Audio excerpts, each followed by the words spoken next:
Thank you, Matt. Thank you, Matt, and to Dean, who have been doing a great job for the past several days, keeping us informed, keeping the action live on the racetrack. But now it's time to switch over.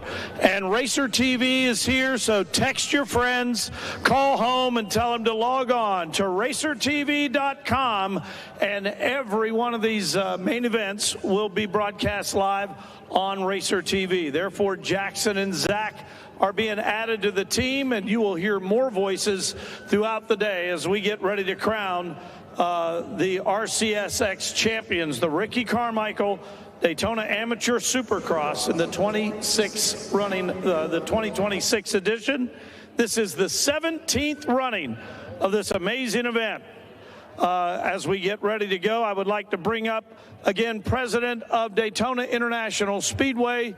Please welcome Mr. Frank Kelleher.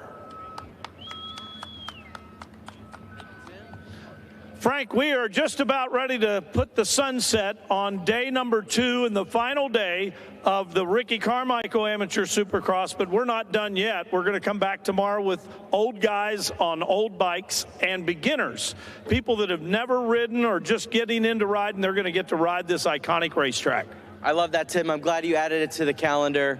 You know better than anyone that beginner class is just going to be stuffed with folks that dream to one day race in the Ricky Carmichael Amateur Supercross program. So thank you for bringing another group in tomorrow. And I want to thank everyone that's here today. We appreciate you saying yes to MX Sports, to Ricky Carmichael Amateur Supercross and Daytona International Speedway. And what a beautiful day. So I just want to thank you all. And again, just a small ask for a little bit of kindness, a little bit of grace with our security team, as well as our medical team. If there is an incident with your rider, please take heed and direction from our medical staff and security. It's greatly appreciated. Thank you all. Thank you, Frank. We appreciate you welcoming us here at Daytona International Speedway, and this couldn't happen with the greatest of all time. Listen, he just doesn't put his name on it. At 1:30 Saturday night or Sunday morning, in the rain, I'm getting texts and phone calls from RC, who is out here in the mud. Ladies and gentlemen, he not only cares about this racetrack, he rides this racetrack, he worries about this racetrack, and he's here today to cheer your riders on. Please put your hands together for the greatest of all times, number 4, Ricky Carmichael. How are you doing? RC, we are doing great. The Lord has blessed us with sun and a great racetrack. I'm telling you, it's awesome. Everybody's got a smile on their face, and we're getting ready. It's ready to get serious now. It is ready to get serious. You sound like Matt Walker saying that. But, yeah, this is fantastic. Mother Nature has definitely put it on for us here this last 2 days. And great to see everybody. The track is great. And Jason Baker and the crew at Moto Sandbox have done a fantastic job keeping up with this track and making it fun. And, you know, some years are better than others. And this is one of the good years. So I'm excited to watch these main events get going for sure, and just glad to be a part of this fantastic event. I'm glad you brought up Jason Baker, because he's the unsung hero here. You know, we have 110 people that are working in and around this racetrack on behalf of MX Sports. But Jason, not only is he one of the most talented equipment operators and track builders, but he's also a race dad. His son is out here racing, so he wants it as safe and competitive as he possibly can.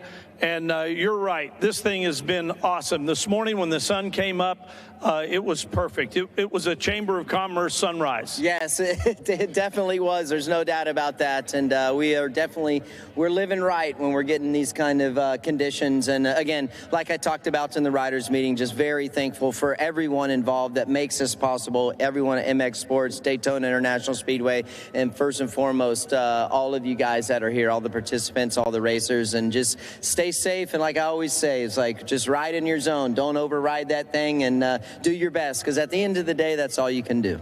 Very good. Ricky Carmichael, everyone, thank you so much to the GOAT. Pretty awesome to have him as a partner here at Daytona International Speedway. You know, the week wouldn't be possible without Rocky Mountain ATVMC, Boxo Tools. All champions will win a Boxo tool set. Some of them will get the large set. Some of them will get a very handy, customized, smaller set. So we appreciate Boxo Tools and what they do.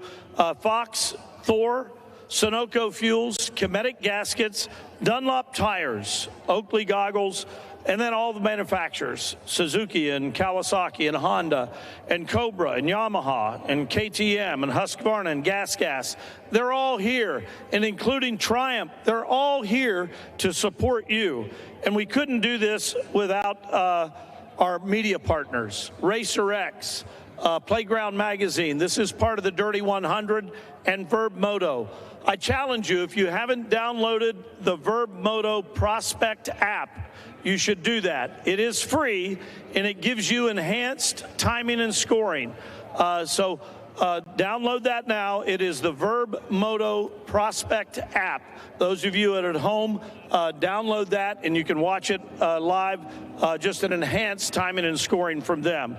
Now, ladies and gentlemen, I would like to bring up the Director of Racing for the American Motorcyclist Association, Mike Burkeen, and the Motocross Manager, Willie Browning. Where's Mike? Mike Burkeen. Well, we'll pass on Mike. I just saw him walk by here. But we couldn't do this without the American Motorcyclist Association. All of the members work very, very hard to go racing. Their committees and their Congress work very hard to provide a level playing field and a transparent rule book and system here. So we're going to be working hard. Do want to remind you, different this year opposed to previous years, there's no jumping or passing on that yellow. And we have docked several. Here's Mike. Come on over here, Mike. You're looking better today. Yesterday you were looking a little ragged. You weren't feeling too well. But, Mike, the sun is out. It's going to be a great day of racing. Man, it's absolutely gorgeous out here in Fort. Sorry to keep you guys waiting. I was over at the starting line helping with a little question they had. But thanks to everyone for coming out and you guys for putting this thing on. It's amazing. It sure is, and we appreciate being able to wave that AMA banner high here for the AMA Majors, and really the only major Supercross that well, I shouldn't say that. Mini O's, Win and team, they have their Supercross up there that's also amazing. So thank you so much, Mike, for you and your team. I know that you work very, very hard. Yep, thank you, Tim. I appreciate you guys. All right, Andrea Lieb is here from On Track. Come on over here, Andrea.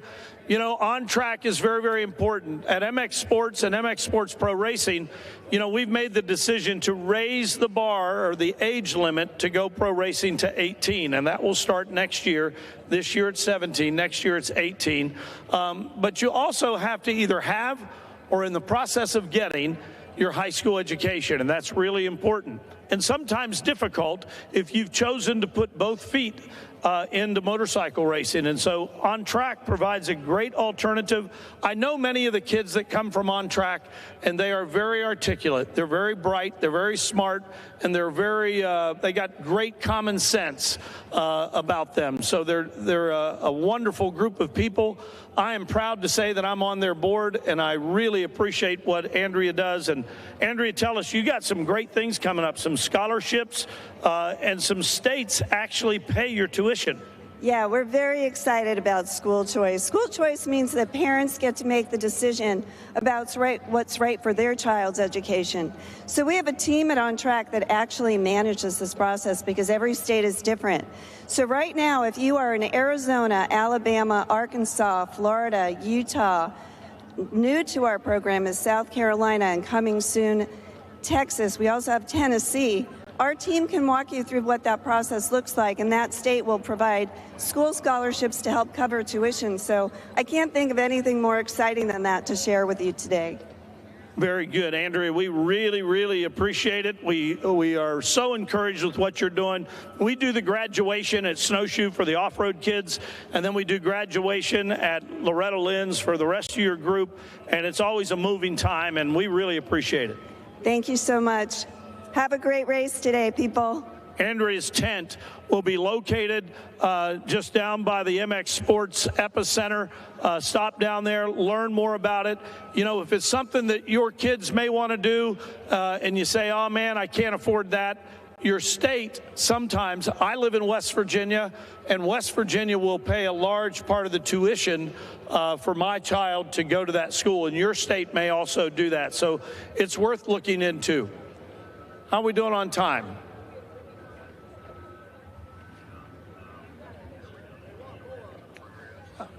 All right, so they're going to continue to do more and more of the track maintenance, trying to get this thing totally dialed in, and we're going to go rapidly through the program.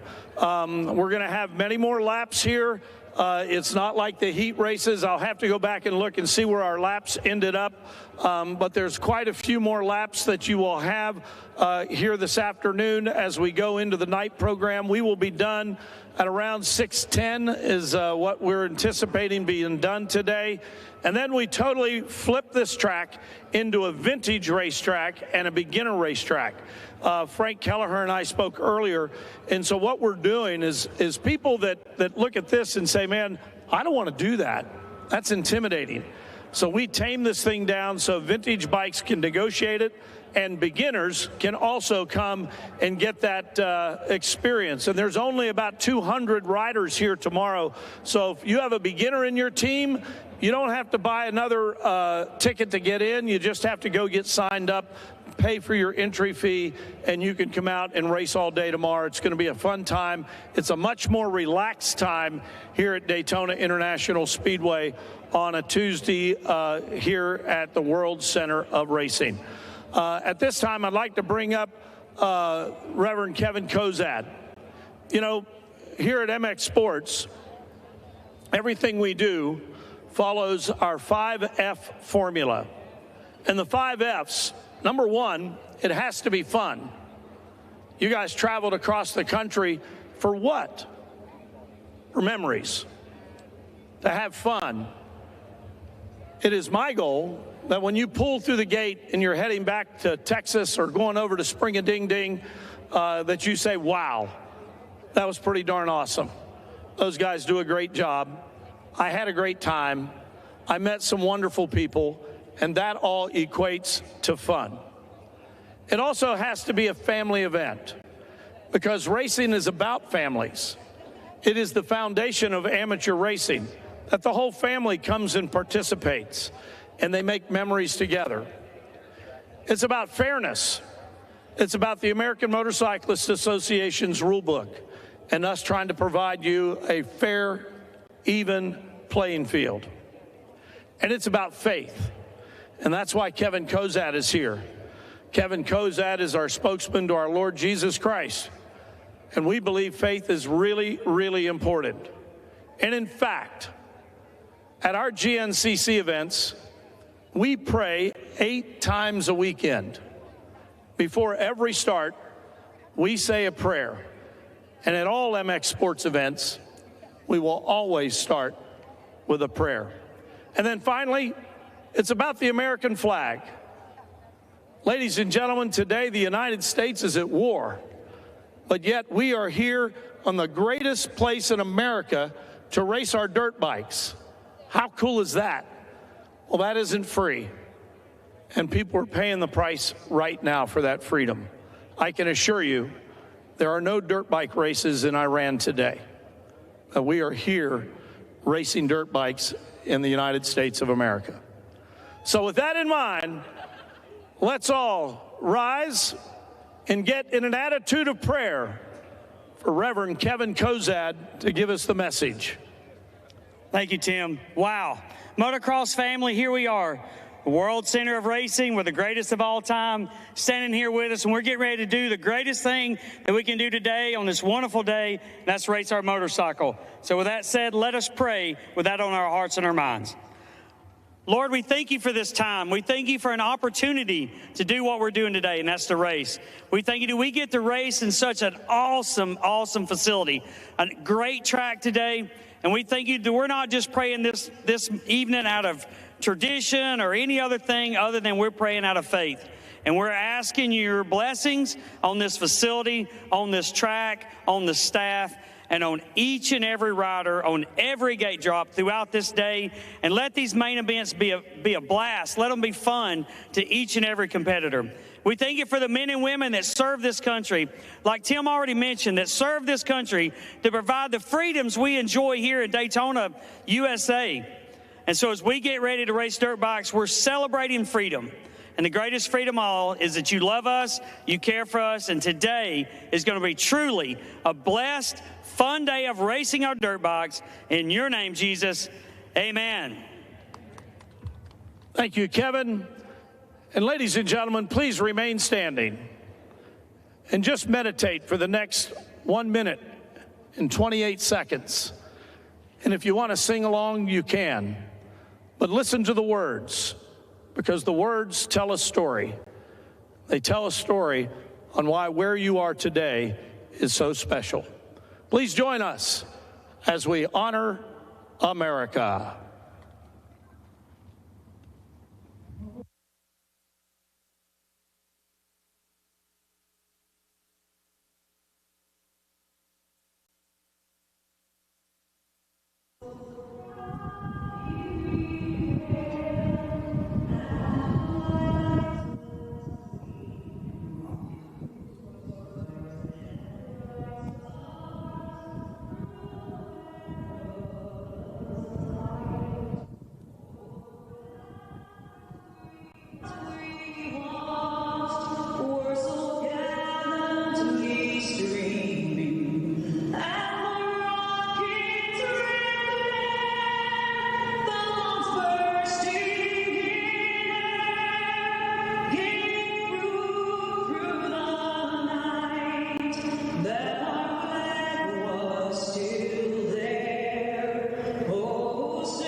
Check, check. Hello, everyone, and welcome to the 2026 Ricky Carmichael Daytona Amateur Supercross. And thank you for tuning in here to Racer TV. It is just about time to go racing. The gate is down here for race number 1, Zach. The Schoolboy 1, 12-17. One rider getting caught up in the gate there. Looked to be one of the KTM riders, possibly one of our top runners here in this one. But let's see who we have. It looks like a pack of hungry Yamahas leading this one out front. Nothing like the sweet sound of two strokes on a Monday morning at the World Center of Racing. D1, as we like to call it. Destination number 1 for our amateur riders here for the 2026 season. Starting off the Spring Nationals right here at the Daytona International Speedway. Look at that, already seeing some riders absolutely soaring over that wall jump, doubling through. And look at that, some triples even here for the 125cc riders. Headed through the far side of the facility over next to turn number 4. And it's amazing to see how big this racetrack is in person. On Racer TV, not quite able to get the scope of just how big this facility is, but over 4 acres is what I believe, or what I'm told, I should say, we have here for this infield, and they use every single inch of it that they can. So one lap going to be in the books now, folks. Logan Webb from Illinois going to be leading the way on the 375 Yamaha machine. Chase Dashel in that number 2 spot. Justin Schuff going to hold on to the 3rd place position on that 55 slash. Travis Snyder in the 4th place position. Brayton Wills holds on to 5th. Briar Steckick in the 6th place spot. Cameron Bradley in 7th. Aiden Goff in the 8th place position. Lincoln Bishop in 9th. And Jax McCarty in 10th.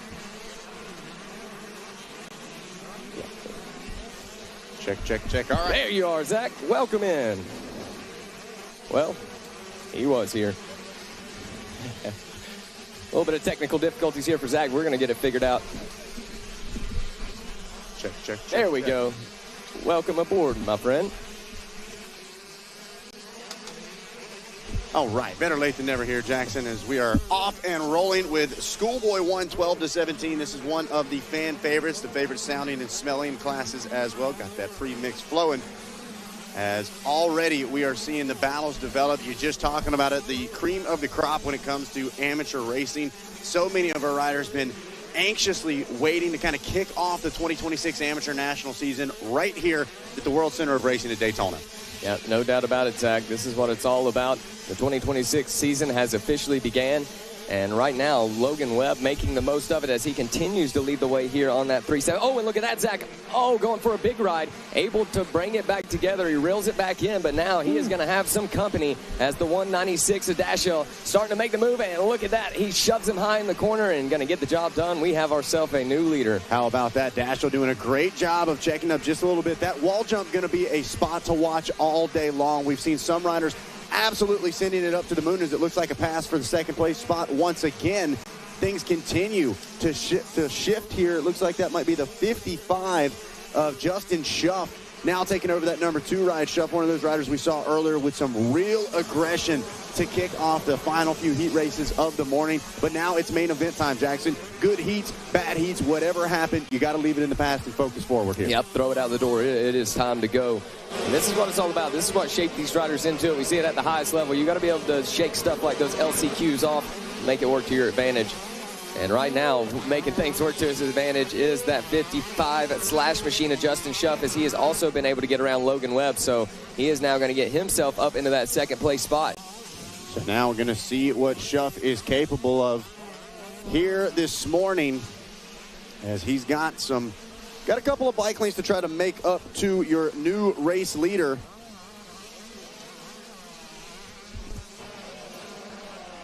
And take a look at this, another lap in the books. We take a look at live time and his scoring. Like we said, if you guys have not already, you're getting all the action on racertv.com, but you can also watch all of the live time and his scoring on that Verb Moto Prospect app. Shout out to the Verb boys, been working on that thing for a couple of years now, and it has really developed, Jackson, not only for the viewers at home that may want to keep up with live timing and scoring events all over the country, but also for our riders as well. Now able to claim their profiles, have their results automatically logged, and it automatically creates your own rider resume to where you can have companies like O'Neill, like Yamaha, and Bell reach out to you with maybe some sponsorship offers just because of how well you've been doing at these races. Yeah, no doubt about it. And Zach, that's something you see in baseball, football at the high level, these prospect apps, and now we have it here for motocross, and you can actually log into the app and not just have the basic timing and scoring, Zach, but have an enhanced view. That's what I'm looking at right now. And you can click on riders like Chase Dashiell that is leading the way. You can see exactly what his last lap was, what his best lap was, and give you a lap time breakdown. It is some cool stuff going on there. Well, and it is connecting the world of amateur motocross and supercross racing. These riders now starting to have stat cards.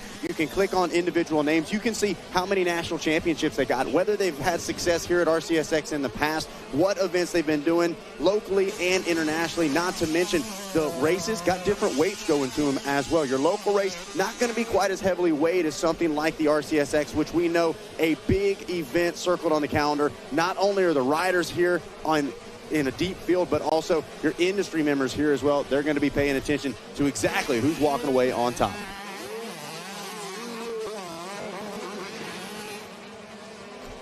So 5 laps in the book. Schoolboy won 12-17, kicking off the program, and going to school right now is Dashiell, continuing, or maybe he is schooling the rest of the field, I should say. Look at him slicing up these insides, Jackson. So impressive to watch, as young as 12 years old in this Schoolboy 1 class, slicing and dicing his way towards a checkered flag. We'll see whether or not the white flag comes out. No, not quite yet. We heard from Tim Cotter. These guys going to get a nice amount of time out on course, and already starting to see those lines develop. This is main event 1, Jackson. Look at him. Wow. Landings absolutely optional out here at RCSX. You can just send that thing to the moon, and that's exactly what Dashiell's doing here at the moment. No doubt. You know these guys that going into the Supercross track going to have those suspensions hardened up real nice, so that is going to be no problem for them there. Landings are going to be an option, no doubt about it, Zach, just like you said. So here we go, watching that section right there. It seems very simple. 4 single rollers, if you will, some double-doubling, some single-double singling, but we have seen so many passes and crashes in that section all day long, as have we right here on this big wall jump. Now it looks like Dashiell checking up just a tad, but you see Schuff launching it to the moon in that number 2 ride. We may just have a battle for the lead before this is all said and done. We very well could. and a triple through. I love the boys that are able to make that triple right there. A ton of time saved.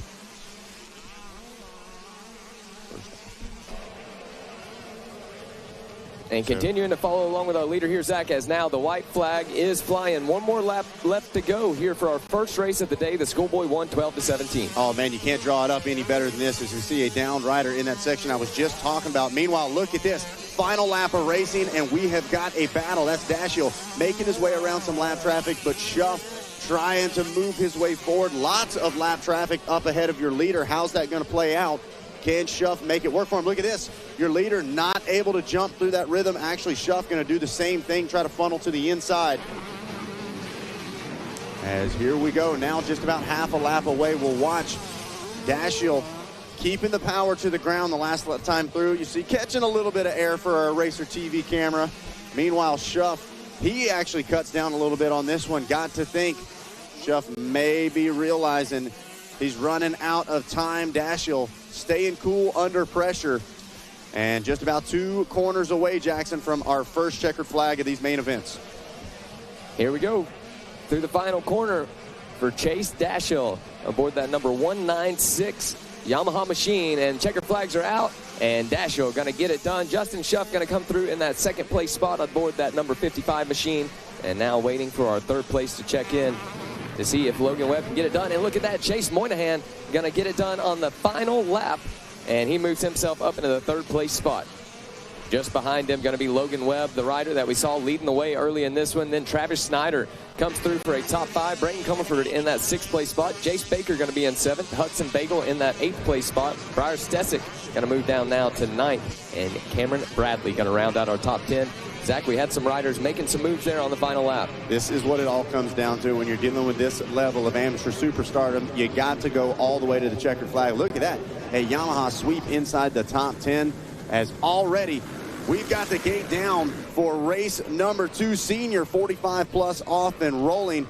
Toy LaRusco, Jeff Fradiarli, Jeff Snow, James Nagy Jr., Tom Perrone, Alan Alford, Barry Karsten, Tax Spiker, Preston Tyson, Carl Walter, Kevin Marsh, Sean Stout, Adam Jackson, Stephen Gilchrist, Damon Alencar. Michael Mercer going to be in this one. Daniel Zolo, Darren Panulo, Robert Lambie, William Gomez, Tommy Boyd, Greg Paymart, a.k.a. Frenchie, Mike Kessie, Scott Barth, Greg Simmon, Jeremy Curley, Shane Kelleher, the scary man, Jeff Curry, James Jetmar, Galen Dixon, Dwayne Lewis, and Martin Bolero. So some familiar names here in this senior 45 plus, Zach. And familiar names for all the right reasons. These are some of the heavy hitters here in our senior 45 plus class. These guys have been battling for national championships for years and years. And look at that. It's the number 4 LaRusso out front leading the way on that New Hampshire motocross-backed Yamaha. And Zach, if I'm not mistaken, this is a rider that we saw having some very good results here in 2025 and looking to do it again in 2026. Would not be surprised. That's one thing about the RCSX. You come down here, you have such a great time, you can almost guarantee you'll be coming back as LaRusso trying to keep the vibes high, if you will, here in this main event of senior 45 plus race number 2. No doubt about it. The 17th annual Daytona RCSX going on here this weekend. One thing that I thought was super cool, Zach, at this weekend Supercross, we saw, I'm drawing a blank on his name. Drew Adams, that's his name. Drew Adams getting his first heat race win, a rider that I grew up racing around, and great to see him get that first heat race win. But he said up on the podium, he said, man, I've raced here. This is my favorite event. I've raced here 11 times, and I'm only 17 years old. Do the math on that. Absolutely, yeah. It is so great to have the continued support of the RCSX and the entire families that crisscross around the country. They come hang out with us year after year because they know the value that an event like this puts on their riders' resume. We know, like we said, that prospect, that best believe this is going to be one of the heaviest weight events of the season. And Tony LaRusso going to put another lap in the books. Looks like Frenchie, Greg Paymart in that number 2 ride. And how about it? Big bad Barry Karsten on the Suzuki in the number 3 position with the scary guy, Shane Kelleher. Look at that. Actually, right as we say it, they come across the stripe, and Kelleher now has moved into a podium position. Look at this on your screen, Jackson. Shane Kelleher is on the hunt, and he's got his eyes set on Greg Paymart. Frenchie in the crosshairs here at the moment. Yeah, things falling right into place. Our heavy hitters that we knew would be out front have made their way to the front now, and Kelleher, I expect him to put a lot of pressure. There it is, Zach. He makes the move. Shane Kelleher now going to be in our second place spot. We call him Scary Guy, probably one of the nicest people you'll see here at RCSX. A big shout out to Shane Kelleher getting it done right now. When I tell you, he's his scariest when he's behind you and you're in the middle of a race, because he is intensity personified. Kelleher absolutely on the hunt, continuing to push forward. But LaRusso, he did the smart thing. He said, I'm going to get the start, run away, and try to hide because I know I got some heavy hitters behind me. So here we go. Kelleher and Paymart now running 2 and 3, all chasing after LaRusso, still holding on to that number 1 spot. As they check in here for 3 laps complete, Zach, let's see what the gap is going to be. Saw the fastest lap turn by Shane Kelleher, not only on lap number 2, but on lap number 3 as well. Kelleher half a second faster, but he's got 7 seconds to make up to get up to Tony LaRusso. LaRusso really starting to run away with it. Well, this is the same things we talk about at our SMX races on Saturday night. Sprint speed early, right? It's one thing to get the start. What are you going to do with it? LaRusso knew how important it was to try to run away early, use those opening 2 laps to build that gap up. And now we got to ask ourselves whether Kelleher can dig deep enough to evaporate it, and then he's got to make the pass happen even if he does get to the rear wheel of LaRusso. So now the cards fall into Kelleher's lap. What's he able to do now that he's in that number 2 ride? You see him sending the big wall jumps. He's on the hunt, no doubt about it. When you talk about Shane Kelleher, he is going to give it his all, and he's not giving up till he sees a checkered flag. Yeah, no, Kelleher's one that you can't ever count out, Zach. We see it at Loretta's. He will keep the pace up. He charges every lap, every moto. We've saw some big comebacks for him at Loretta's, no doubt. Time and scoring updating. Barry Karsten hanging on to that number 4 spot. Looks like Michael Mercer and Jeff Curry in the 5 and 6 position, as Curry running a 1:10 on that last lap. Got a little bit of time to try to make up, as look at this. Frenchie threading the needle. He doesn't want to lose touch with Kelleher either. We know anything can happen, especially late in these races. Frenchie looking to maybe capitalize on a mistake from Kelleher. Tony LaRusso must have heard me saying that Shane Kelleher was turning some fast laps, as a 105.0 for him that last time around. That is about 2 seconds faster than anybody else out on the track. Watching Paymart and the rest of the crew here now, panning back over to Kelleher. Hey guys, I had a moment with Kelleher on the way back from opening ceremonies. You know, this guy, you guys have watched him at many races. It doesn't matter where you're at, Minios, Ponca City, Loretta's. Here at Daytona, the greatest venue in the world, this guy is 110% every lap, and you guys know that. And let me tell you something. He said blessings to the trailer. You know, he's pumped up for all of us here this afternoon, and he really appreciates the coverage he gets. And this guy is what we need to be represented by. This guy's what the spirit of the race is all about right here. 100% every lap. Well, and whether we're talking about here at RCSX, whether we're talking about the Loretta Lynn's Amateur National, how many times has it been the final few laps, the final few minutes of a race, where Kelleher continues to chip away when all hope seems lost? There he is, ready to capitalize on a mistake. Zach, that's the point. The big guy, you're not going to wear him down. You're not going to take the truck to its limit, okay? All right, that guy, I'm telling you, he gets stronger by the lap. You know, he's very reminiscent of Hunter Lawrence. You know, Hunter's stronger lap. Only he's about twice the size of Hunter Lawrence. He's a hard-working man, yes. Too. I see him on Instagram. He's out there. He is grinding Monday through Friday and then tearing it up on the weekends. And that's what I told him. That's why that's why we relate to him. Exactly. You know, he's the everyman is exactly what he is. And so is LaRusso and all these guys. But Kelleher, man, that dude, don't count him out ever. Yeah, Shane's kind of guy where if he does go down, you check on the ground. Yes, right? yeah, you make sure the whoop's okay. Yeah, he moves earth when he goes down, but he moves earth when he grabs a handful of that Honda power as well, and is continuing to move forward. LaRusso putting another lap in the books, and still no white flag yet, Jackson. We heard from Tim Cotter, Mega. We got some long mains in store. Right, absolutely. And you know what? There's a reason for that. Everybody did their job. We were in position. We were on time. We have a great facility. We have a great track. So that allows us to do that where possible in certain classes. So LaRusso going to be the fastest one on the track. Once again, turning a 106.1, so some consistent laps for him here, and about a second and a half faster than anybody else out on the course. Watching on your screen, cutting over that start into that big wall jump as well. And LaRusso, He did what he needed to do early, and this is the beauty of taking that good start and doing something with it in those opening few laps. Now he's not under that immediate pressure. You see the number 4 able to pick his lines. When he needs to check up from some lap traffic, he's able to do so. And LaRusso, there it is, white flag waving. 1 lap left to go here in Senior 45 plus. And we'll see whether or not LaRusso going to be able to bring it home. Tony LaRusso coming out of Limster, New Hampshire. Shane Kelleher, Greg Paymart, Barry Karsten, and Jeff Curry, your top 5 last time through. There is Kelleher still on the charge, up on those pegs. Paymart charging hard as well. And look at this, the battle is on for that 4th place spot. Barry Karsten now under pressure from Jeff Curry. Almost identical lap times. We know Karsten, one of the most difficult riders to make his way around, especially late in the moto. So we'll see what Curry's got. Zach, just take a look at all the locations we have from these Senior 45 plus riders. New Hampshire for your leader, Rhode Island for Kelleher, Paymart making his way from Pennsylvania, Karsten from New Jersey. We see Curry from Michigan and Mercer from Ohio. They are from all around the United States here in this one. So coming down to the wire, only a few corners left to go. Going to tuck to this inside one more time, and how about it? A statement ride from Tony LaRusso as there it is, checker flag coming out. Tony LaRusso going to grab the win here in Senior 45 plus. Looks like it'll be Shane Kelleher and Greg Paymart, 2 and 3.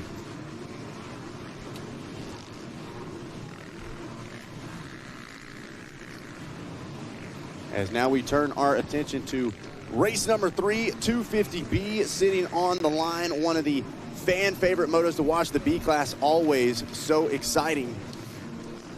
And for good reason. Some of the biggest names that we have in the sport. We want to welcome one of, if not the biggest name in the sport, Ricky Carmichael. We're here, the 17th annual RCSX. That's right. 17 years. You blink and it all flies by. It does. Time is a thief. I was thinking, like, my kids turn 19 in a couple weeks. I'm like, wow, they were only 2 years old when this race started going. So, yeah, it's a blessing. Very excited. The weather has been fantastic. And, yeah, ready to go, man. This is the race I wanted to see right here. One of many of the races that I want to see. Gates down. Some of the big names coming in this one: Tristan Pruitt, Christopher Harris, Blake Mira, Caden Mitchell, Noah Sherman, Dane Pappas. The list goes on, and looks like it's a Kawasaki up early. Could that potentially be Pappas grabbing an early start? Man, it was great to be able there it is. Pappas got a little too heavy over the front end and just couldn't get slowed down for that inside rut, Ricky. Absolutely buries it. Man, what a time to go down to everybody there. You are exactly right, especially early on. Now the whole pack is going to pass him. Hate to see that. How about it? Brady Olson going to be the benefactor of that. The 41 going to take over the number 1 ride.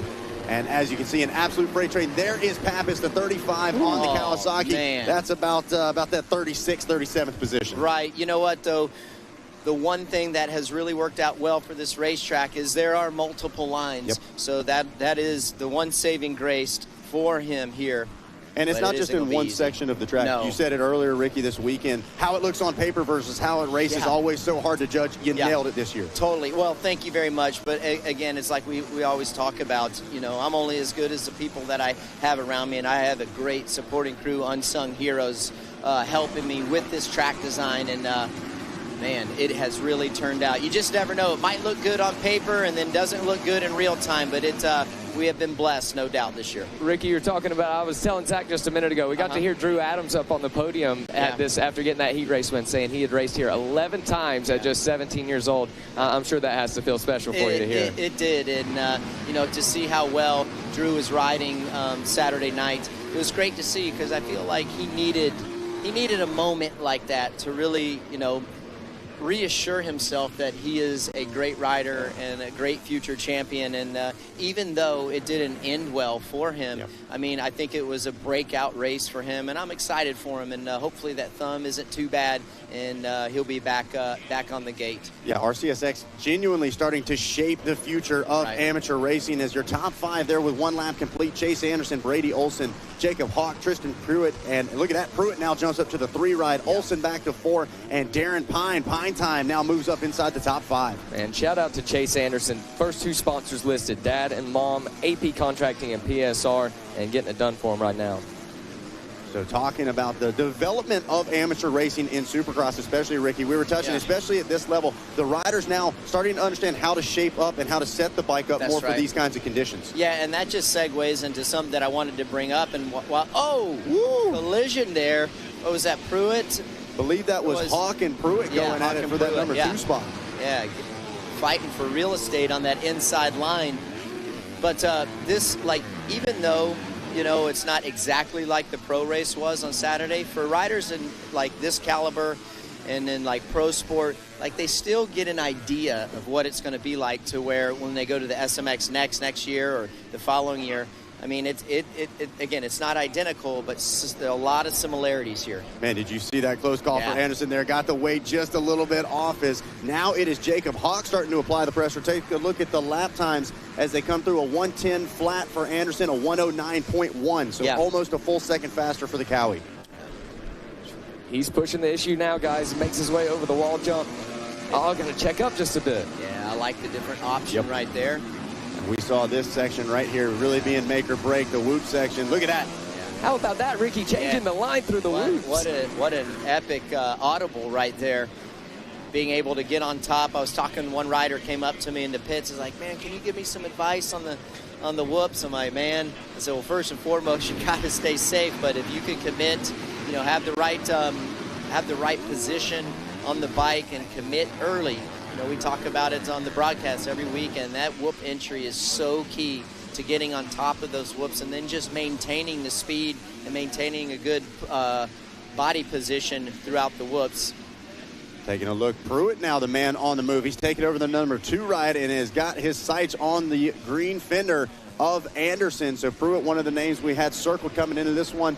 Pine and Olsen round out your top 5. Meanwhile, Duff, Carpenter, Johnsmeyer, some of the big names not getting the start we hope. They weren't. I think Duff went off course on the start, but only like 3 laps ago, I mean, he was like P16 or 17, so he has made up a lot of positions here, and he's running some pretty decent lap times as well. So that group there making their way up to the front. Look at Duff all the way up to this here, 8th place. Yep, continuing to pick it up. Look at this battle right here. Watch this. Pruitt up the inside. Pruitt takes him high on the berm. He could have easily he could have went to the inside though. So, and he just went straight up there. And that's what we talk about, the education. These kids learning, you got to close the door. You can't leave any room for retaliation because these kids putting up a fight. Let's see what he does over this big wall jump, getting the power back to the ground early. Pruitt looking solid now. That's right. As some of these guys probably want to sky it there off the wall jump. Not always is the fastest. Certainly looks cool, though. Well, 100% it does. Great photo op, for sure. Seth Dennis made up a few spots that last time around, now up into the 11th place spot. How about it? Darren Pine on the Triumph moving forward as well, now in that 4th place position.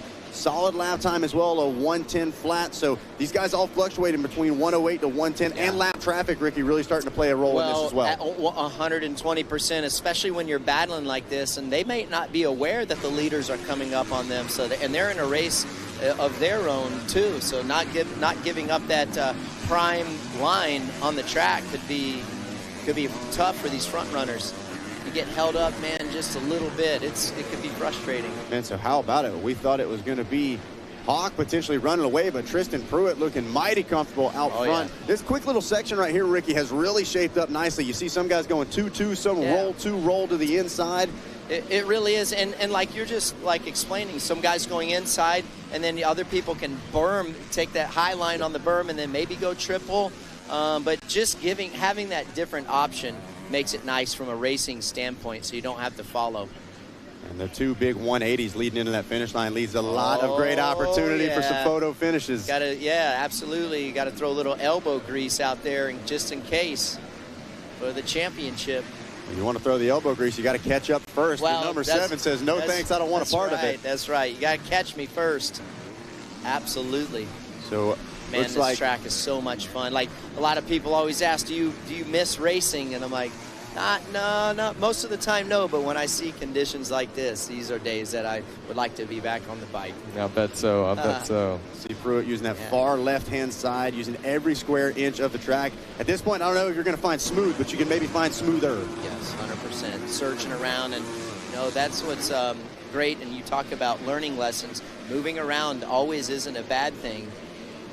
Finding a possible faster line, coming out of the corners a little bit earlier, maybe how your entry is, missing those big bumps. But sometimes coming into the corners, you can use those braking bumps as a natural way to slow down rather than using your brake and killing your momentum. Well, and most of these riders, especially at the B level, not just in one class. So what may be working here in this moto early, 10, 15 motos go by, Ricky, the race line can completely shift. We see these guys adapting mid-race and throughout the day as well. And you are 100% right when you talk about that. And that is the thing about Daytona. We even saw it Saturday night, is this track and the conditions are always changing. I mean, it never stops. You come around one lap, the corner might be blowed out. You come around the next lap, it'll be absolutely perfect. So you really have to try to predict and be aware, be planning ahead here.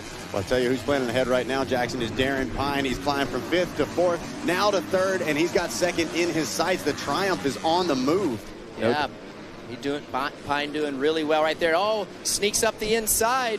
Let's see. 2-2 versus 1-2-1. Still wheel to wheel, Ricky. Oh man, I thought Pine was going to go all the way to the outside. He doesn't, man. He is all over Hawk. Into that big wall they go. The lap time show it as well. Well, the lap times turning a 110.3 for Pine and a 111.1 for Hawk. Yeah. Let's see. Oh, Pruitt out there. Oh, up the inside. There it is. Takes the position away, and Hawk, unfortunately, having to go off track. Oh, yeah. I mean, he got onto that pavement, and it was like ice. Hate to see that for Hawk.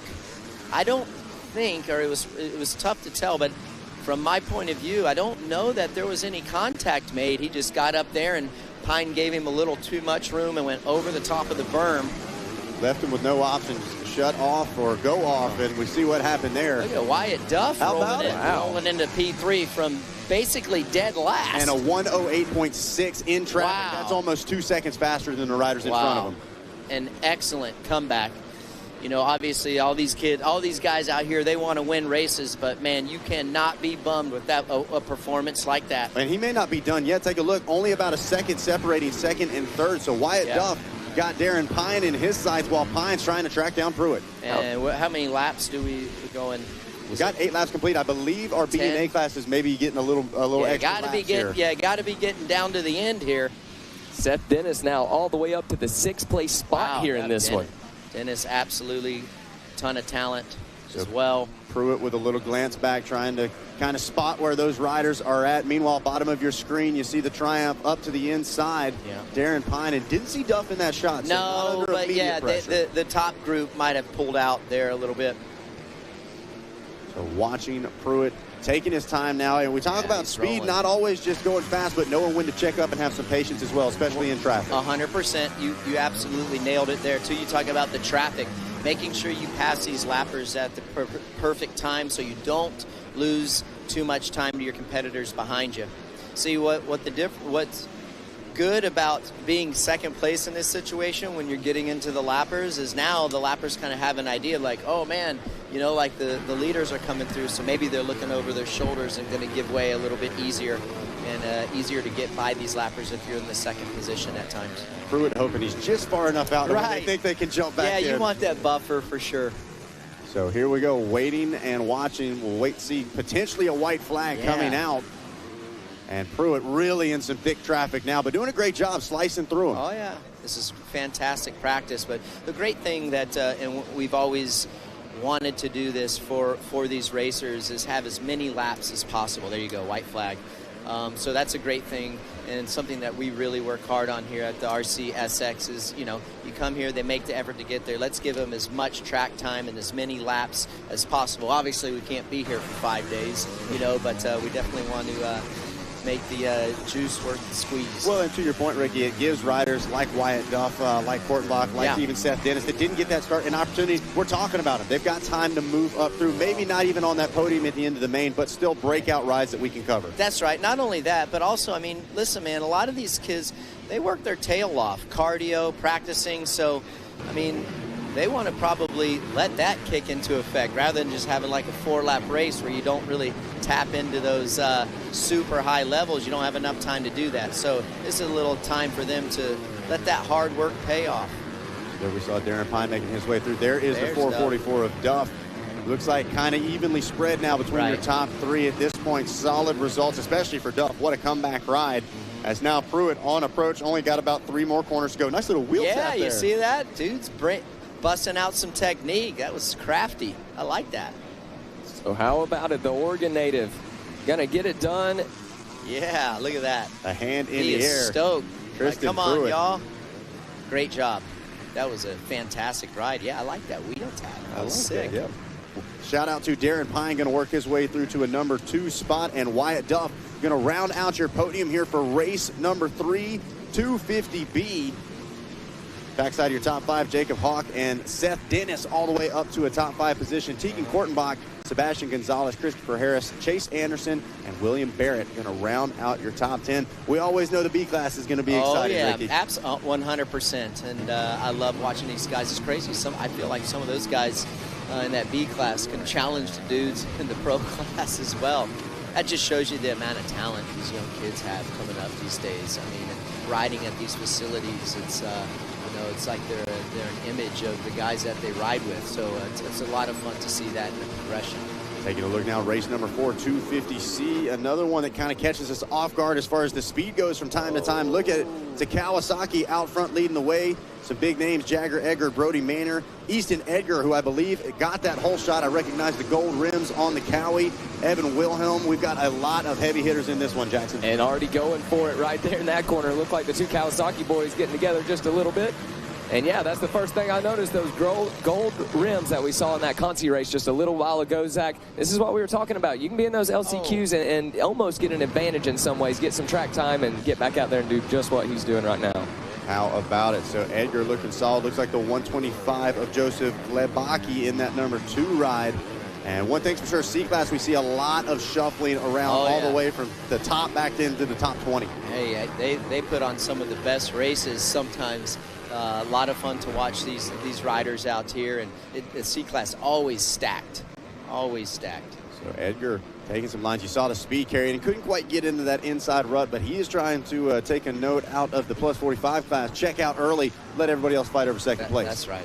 I was thinking about Jackson over here. He was at I saw him on the GNCC yesterday, right? Yes, sir. Yes, sir. What's the difference between doing what you do there and doing what you do here? What do you, I shouldn't say what do you like better, but how different is it? Oh, it's very different. It's very different. Zach was there with us as well, and man, it is rough over there in the GNCC. 14 straight miles of sand whoops is what it was, man. But a lot similar conditions as far as the soils type goes that we're seeing here at Daytona. I can't remember who it was. One of those guys. I mean, they buried their bike in one of the. Liam Draper. That's right. That's right. Yeah, the water went through the intake on the front, right? He's dumping it upside down. That's right. He got it back going. Did he top really? 10 finish for him in the pro class. Yeah. I've always wanted to do a GNCC. But what are you doing next weekend, Ricky? Well, We're hanging out at Talladega. Yeah, I mean, I would love to. I'll be in Indy, but man, I haven't ridden a motorcycle on a track or a trail like that probably a year. So I would need a little more practice. We got Villapoto out there. We actually got Villapoto out on a four-wheeler. Yes, I saw that. Yes. I saw that. That was wild. Well, we were talking about it off air when we were doing our podcast. And like, dude, how was that? He's like, oh man, that was so wild.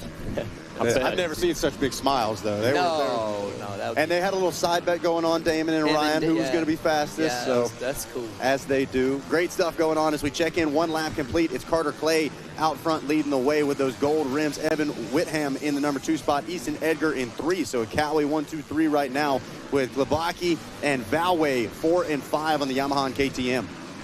Austin Fluharty sitting in 6. Michael Pladonzing going to be sitting in that 7th place spot. Brody Manier going to be in the 8th place position. Avery Rosenbaum in 9th, and then Ryan Gardner going to round out our top 10 with 2 laps complete. Take a look at this, almost side by side, your leaders. Oh, a big triple there for Clay. That's going to help him out just a little bit headed into this section. Ricky, when we talk about the difference between the B and the C class, we see really tip of the iceberg as far as the B class goes. To C, though, we still see some of that really good, solid racecraft, but every now and again, it's these simple little mistakes that end up costing them big time. One rider going down just in front of our leaders. 100%. I would say, like when I watch the C class versus the B class, and there's some similarities there as far as the front runners, like how some of these front runners could probably contest with some of the guys in the B class. But I do feel like the guys in the intermediate class or B class, they, like the top 3 or 4 guys, I feel might be a bit closer when they make that jump to the A class as opposed to the C class, you know, like the top 5. There's a little bit of a difference there, I feel like. But again, like the podium position guys here in the C class, they could easily go into that intermediate class and be competitive for sure. And I've always said I feel like the C class should be a C- and a C+. That's You've got kind of a local C level and then the national C level, battling out at Loretta's here in RCSX as well, where they're running somewhat comparable lap times as we see a takeover for the lead. Jackson Whitham getting the job done. Yeah, he sure did. Whitham got it done over in the sand section, and now Carter Clay going to move back to the 2nd place spot, but I'm sure the Okeechobee Florida native. Oh, that was a close one. I'm sure. Was that wasn't that was Clay. That was Clay, right? Yeah. So he's gonna. Wow. I don't know what happened at the beginning, but that thing looked like it was rotating forward. That was a heck of a save. Woo. See if he can get it gathered back up, get his mind right, and head out for a charge. That's the thing is.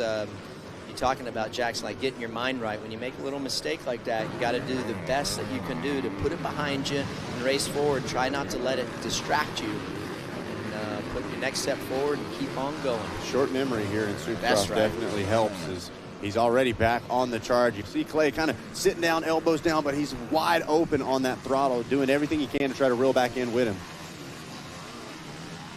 Starting to get into some lappers here as well, so see if any of these riders are able to use that to their advantage. Clay makes another mistake coming out of that corner right there. I think he went to the inside, so maybe, not sure if the rut gave away. Down rider there. That corner's been another one. We've seen some riders trying to jump into that inside rut, others railing the outside. Yeah, they were Saturday night, towards the end of the night, I felt like that outside layer on that off camber was just as fast as going to the inside. So that's kind of what we're seeing here today.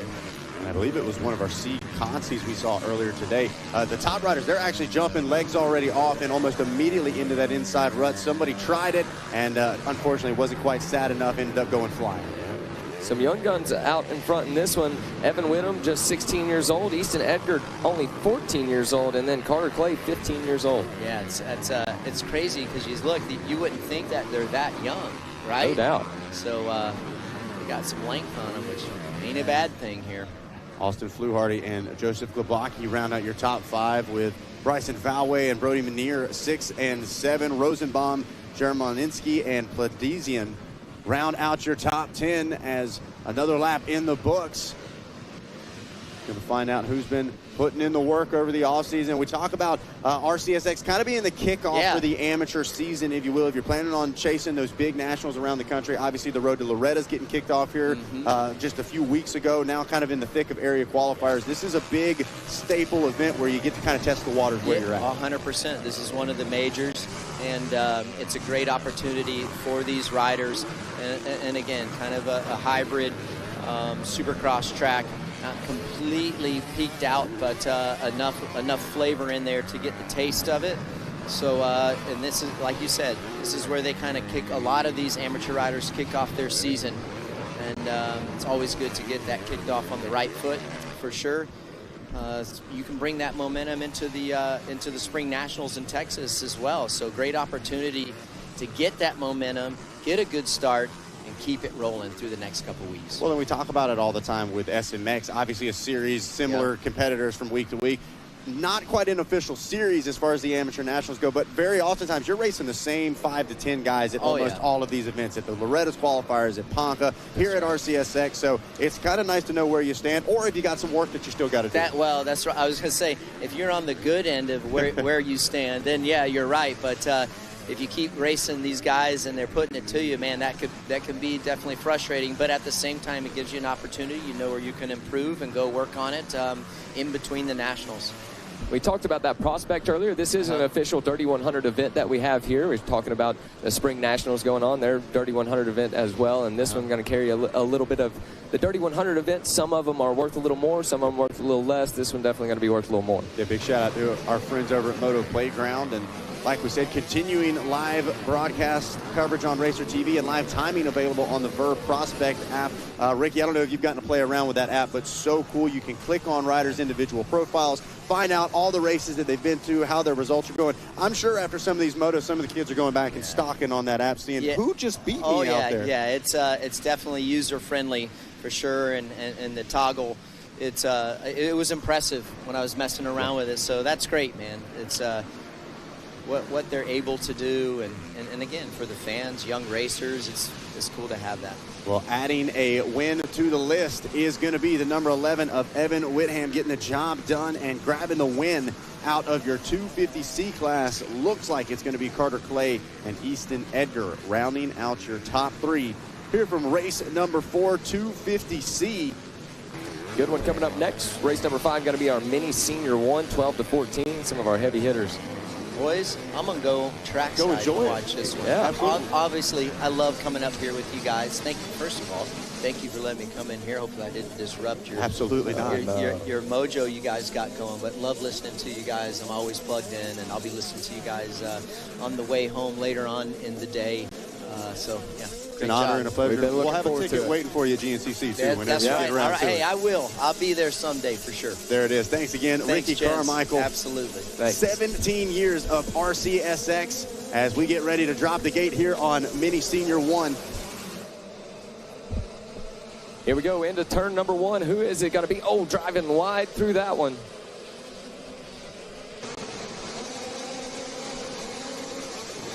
And it's the number 4 machine. That is Jaden Smart. I don't even have to look down at my paper to know that one. No Zach. question. Jaden Smart, you know he is fired up. And look at that. Oh, a big pile of Jackson. Oh, and it continues. That is a pile of riders. Looks like Austin Keller there on the number 23. Man, some of the favorites. This is so tough. We know a little bit more time here in these main events, but yeah, for somebody like Keller, it's going to be hard to work your way back, as now Jaden Smart playing it smart with that good start. Man, I'm rhyming left and right. Watch out as he's trying to check out. Gotten to talk to Jaden a little bit over the last year or two and really been kind of finding his groove here on this Yamaha 85 machine here in Mini Senior 1. He is looking solid to kick off 2026. Zach, I want to give a rundown here. There are so many heavy hitters in this. 34 entries in total. Stephen Green Jr. is going to be aboard the number 2. The 4 is Jaden Smart. The 7 is Paxton Gibbs. 11 is Chance Olberg. The 13 is Micah Arculeta, I should say. The 14 is Travis Edge. Parker Hatt on the 18. The 18/ is Blake Phillips. Austin Keller on the 23. Christian Tursky on the 45. John Everett Pastro on that 52. Adeline Jones going to be on that 77 machine. Good to have her out here. Easton Kovac going to be on the 83. Ryder Hill on the 95. Tanner Butte on that 108. Joseph Vicari on the 127. Gary Manzio going to be on that 131. Zion Berthold going to be on the 177. Racing Kyler, the first champion in one of our men's classes, you could say, from a lady at Loretta Lynn's, going to be out here with us right now on that 254. Good to see Racing Kyler in her home state battling. Talon Leach going to be on the 316. The 412 is Dante Feliciano Cabrera. Destry Tucker going to be on the 460 machine. 467 is Cade Nightingale. 484 is Thor Thrasher. Vincent Binkowski going to be on that 545. And then the 630 is Mason Murdy. Anderson Waddell on the 674. Nicholas Doyle on the 777 machine. 810 is Armani Nunez. Race Matson on the 830. Landon Flesh on the 912. Lane Flesh on the 914. Gage Turner on the 949.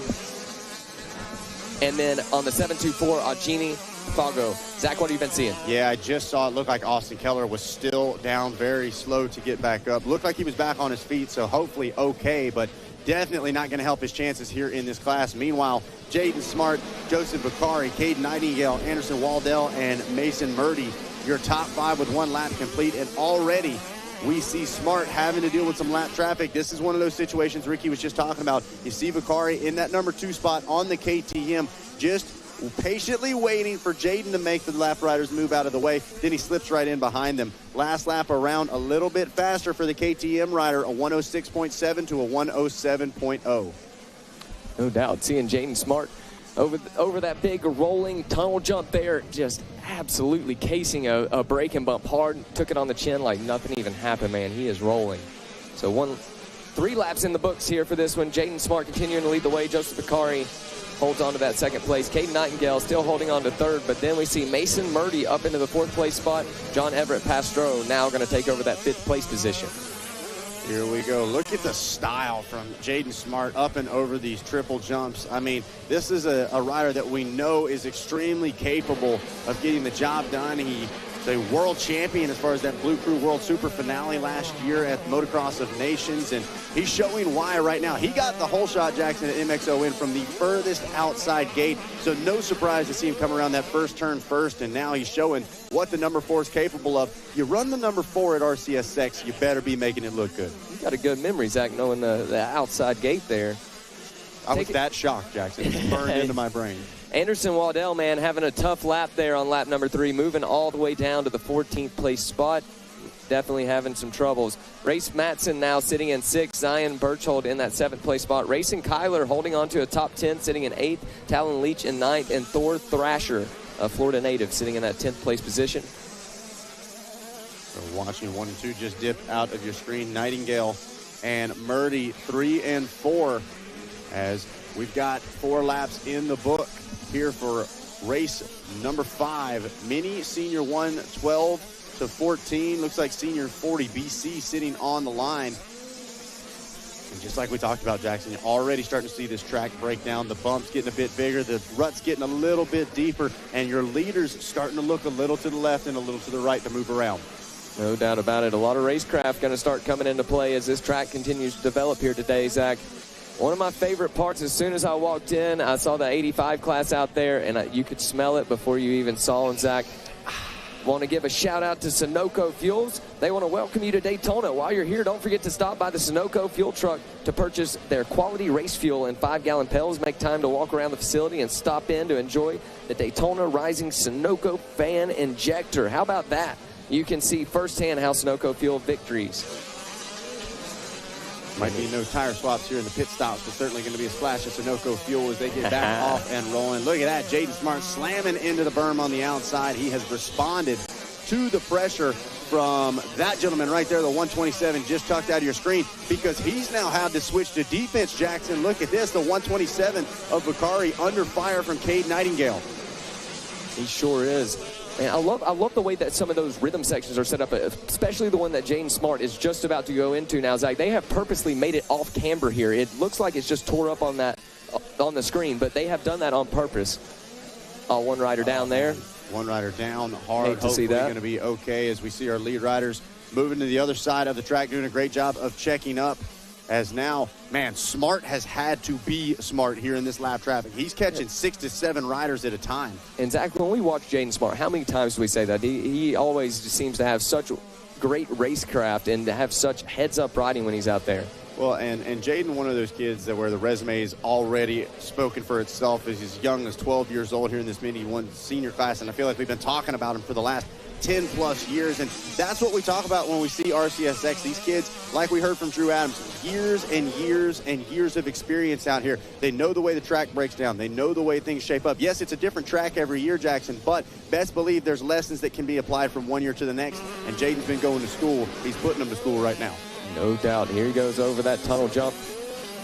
And continuing to charge with that light blue helmet on. Meanwhile, let's see what's going on here for that number 2 spot. Vicari still hanging on to it.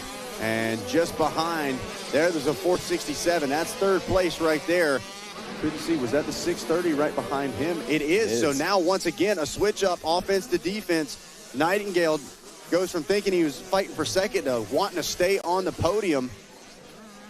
Let's see. I think the 630 might be in control of it now. He went up the inside. He definitely meant business. We'll see here in this next corner as Jaden Smart, another lap in the books.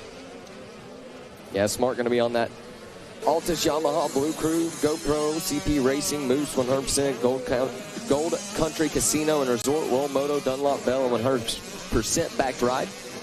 Making them proud right now, the 12-year-old making his way from Berry Creek, California.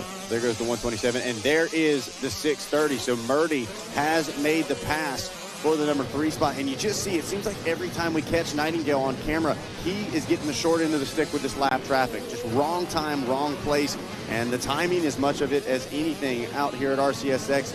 The 127 taking a moment, try to get back on the charge, and he better do it quickly because it looks like Murdy now wants to track him down. He wants the number 2 spot.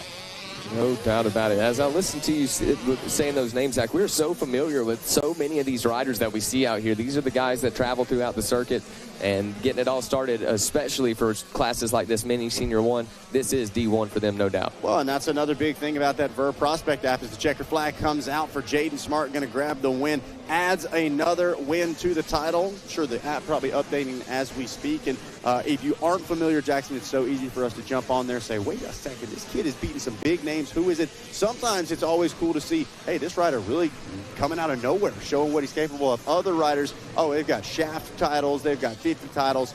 Really impressive what we're able to do with that Verve Moto Prospect app. Let's take a look. Your top 10 breaks down like this. Jaden Smart grabbing the win. Joseph Vicari and Mason Murdy in that 2 and 3 spot. Cade Nightingale and Zion Birchtold grabbing 4 and 5. Race Matson racing Kyler. Shout out to racing in that number 7 spot. Talon Leach in that number 8 position, as we're already locked and loaded. Senior 40 plus BC sitting on the gate. Seth Block, Daniel LaPlaca, Jeff Frattaroli, Dusty Steelman, Eric Handel, Jonathan Borgia, and looks like Brent Geisentanner. Some of the heavy hitters coming into this one. What do you see, Jackson?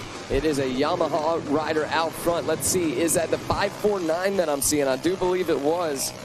Definitely a 49 in there. Maybe the 649 of Meister. We'll just have to wait and see for sure, but that would make sense. First place there in his heat race. 649 on the back of the jersey. We could see it as he was getting hung up and getting passed now by what looks to be the number 21 of Brent Geisentanner out of Florida on the Kawasaki. Geisentanner looking good now as he's starting to have some clean air out front. How about it? Already seeing a lot of shuffling around inside the top 10. All flying in formation as things start to shuffle around, Zach, and get in order.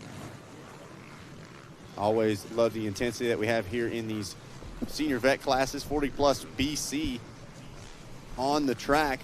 And man, they came to play. There's no question about it. They've got to go to work come Wednesday, and that's all out the window. They are not worried about it.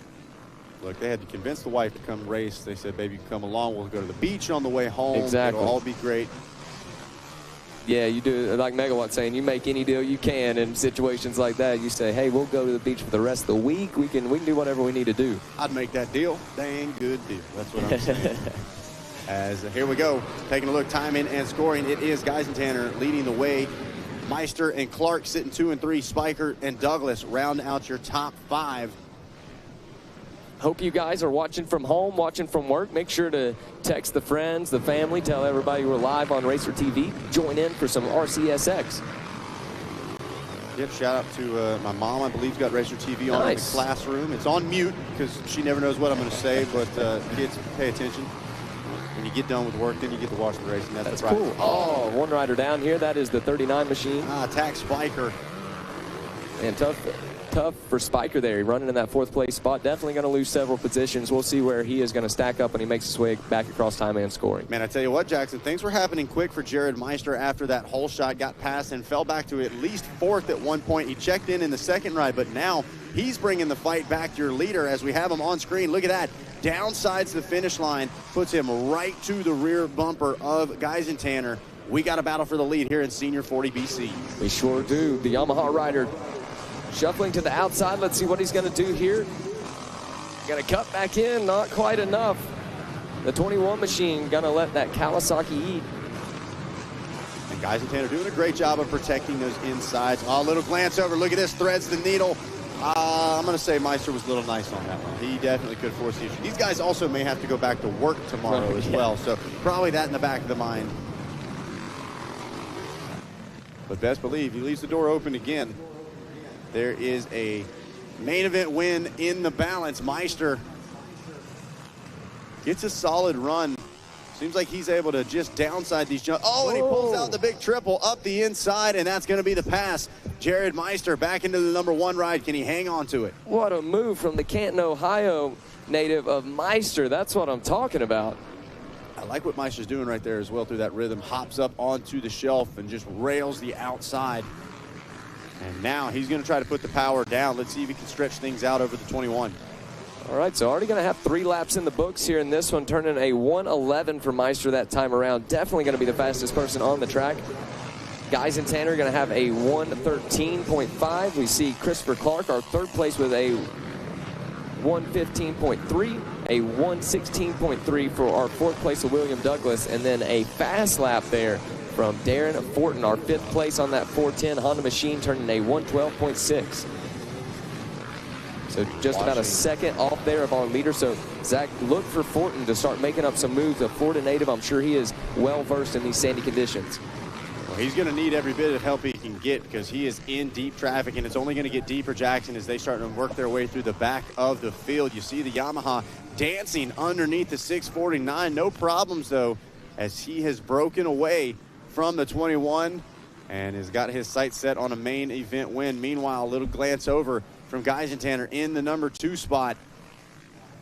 I believe that was 3rd place. We saw Clark just behind. Christopher Clark on the Yamaha as well, coming out of New Smyrna Beach, Florida. And another solid 1:11.7 for your leader that time through. Continuing to watch now, panning back to our 2nd place spot, or 3rd place spot there of Christopher Clark, I do believe, on that 196 machine. Now seeing the 410 of Fortin that we were talking about. Already picked up another spot now into the 4th place position. Yeah, Fortin running a stronger lap time than the 2 riders in front of him, but he's got a bit of a gap built up if he wants to try to chase them down.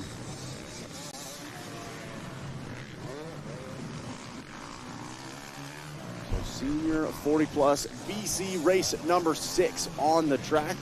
Should have junior 25-plus sitting on the line. That's going to be a fun one to watch for sure. But right now, the Meister himself, the 649, continuing to click off these laps. Sure is here in the senior 40-plus class, a BC class. You mentioned that junior 25-plus coming up. That might as well be an A class coming up here in just a second, Zach. Yellow flags down here on the finish. Again, no jumping allowed on the yellow here this year. So the riders doing a great job of paying attention to that. We had one rider down just a bit after the finish, going to try to get that machine picked back up and rolling. There we see the 21 and the 359 making their way through the 196. Christopher Clark still holding on to that #3 position. And couldn't tell, Jackson, it either looked like they wanted to throw the white flag or they're going to the next lap around. I saw they had it out, so nonetheless, definitely starting to close in on the end of this moto. That would make sense. Make it about a 7-lap race here for these guys. 649 machine looking good. You know, these guys, we've been saying D1, they've got those bikes cleaned up. They got them ready to go here for this 2026 season. Same goes for that 21 machine, looking good. Maestro rocking the white gear. That says confidence without saying a word right there. All day long. Exactly. Keep it starched. He's not even going to have to wash it after this. So here we go. Meister hopping and skipping his way. Still got a nice rhythm through that section, and looks like the white getting ready to come out. 1 lap left to go for Jared Meister out of your senior 40 BC. There it is. 1 more to go here in the senior 40-plus class. Let's see where the rest of the crew going to check in as they make their way across the line. Of course, like Zach was saying, it's still going to be the Yamaha machine of Meister out front. Guys and Tanner holding solid in that 2nd place spot. Christopher Clark holding solid as well. Darren Fortin turning another fast lap time, a 1:16.7 versus a 1:19.7 for Clark. 1 lap left to go. 8 seconds going to be the gap back. Might be a little too late for that one, but at least for Fortin to advance up into a podium spot. Tax Biker, he has made some ground back up. Zach, the rider we saw going down in the 4th place spot, now going to make his way back up into the top 5. Yeah, I just saw the name light up. Tack back into the top 5. Still charging hard all the way to this checkered flag, as we're only a few corners away from the Meister bringing out a checkered. You guys talk about Zach, or talk about Tack, rather. I'm talking to Zach. Tack Spiker originally owned the Wisp Ski Resort in McHenry, Maryland, where we used to have a GNCC. All right. Wow. Yeah, they sold that, and him and his daughter, Adrian, you'll see her, Adrian Spiker, out here as well. Listen, they live right above Pala in Temecula, and he raises world vet stuff, and he's not really concerned about a finish, but he's going to get in there for the love of it. He's going to give it 110%, and it was no surprise to see Tack get back up off of the ground and charge forward. But him and his daughter out here hitting all the big stuff, living life, having a great time, all for the fun of it, you guys. That's what it's all about. Tack Spiker looking to try to bring home a top 5, as it is Meister and Geisentanner, yes, 1 and 2 with Clark now crossing the line in the number 3 ride. Looks like it's going to be Fortin and Spiker rounding out the top 5. William Douglas, Brandon Hughes, Ryan Kukulka, Anthony Caparelli, and looks like it will be Aaron Cohn rounding out your top 10. There it is. Coming up next, Junior 25 plus, going to have 34 entries in total, as do all of the classes here today, as most of them have quantities. I shouldn't say all of them. We might have a few that are a little short, but the majority of them should be just about 34.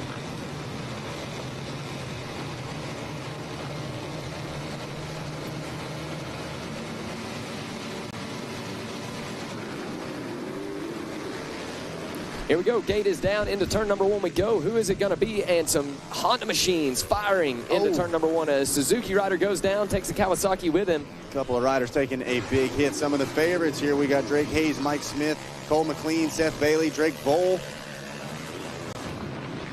So many big names. And we talk about the Vet 25 class and how it's developed. Oh, it looks like that might have been Karsten that went down on the Suzuki. Talk about a guy that knows how to get out front early. Number 800. It sounds familiar. A tip of my tongue. Oh, yeah, that's right. Mike Alessi out front. There was Karsten, so that was not who went down. But no doubt about it, Alessi out front leading the way. Alessi is out front leading the way. This youngster, from the very earliest days at Loretta Lynn's, this guy got hole shots. This guy knew how to get out front. We were talking earlier about, his younger sister's racing as well. And actually a couple of them. And TA is the man, Tony Alessi. That guy, he works for the Quad Lock Honda team now. He's got, I think, 6 or 7 kids. They're all super active in different stuff. Tony keeps them going. But he's got some Moto Legends coming up, he's telling me. Yeah. He's got some real workers coming up. The girls are serious about it. Oh, I'm telling you. Yeah, the girls are serious about it. And Tony loves it. I mean, Tony is just all about it. And what's so interesting, you've heard us talk to Tony at Loretta's many times. It's no secret, Tony and I didn't see eye to eye 25 years ago when Mike was a youngster. But as times change and things change, Tony and I really appreciate each other's thoughts and opinions on things. And I really like how Tony manages the program right now. Not that matters, but the fact is the focus is in the right place. The attention's on the girls, this and that. And what worked for Mike and Jeff doesn't work for everybody. Yep. And Tony will tell you that. Don't do as I did, Tony says. Listen to me now. Yeah. So Well, and on top of that, not only just coaching the family, but still working very diligently with that MCR Honda crew. They're fresh off of an Arena Cross title with Ryan Brees. And then the following day, little Mavis Alessi was out there, got herself an amateur Arena Cross national title. Aria Alessi right there as well. So the Alessi train just keeps rolling. And I'll say it, Mavis is good off the start, too. I don't know, must be something in the DNA. Exactly, no doubt about it.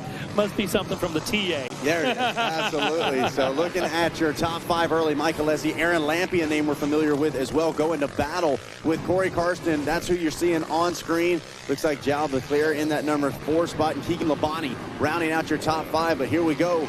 Karsten, he was right on the rear wheel. Lampy's responded. He just made contact while you were going down through there in that corner, touched him on the rear wheel. That's what gave him that little bit of gap all of a sudden. He had to come to a complete stop. So Karsten going to be relentless. You know that. We're only a couple laps in.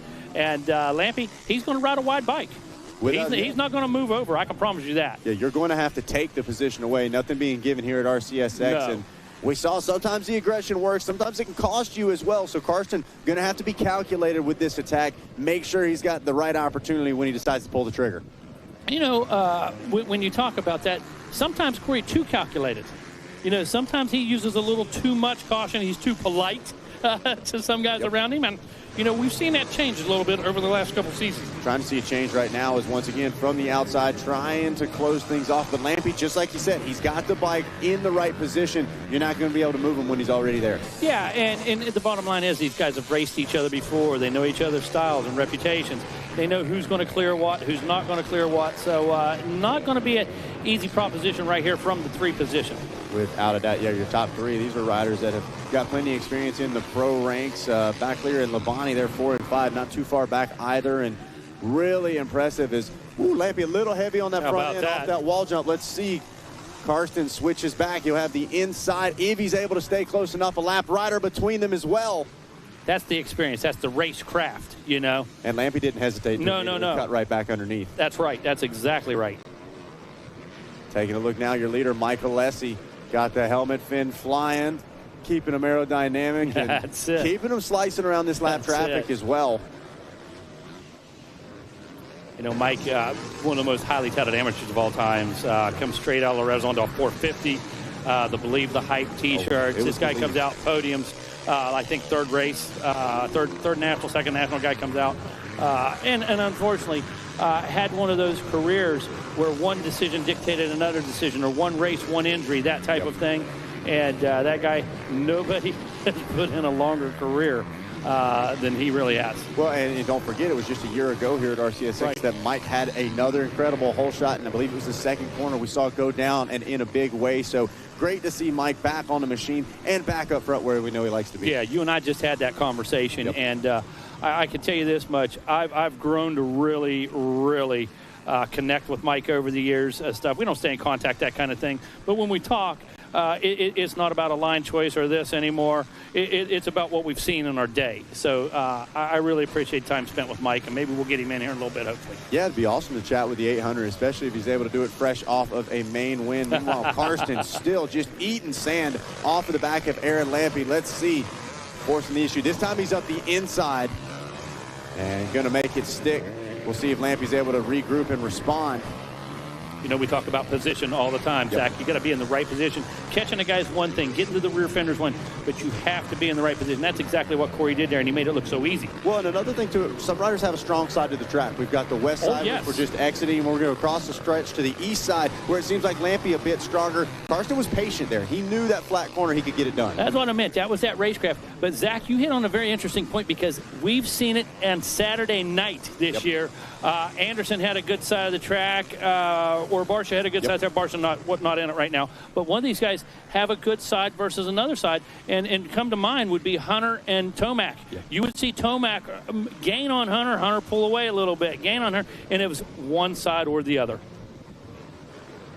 Back and forth we go. Lampy certainly not giving up after that pass. Backleer and Labonte still running strong in the 4 and 5 spot, as looks like Brandon Slane in that 6th place position, just a little out of touch to fight for the top 5.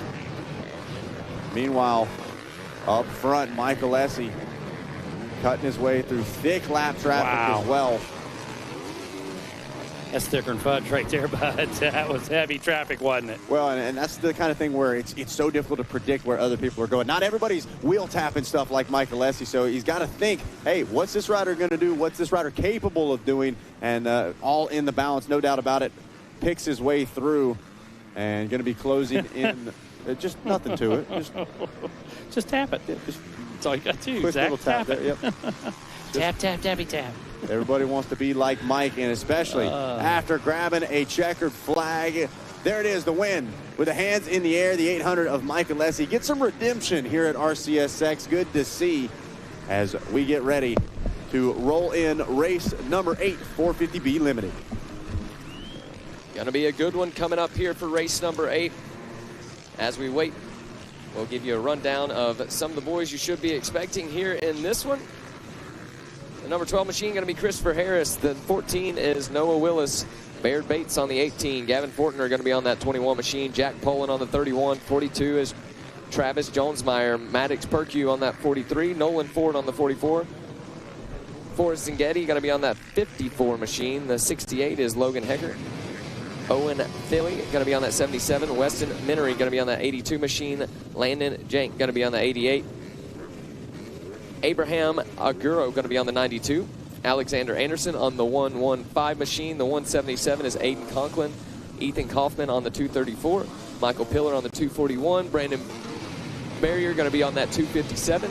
Maddox Hickey on the 264. Joel Newcomb on 316. Ryan Allen on the 429. Jaden Strubble on the 477. Dawson Cook on the 528. 625 is Carter Dennis. Sebastian Gonzalez on the 777. Troy Smith on the 789. And the 794 is Roberto Calahas. And that'll be a full rundown there, Megawatt. That's a good one right there. And this is what we waited for. You know, a lot of divisions, a lot of race downs. This one didn't happen to have a division. These guys are here right now. But this is a national event anywhere. Okay, I don't care if it's Minios. I don't care if it's where. You look at this lineup, it's the best of the best right here. It sure is. And the gate is down into turn number 1 they go. It looks like the KTM riders, big one there.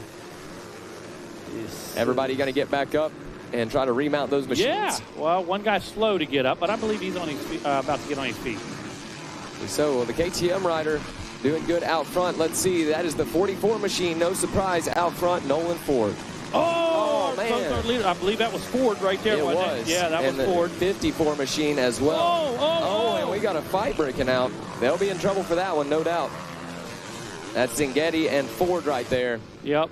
That's how that goes. Bad decision, heat of the moment, but still, you got to keep your cool. Yep. And you got to focus on the race, not that incident. Emotions will overflow here at a race like RCSX, no doubt. And that one just cost right there. Yep. For sure. Shout out to Zach Mashburn. Zach Mashburn, of course, out west prepping the track right now, making things happen. Sent us a picture. He's on the tractor listening to us. He said, it's not easy, man, but I'm watching. He's on the tractor prepping right now. So shout out to Zach Mashburn, buddy. Hope you're doing well, and good luck out there. Hope you guys have a great weekend. Yeah, I've actually been following along with him. He's been an influencer lately. I've been liking it. Yeah. Zach's cool dude. I had the opportunity to work with him at Ponca City, and he's a unique guy, got a different perspective on things. And let me tell you something. He can open your eyes to some stuff for sure. Taking a look here, Megawatt, it is 31 Husqvarna machine, a Jack Poland that is going to inherit that lead. And he is trying to make good work of it now, sitting about 0.6 seconds ahead of Maddox Percue. Then we see Travis Jonesmeyer holding on to the final podium position, 1.7 seconds back from your second place. Very nice. Look at this. Side by side, sets it in there just right. So that is the 92 of Agaro and Harris that on the 12 machine that we're watching. Now back up to our leader of Poland as he's got some company there from the 43 machine. Yeah, Percue, I can tell you this. That guy has intensity. And like we keep talking about a lot of these guys, he can build it throughout the course of the moto. You know, he's not going to really go away. You know, and Johnsmeyer, you've watched him race 100 times. Travis Johnsmeyer, you know, he's going to be in the hunt.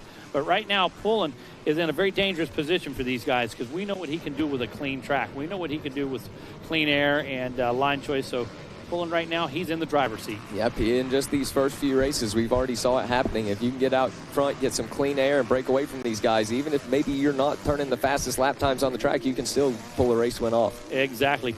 What's going to happen, Jackson, as you can see, this is a great shot right here. Good lines are going to go away pretty quick now. You know, we're into these finals. Not going to do a ton of prep and all this. That line that was there last time around may not be there this time. So guys that can adapt, guys that are out front have a little bit of advantage.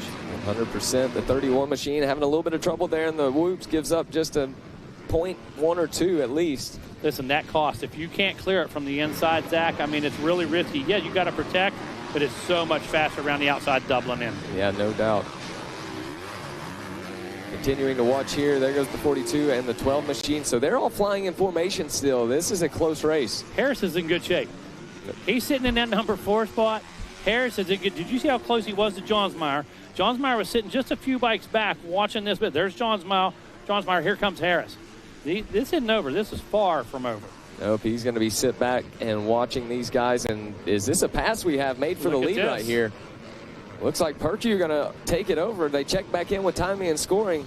Let's double check, and that is going to be the case. The Groveland, Florida native going to overtake the Orlando, Florida native. So Maddox Percue now going to be leading the way over Jack Poland. Understood the urgency. Lap 3. Knew that if he let Poland go to work or gave him any room, he was going to be dealing with Johnsmeyer and Harris instead of Poland. You're exactly right. So now, hey, let the 31 worry about those other guys. I'm out of here. You're exactly right. So flag situation here. The riders having to check up in the whoop, so that's going to allow them to close up.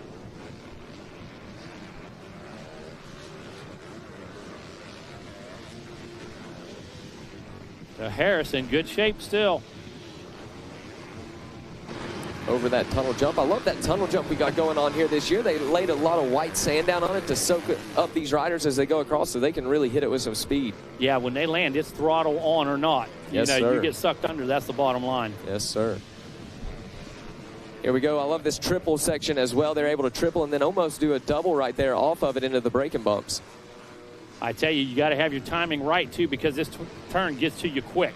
You blow that right, you blow that corner. I've seen people blow the entire berm over the weekend. But look at this, starting to heat up just a bit more, Jackson.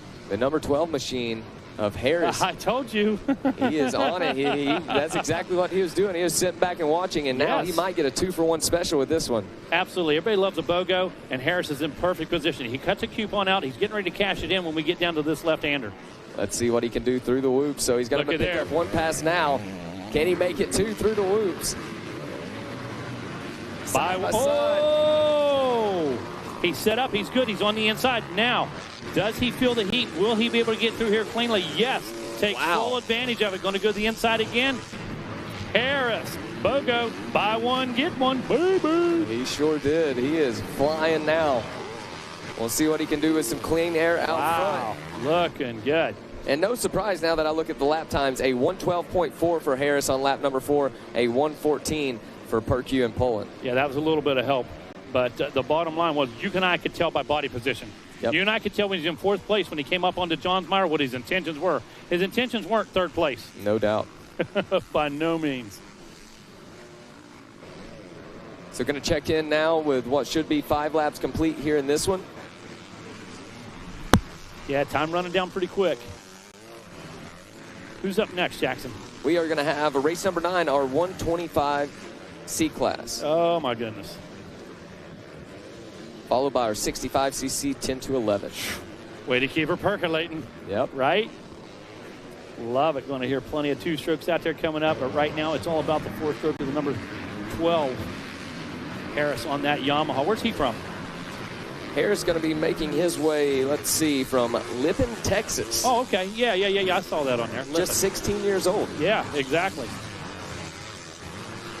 What an experience. Are you kidding me? Are you joking me? Doesn't get better than that. The World Center of Racing. Right, 16 years old, trip from Texas, man, out here. Not only competing, not only up front, but you're out front. Exactly. We've got the Texas native out front, then we have 2 Florida boys with Perque and Poland in 2nd and 3rd. Then we see Johnsmeyer all the way from New York and Pillar from Washington. Nice. Going to make it 6 laps complete. This should be one of our longer motos here with it being the 450B Limited.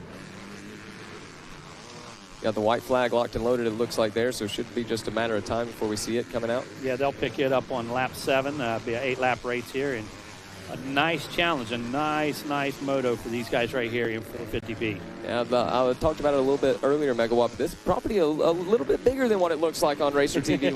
When you're down on the ground, this is over 4 acres that we have this track laid out on. Yeah, yep. What's crazy is you're talking about a few mile track. Yeah. A speedway. So that infield, you don't understand how many houses you can build out there. Yeah, exactly. You have no idea. You and I could build our own gated community. No doubt, no doubt. You could put a golf course in the middle of this thing, and you wouldn't even lose any space. I love it. So there he is, Poland still on the throttle. Looks like Perque. Oh, look at this. Perque not letting go. None of these guys are. Not seeing any real big gaps other than from Harris and Poland here. But as far as Perque and Johnsmeyer go, it's just a second. Nice. To be honest with you, we've watched finishes like that for the last couple of days.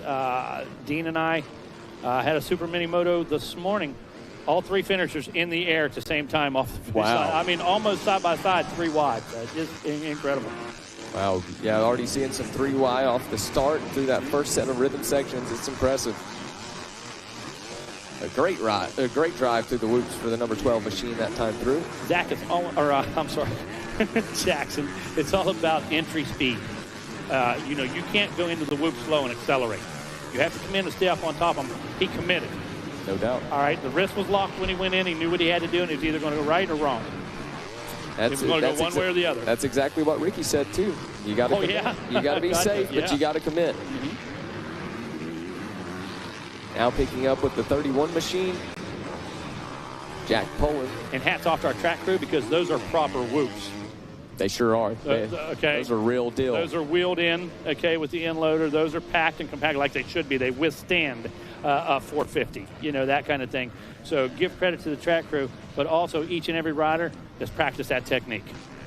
Here it is. Checker flag gonna fly for the number 12 machine. Christopher Harris gonna be taking some hardware back to Texas.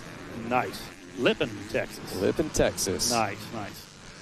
Yeah, those whoops, don't be fooled. Those are full-size whoops out there as well. That's what I'm telling you. First thing I noticed when I pulled up yesterday, those are the real deal.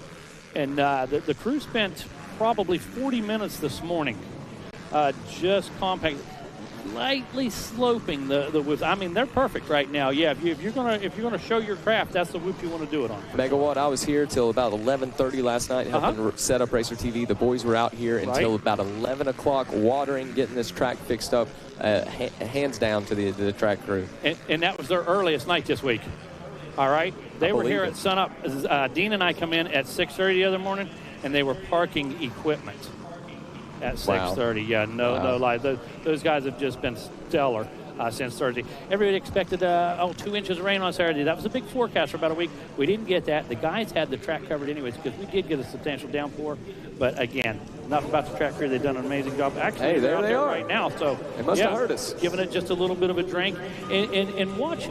It's just a touch-up, Jackson. We're not doing maintenance. We're not doing track prep. Prep was done last week. We're doing a little bit of touch-up, and we're not going to jeopardize the integrity of our ruts. We're not going to jeopardize the integrity of those whoops.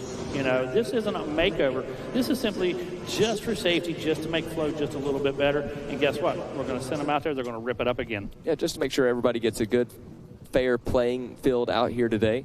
Absolutely. And I believe we've got 65s coming up next. We have our 125C followed by those 65s. Want to give you a rundown of this 450B Limited real quick. It was Christopher Harris, like we said, taking the win. Jack Poland with a second place. Travis Johnsmeyer with the third place. Maddox Perchew going to be able to hold on for fourth. And then Michael Pillar will be your fifth place. Alexander Anderson, sixth. Nolan Ford, seventh. Wesley Mineri in that eighth place spot. Gavin Fortner in ninth. And Dawson Cook going to round that top 10 out. Awesome.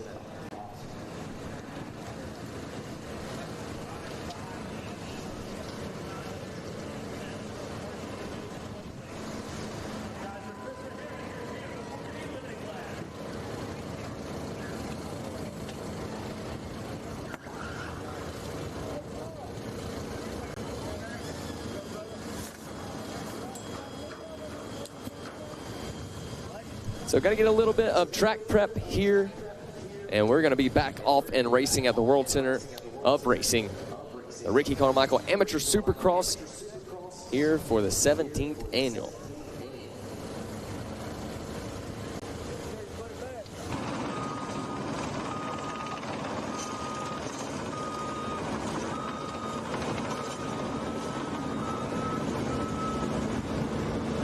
Want to give a shout out to some of our sponsors here. Rocky Mountain ATV MC. Rocky Mountain ATV MC is proud to support Ricky Carmichael Amateur Supercross and racers everywhere by being the primary source for off-road gear, parts, and accessories. 100% employee-owned and operated, Rocky Mountain ATV MC backs their fellow riders with great deals, a huge selection, free shipping, and some of the most helpful staff in the industry. RockyMountainATVMC.com. Get ready.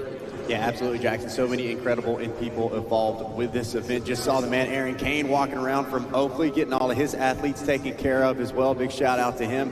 And he said it's a big weekend for him. You think about Daytona Bike Week, everything that goes into it, Jackson. We had GNCC just up the road. We've got flat track going on. We've got RCSX. We got Vintage tomorrow. This is a big opportunity, not only for the individual racers, but for the industry itself. So make sure you guys are walking around. If you see anybody involved with any of these companies that maybe you do work with or that you want to work with, take those extra few minutes. Introduce yourself. Say what you're doing out here. Say where you're from. Talk to them and create a relationship, because this is a big opportunity for marketing for one of these racers just as much as it is to get the result. Yeah, be an advocate for yourself out here. Go talk to these guys. It goes a long way. I mentioned Rocky Mountain ATV MC, Zach. I want to also mention Boxo Tools USA. Boxo USA, the official tool sponsor here of the Ricky Carmichael Amateur Supercross, is awarding winners a 2026 RCSX Championship with select Moto Box, Toolbox, and off-road tool bags.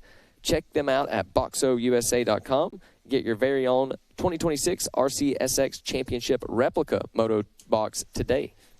Got to give a big shout out to our friends over at Thor. They've put forth a massive global effort in all new racewear products. Hilton and the whole crew doing a great job over there. They've got fresh graphics, bold color options, the sport mode and launch mode collections. My old man just got himself a fresh set of Thor. He says he's immediately gained extra horsepower. He started talking smack to me like he thinks he's going to come back on the kid. I don't know. It must just be the Thor gear. Look good, feel good, ride good. That's what they always say. Big shout out to our friends over at Thor. Yeah, Cometic Gaskets as well. Cometic is a leading worldwide supplier of gaskets and engine sealing solutions for the power sports, performance aftermarket, original equipment, and motorsports industry. Cometic Gasket are the competitive standard for racers who demand the very best. For more information, log on to Cometic.com. Cometic Gaskets, sealing championships since 1989. Look, Jackie Legs, when it talks to being a top amateur or pro motocross, supercross, arena cross, whatever kind of cross you're racing, if you're running this kind of intensity for the duration they have, you got to be at the top of your game, not only on the bike,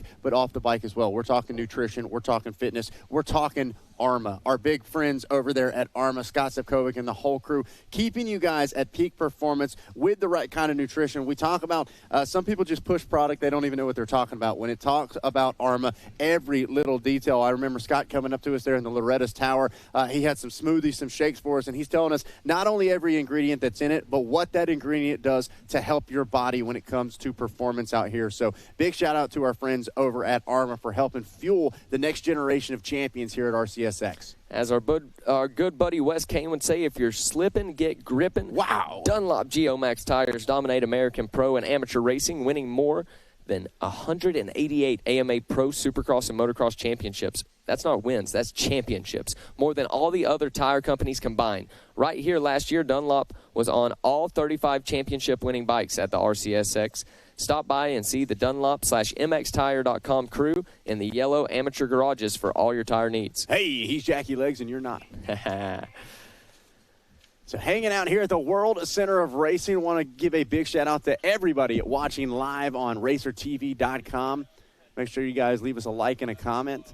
And go ahead and circle your calendar as the 18th annual RCSX will be here before you know it. You don't want to miss it. Make a trip out of it. That's what I tell people all the time. Whether you go just about an hour up the road, hang out with us at GNCC, maybe you make the trip down Saturday night, as a lot of our crew did, to come catch the SMX race on Saturday night. Then you're back. We're bike racing on Sunday, Jackson. You come here for RCSX on Monday, vintage throwing down on Tuesday. I mean, this is all that you could ever ask. Not to mention this little thing called Daytona Bike Week going on as well. All kinds of great stuff going on over there as well. I heard about that. Yeah, it sounded familiar. I couldn't quite think of what it was, but no doubt about it, something else worth getting fired up. The sweet sounds and smells of 125 premix is in the air as 125C getting ready to take to the track. The smoke boiling as the boys get them fired up.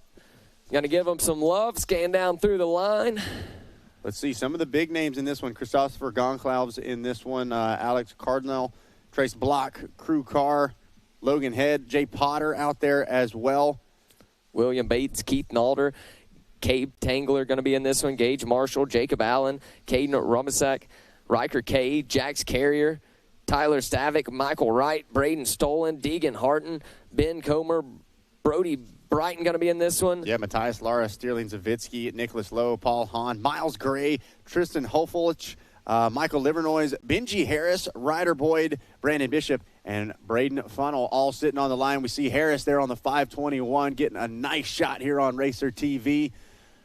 And getting fired up, Jackson. One thing about it, I've been trying to figure out where these hole shots are coming from. It seems like, once again, a very racy first turn you can line up. See most people choosing that inside of the dog box, but nonetheless, plenty of different options as far as the top gate. We're off and rolling 125C. A good jump from that inside. Could really see there from the Racer TV cameras. Is it going to be enough? The 199 machine with a good drive, but it looked like a red front fender out front. Looked like it was a gas machine grabbing the early race lead. Well, kind of watch and wait. A 45 on the plate. Let's see. That's going to be Caden Ribizak getting the job done on that Gas JMD Pro Porting and Violent Noise Records back ride. Yeah, Ribizak going to be making his way from Toms River, New Jersey, and trying to have himself a day here in Daytona. Looking wicked fast out here with a little glance back. How about it through the sand?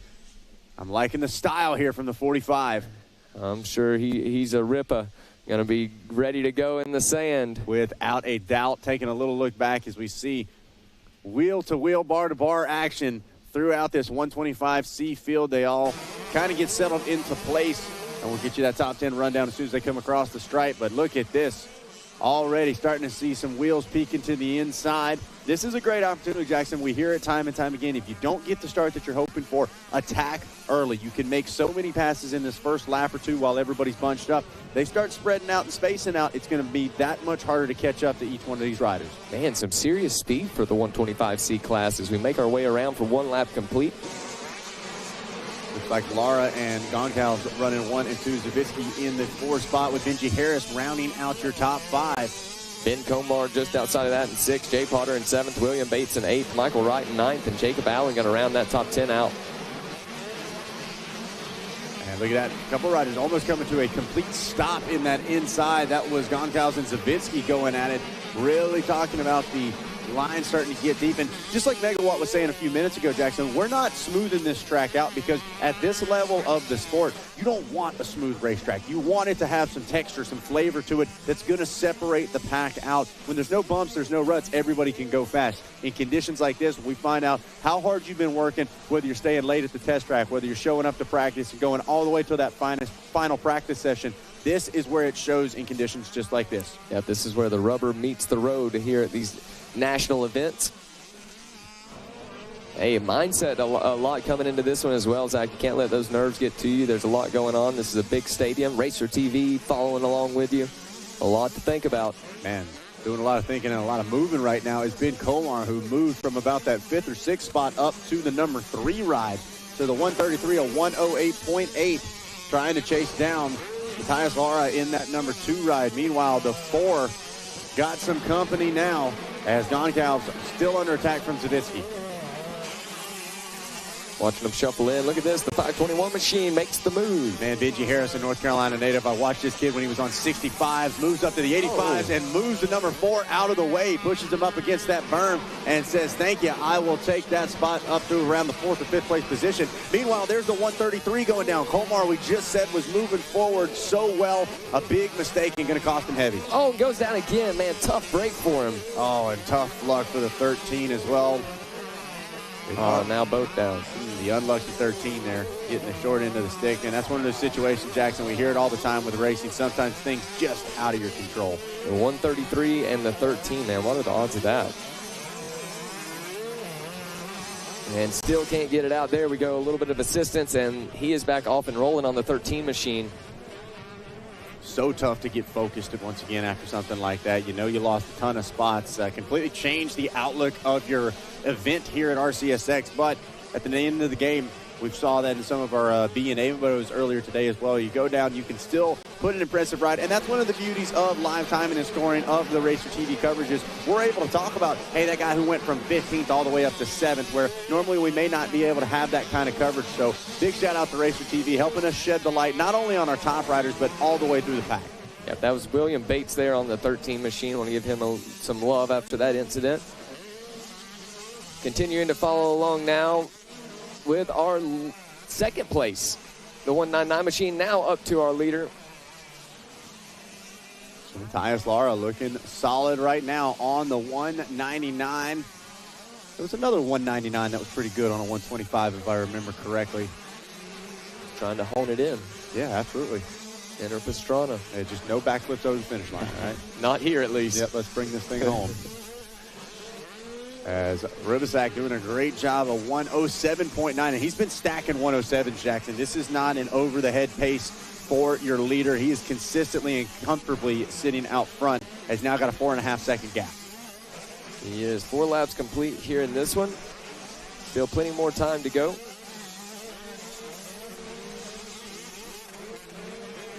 Watching down, looks like that might be the 440 machine. we just saw making his way through a little bit further back in the pack. That's Michael Livernois running in that number 12 spot.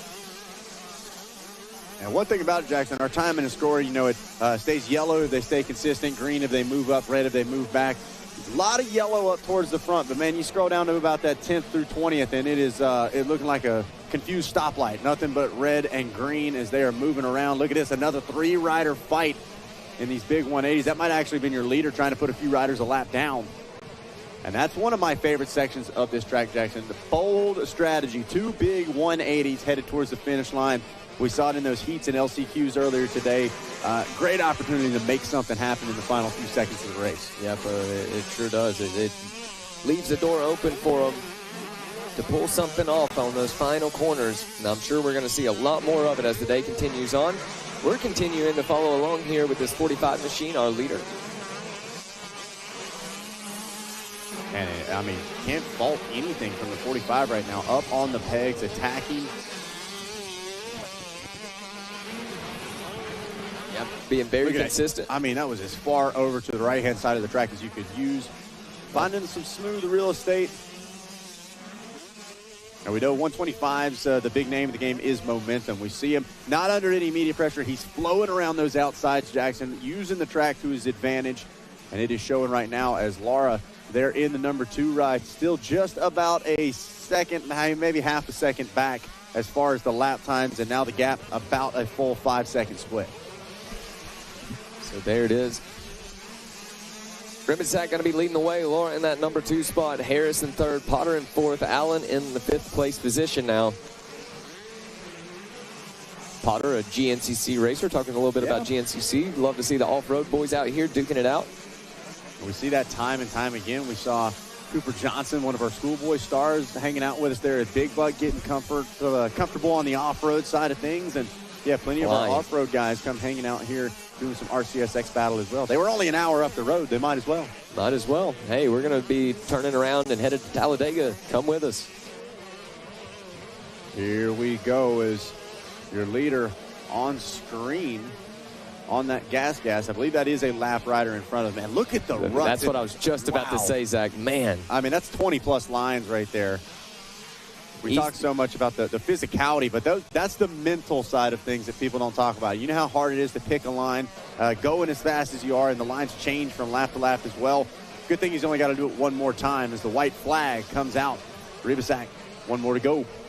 I know all too well those lines will come at you very, very fast, and you better pick one and go with it and commit to it. They're going to be coming at you fast tomorrow, Jackson. Yeah, hey, we've got a few of us supposed to be headed out for tomorrow's racing.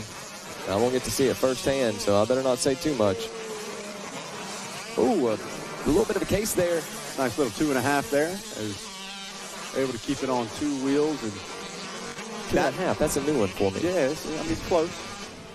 Hey, that's exactly what it was, and he pulled it off no problem. So continuing to follow along with the leader. What do you call halfway between a triple and a double? Trouble. You're very right. You're very right. Like that one, didn't you? The final few sections of the track. And that white flag going to turn to checkers here before you know it. One more trip through this rhythm section. Through some more of those gnarly ruts. And this is exactly what you want to do out front. He's not been under any heavy pressure, been able to take the lines he wants, navigates lap traffic well, and no question about it. Caden Ribisak, your winner here in 125C. And he's pumped up. There it is. That's what I was waiting for, the emotion as they come across the line. You're a champ. 199 going to cross the line in that number 2 spot. Looks like Benji Harris potentially going to snag that final podium position. There is the 521 machine here from 125C.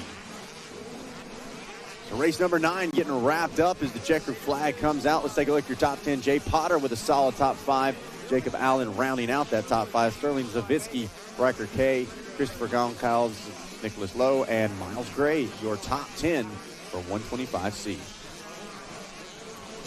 Excited for this next one. Race number 10, 65cc, 10 to 11. I saw the guys sitting out there just a minute ago. Went and talked to all of them before they head the line. They are fired up, and they are off and rolling now. Let's take a look. Talon Benz, Bentley Mara, Emerson Zwinger. Oh, whoa. A huge hole shot for the 710. That is Shannon Tarnow. No question about it. Tarnow saying, I got to go now. Look at this. Trying to check out early. And this is why we've got some of the biggest names in 65 racing out here. I know that sounds funny, but a lot of these kids have reputations. They've got national championships in the collection. Saw the 99 of Jax Baker up there in the number 2 spot. Just saw him out at the Arena Cross Amateur National Championship, and he's been practicing some tight quarters racing. So watch out for this kid as he's now trying to show a wheel to your leader early. We're going to see some serious battling in this one, no doubt. Hudson Cohen up there inside the top 3 as well. Meanwhile, 777 a little bit further back than they would want Connor Rodriguez. So this is the future of SMX, the future of pro racing here. Jackson saw the 122. Zaxton Rice trying to close back in. I actually was one of the kids I was catching up with out there from close to my neck of the woods. Was actually racing in my hometown. I had one of the shirts on, so I got to go up and talk to him. And when he was telling me his name, I couldn't quite understand him. That's a little mix of both of our names there. We got Zaxton going on. There it is. We got Zaxton, we got Daxton in this one, we got Jackson, we've got a bunch of them. And let's see time and scoring updating across the stripe. It is Shannon Tarnow leading the way. Jax Baker and J.R. Giannette in the number 3 ride. Carter Holmes, Hudson Cohen, your top 5. Joao Ferreira in the number 6 position. Harrison Bagel in 7. Louis Hawk, Levi Letty, and Ashper Hall, your top 10. Jackson, I think we've said every single one of those names at least once out at Loretta Lynn's or at one of the amateur nationals we cover here on Racer TV. All of them I'm familiar with. Yeah, same here. Very familiar with all these names. Seeing Levi Letty in this one in the 9th place spot. Ashper Hall sitting in 10th. Patrick Pastro in that 11th place spot. Dominic Still in 12th. Levi Meyer in 13th. Still Leonard in the 14th place spot. 15th, Tucker Tix. All very familiar names, not only to us, but I'm sure most people watching on Racer TV as well. So watching on screen, I couldn't quite tell whether or not Baker had made the pass for the lead. 2 of our Cobra Elite riders going at it. Wouldn't be surprised to see either one of them out front. We'll see across the stripe. It is the 99 of Jax Baker now taking over the lead, and not a surprising sight for me, Jackson. I saw this kid just a few weeks ago, and he's in rare form. The attack, the aggression. He had a battle royale with Joao Ferreira, who's currently in the number 4 spot. He came down to the final few corners, and they may be kids, but they made some grown man moves, as Mikey Waynes likes to say. It is impressive to see the racecraft and just the overall race intelligence that these kids have as young as 10 years old. Yeah, a 3rd place there in his heat race for Jax Baker, a Cobra Elite rider on the JC Motorsports 7 Oakley 6D Dunlop B99 suspension, Sorby, and Ranch 54 back ride. Watching now as Carter Holmes making some big moves up to that number 2 spot. Giannette and Ferreira 3 and 4. Cohen rounding out your top 5. So Tarnow having some issues there on that first lap. And tough break for him. Well, it's so hard, and these kids know it as well. The depth in this 10 to 11 class is as deep as it's ever been, so it's going to be tough to make that time back up. Zach, I was talking about racing tomorrow. I'm just glad I don't have to get out here with a 65cc 10 to 11. Yeah, these guys are flying. Kids are brutal. They're animals. I mean, I love you, Jackson. I don't want you to get hurt out there. Yeah, same here. A foot of suspension travel, no problem to send it 30 foot up in the air. Watching, looks like that was the number 30, losing a spot to Levi Letty. So Hudson Cohen and Levi Letty going at it. Look at this once again. Oh, that was Tarnow we just saw on the peg, standing up through that switchback and picking up at least 1 spot. Now the 123 under pressure from Levi Letty. So how about it? Gets around Hudson Cohen, immediately going after J.R. Giannette. The 469 KTM on the charge.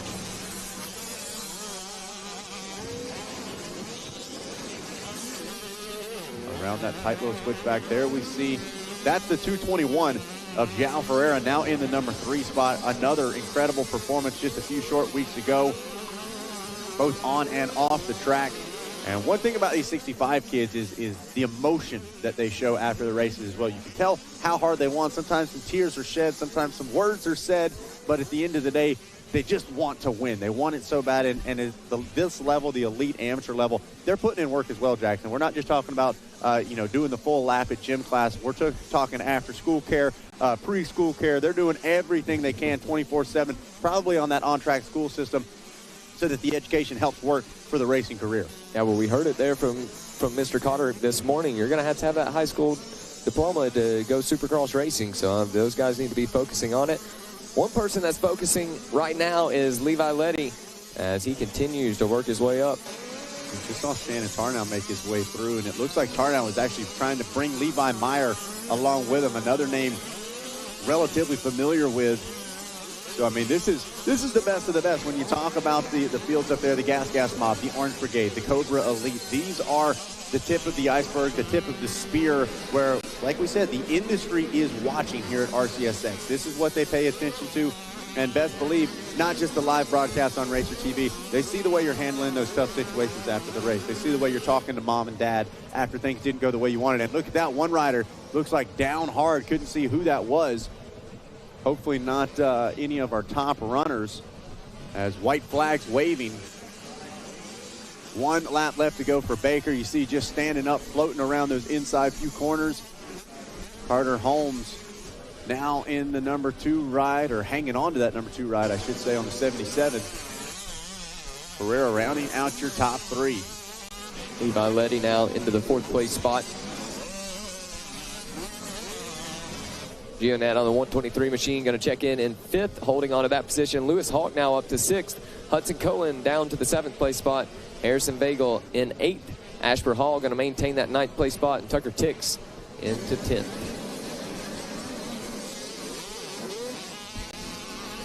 Following along with the 99 machine of Baker as he works on this final lap of racing. So less than a lap remaining. Here we see Baker really going wide in that corner. We've seen that kind of bite a few riders, but he's playing it right in that safe zone. Not quite too high up in the fluff, but still able to carry a ton of momentum. Stands late into that corner. I mean, that's just beautiful technique that we're used to seeing in, the B and A classes.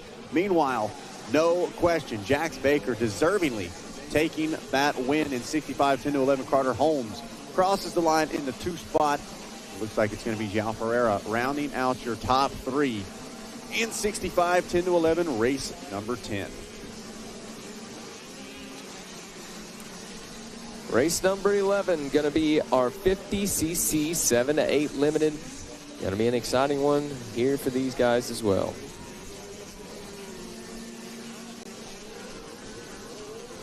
All right, your top 10. Levi Letty actually snags away that 3rd place spot. João Ferreira going to finish in the 4th position. JR Gionat 5. Lewis Hawk in the 6th. Hudson Cohen, Ashford Hall, Harrison Bagel, and Tucker Tix rounding out your top 10 in 65 10-11. Elbows are up for our 50cc riders. Look at that. Both feet off the pegs and wide open. And in turn number 1 we go. One rider down there. Going to get him fired back up. Ooh, big hole shot for whoever that is we got out front leading the way. One rider having a tough break there in turn number 1. But it looks like that is going to be Noah Fort leading the way, fellow North Carolinian, having a solid ride on that Cobra machine. Ryan Williams right there. The Brooksville, Florida native on the Cobra Elite, Mendon, Sorby, Oakley, Alpine Star, VP, Maximum, Dunlop, T-Rex, and Ranch 54 MX back to ride. I think that was Williams that went down, actually, if I'm not mistaken, the 92. Just saw after that section. Yeah, I'm pretty sure that was him picking him up. We saw it on the back of the jersey. So just like we said, I mean, such a tough spot to be in. You fall in those first few corners, and it makes it almost impossible to get back to it. And just as I was reading the sponsors, the 22 machine, Hudson Hinnich, looks to be in a good spot here in this one. Sitting in 2nd now. They're going to make their way through timing and scoring, give you a full rundown, have that rundown on your screen. And watching the number 4 try to pick away. Let's see who he's bringing along with it. Looks like that is that 22 machine, Hudson Hinnich. Pushing hard. And taking a look at our lap times, we'll get a full lap in the books next. Rivers Rice, Carson Fritch, Wade Lloyd, your top 5. With Cohen McKittrick, Colton Love, and Ryder Barabo in the 8th spot. Kai Borden, and Brantley Faber, your top 10.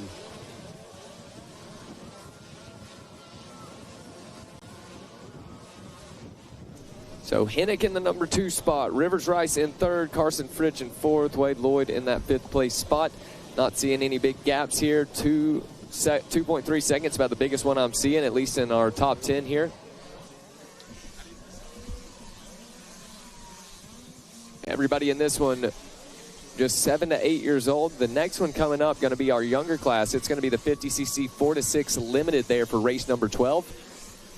One thing I love to see with these little guys is just the stance that they have on these motorcycles. They already have such good form, and it makes it so fun to watch and announce.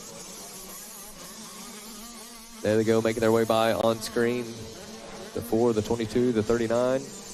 And now here comes the 59 and the rest of the crew moving back up to our leaders as we have a battle now between Forte and Hennick.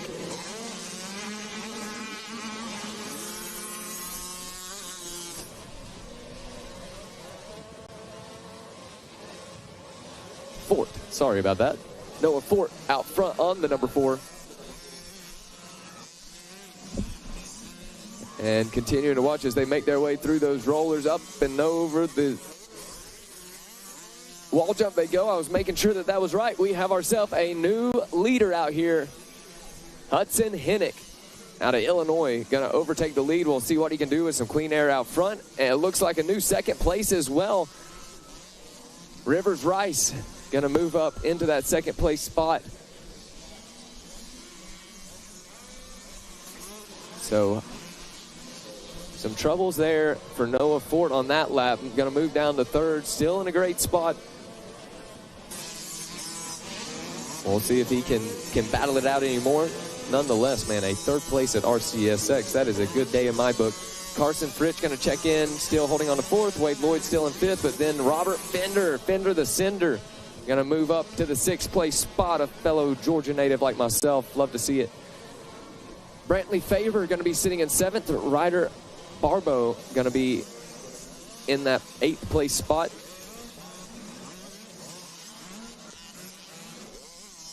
Cohen McKittrick going to be in the ninth place spot, and then Grayson Clark going to be holding on to the 10th place position.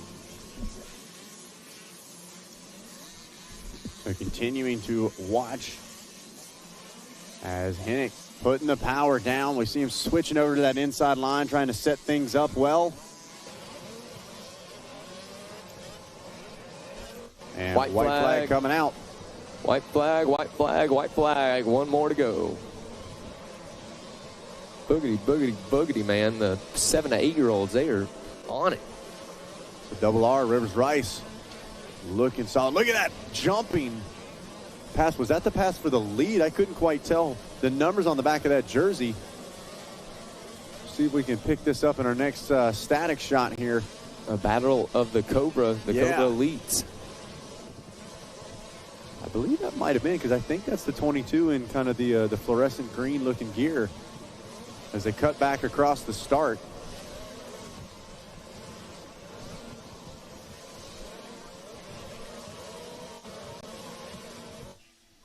Man, through the ruts, making it look so easy out there on a track that is so difficult.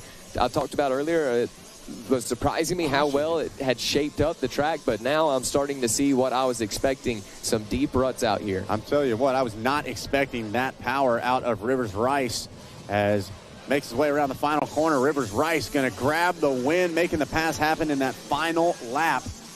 Hennick going to follow into that number 2 spot. What a battle between the two Cobra riders. Man, that's what it's all about. Without a doubt.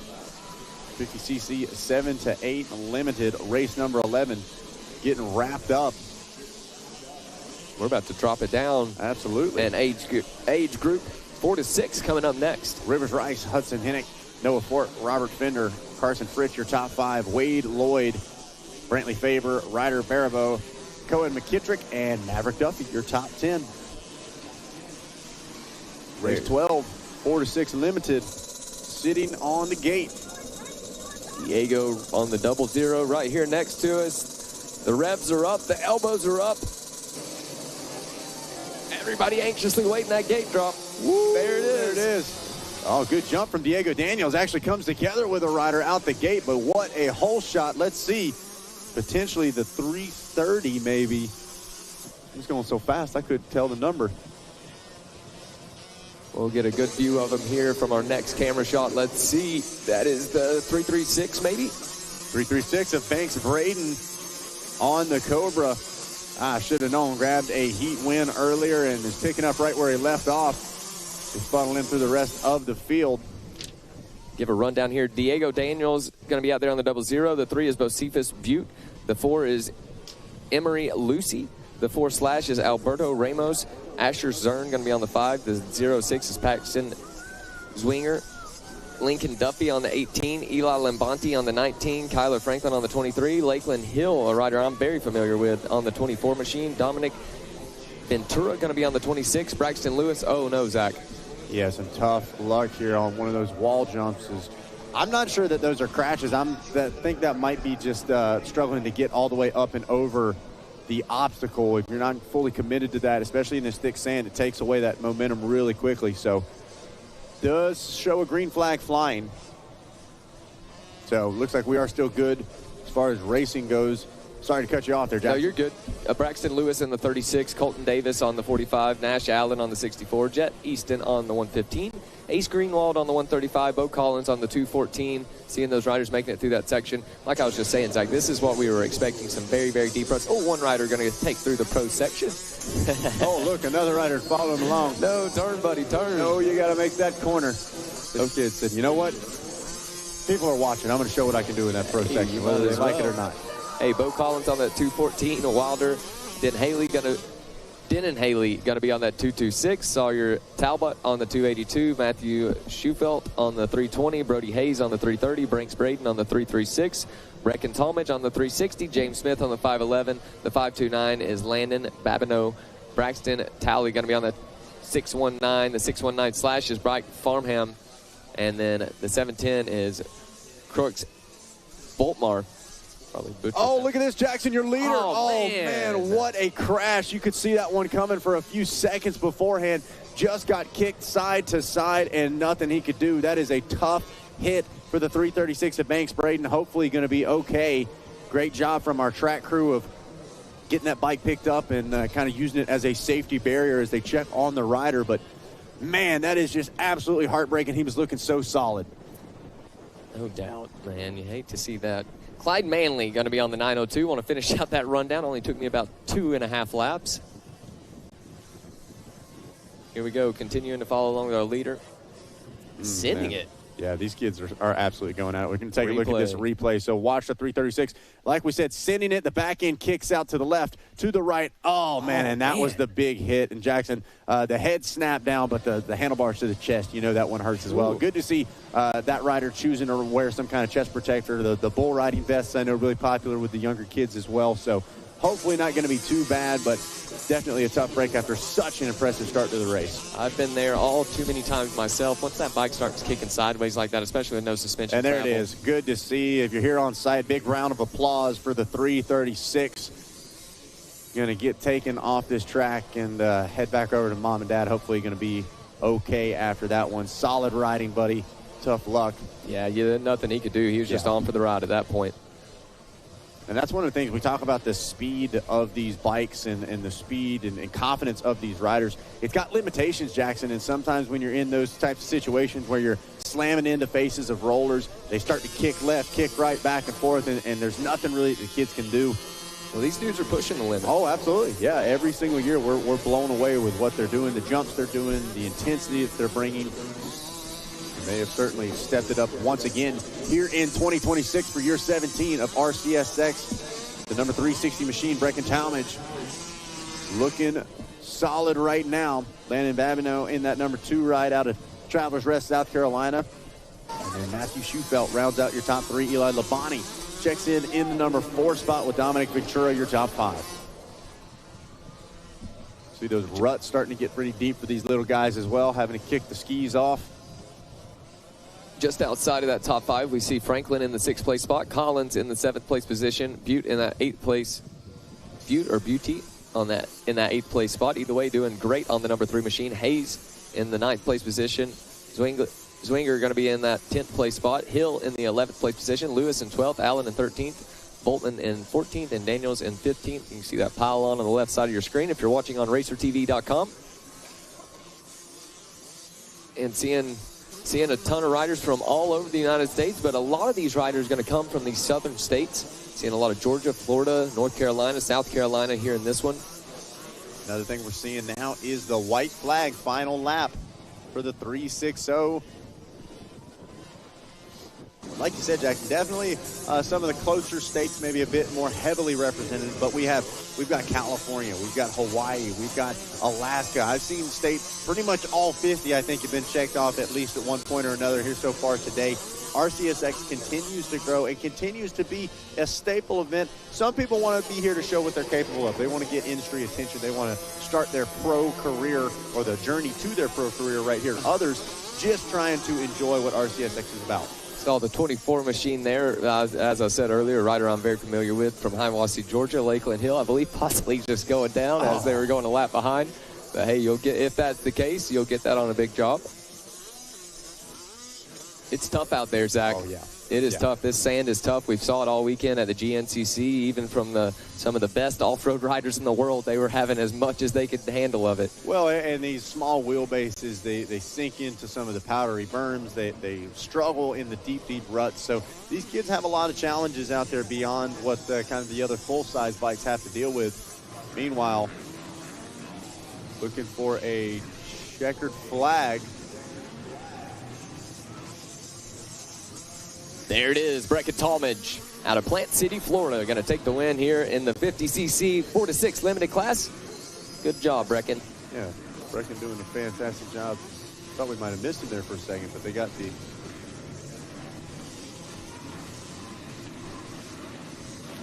Matthew Schufelt comes through in that second place position on the 320 machine.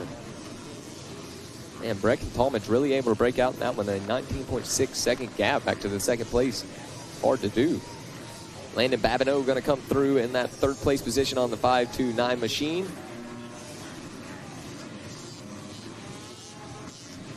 Now waiting on our fourth place to make their way through, and Eli Lambanti going to get it done in that fourth place spot aboard that number 19 machine. Seeing it there on your screen, Dominic Ventura going to round out your top 5.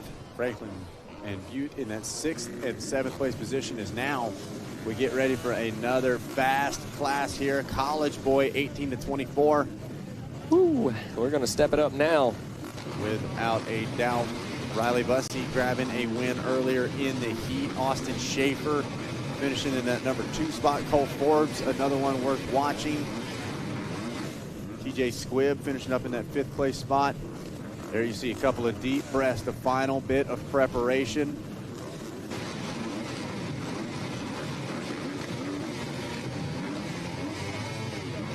Colton Austin, Nathan Albrecht as well out there. The college, 18 to 24, you see a couple of riders getting fired up. Lots of different approaches as far as the strategy. That guy's smacking himself on the chest. No, dude, they got me fired up. I'm racing. I'm ready. I'm in here twitching my head. CJ Bone back there, Jeremy Albrecht playing Moto Dad here today. Got, I believe, 2 of his kids out here racing with us. Let's do it. Here we go. Gate is down. Into turn number 1 we go. The 22 with a good drive, but not going to be enough. The 5.50. Going to get it done with a whole shot. Cole Forbes going to be credited with the whole shot. Let's see if he can hang on to it, as it looks like the orange fender going to lead him all the way down the straight. The 319 into that number 2 position. That's going to be Benjamin Moya, a 10th place in the heat race earlier, trying to capitalize here with a good start. Let's see what the Richmond, Virginia native of Cole Forbes can do here in this one. We've talked so much about off-road riding. Cole Forbes starting it out off the off-road side. I'm sure he's been down where we were just a few days ago, racing some GNCC in the sand, so we'll see what he can do in the sands of Daytona right now. It's all about perspective, and he says, you know what, I've done an hour and a half at least in the sands of Palatka, the sands of Daytona, a little bit different, but Forbes, tons of style, and as he's transferred over into more of a Supercross and motocross focus, it is really impressive to watch his intensity level. That's something we talk about, maybe struggling just a bit, the transition from off-road to moto, that quick turnout. You got to be at 100% right off the rip. He's looking pretty 100% right now. Yeah, and we've saw him just about 100%, if not 100%, the last few years at Loretta Lynn's as well, having some great showings there and showing what he's capable of. The boys are going to check in now. Cole Forbes, like we said, leading the way. Clayton Stockstill in the 2nd place spot. Benjamin Moya holds on to 3rd. TJ Squibb and Riley Bussey going to round out your top 5. Taking a look just outside of the top 5, it is Ronnie Snyder that is in that 6th place position. Carson Burns in 7th. Wyatt Reimer in that 8th place spot. Andrew Wallace holding on to 9th. And Austin Schaefer going to round out your top 10. Not quite the start Schaefer was hoping for. He was coming into this race with a 2nd from the heat.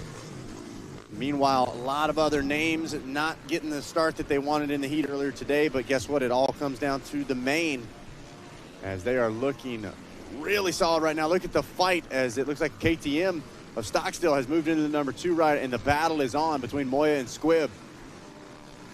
It's going to be interested to see exactly what Schaefer can do. If I'm not mistaken, a rider grown up at that south of the border training facility. Yep. I'm sure he's going to have a lot of racecraft. We'll see if he's able to work up through the pack. Right now, trying to work up through the pack is the 404 machine of Riley Bussey. He has moved up to 4th and looking to go into a podium spot here, Zach. Yeah, I caught the 404 on the back of the jersey right after I said it. So it's Moya and Bussey going at it for the number 3 spot. And they've got Stockstill just in front of them. And to your point there, Jackson, yeah, Schaefer, they used to call him Little Pedro, and then he shot up about 5 feet. So now he's about 7 feet tall, so not so Little Pedro. Riley Bussey got it done, Zach. He is now in that 3rd place spot. And almost immediately, Jackson, you see that pass get made, and he's right to the rear wheel of Stockstill. Bussey pushing forward. We were able to catch him earlier today and see that heat race. Not sure if it was this exact class. Like we said, a lot of these amateurs in multiple classes here today. But, man, you can just see the intensity from the 404. And he knows he's got to go right now, Jackson, because look at what Cole Forbes has already done. Opened up an entire straight right there. He cannot afford for the KTM to get any further out of sight. No, he sure can't. And seeing him now on screen. Styling and profiling. He's looking good out there. Calm, cool, and collected, hitting all his marks. Staying patient right now. Bussey doing a good job. Let's take a look at what the lap times show. A 1:02.4 for your leader. A 1 minute 0.8 for Bussey. So clearly speed on his side. The question is time. Would be surprised to see these guys go 7 to 10 laps at least. So we'll see how much time Bussey's got. He made quick moves. Was in that number 2 spot by the end of lap number 2. Now he's just got to keep moving forward, see if he can chip away at this lead. Look at the big launch right there, tripling through that rhythm section. I'm not sure if I saw anybody else do that. Going to be interested to see what Cole Forbes does here, if he's going to be able to turn the intensity up just a bit as Bussey catches up to him. Like you said, a 1:02.4 for him versus a 1 minute flat there for Bussey. Cole Forbes did turn it up a little bit that time through, a 1:01.4 for him, so dropped it down a second. So Forbes trying to lock in and turn in some perfect laps, because that's what it's going to take to keep the 404 off the rear fender. Meanwhile, it looked like we saw Schaefer starting to get into it with Moya inside that top 5 now. Back to our leader of Forbes we go. Following along with the 550 KTM machine on the Moto Bros, Moto Muck, Race Ready, Power Band, TLR, Dirt Labs, and FXR back to ride. Ooh, man, Forbes threaded the needle around that lap rider, going as far to the right as he possibly can. And look at that, slams the door on another lap rider. Forbes cannot waste any time, can't check up at all, being nice with these lappers, because he knows there is a big blue 404 machine trying to stock him down. 18 to 24-year-old class here. Forbes going to be 20 years old, so right in that mid-range. Bussey hard on the throttle, and shout out to the 96 as well. Or maybe that was the 82 of Stockstill, actually still right on the rear wheel. Shoo, I saw Schaefer going by. He is flying, Yeah. Made his way up to the 4th place spot and looking to continue. Schaefer also running that 1:01 lap time, so really pushing the pace forward. Stockstill going to be the rider in front of him, who turned a 1:03 that last time through. And not even a second between them. Got some yellow flags out here for Forbes. He's going to make it through no problem. The flag is up for the rest of our riders, and continuing to follow along here with Forbes as he is going to check back in for what will be 6 laps in the books. Oh, one rider down right here, having to get back going on the 669, able to stay out of harm's way.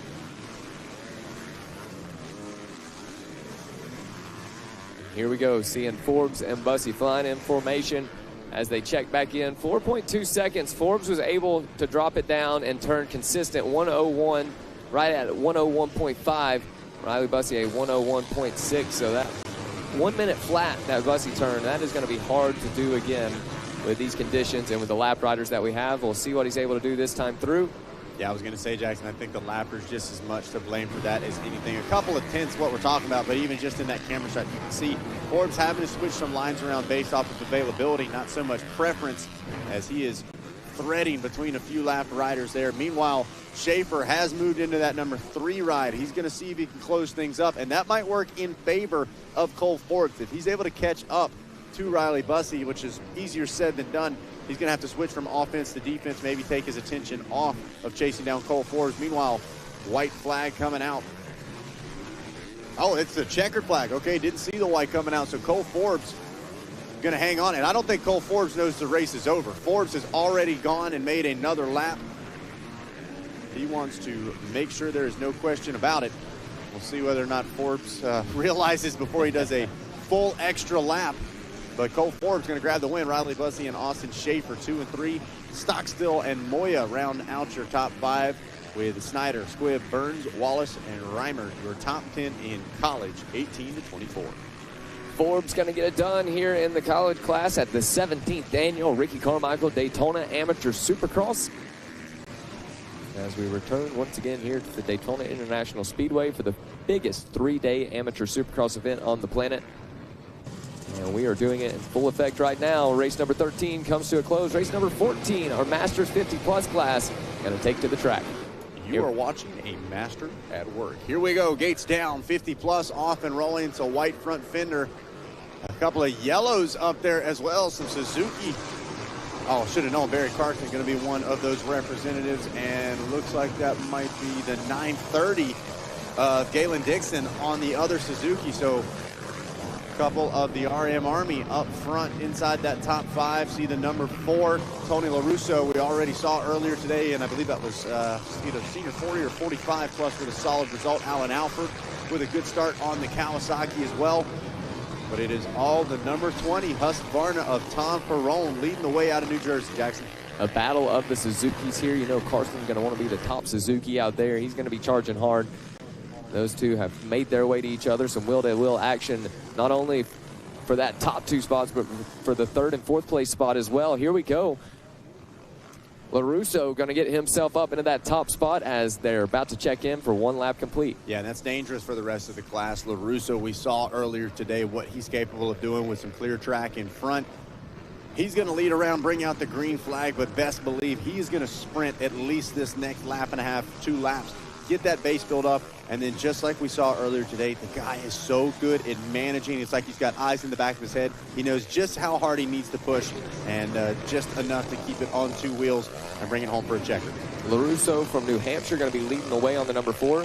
Tom Perrone out of New Jersey sitting in 2nd. Barry Karsten also from New Jersey in that 3rd place spot. The Pennsylvania native of Galen Dixon in that 4th place position, and then the Virginia native of Alan Alford holds on to 5th. Carl Walter in that 6th place spot. Tack Spiker in 7th here in this one. James Jetmar in 8th. Preston Tyson in 9th. And then Daniel Zullo going to round out your top 10 here in this one.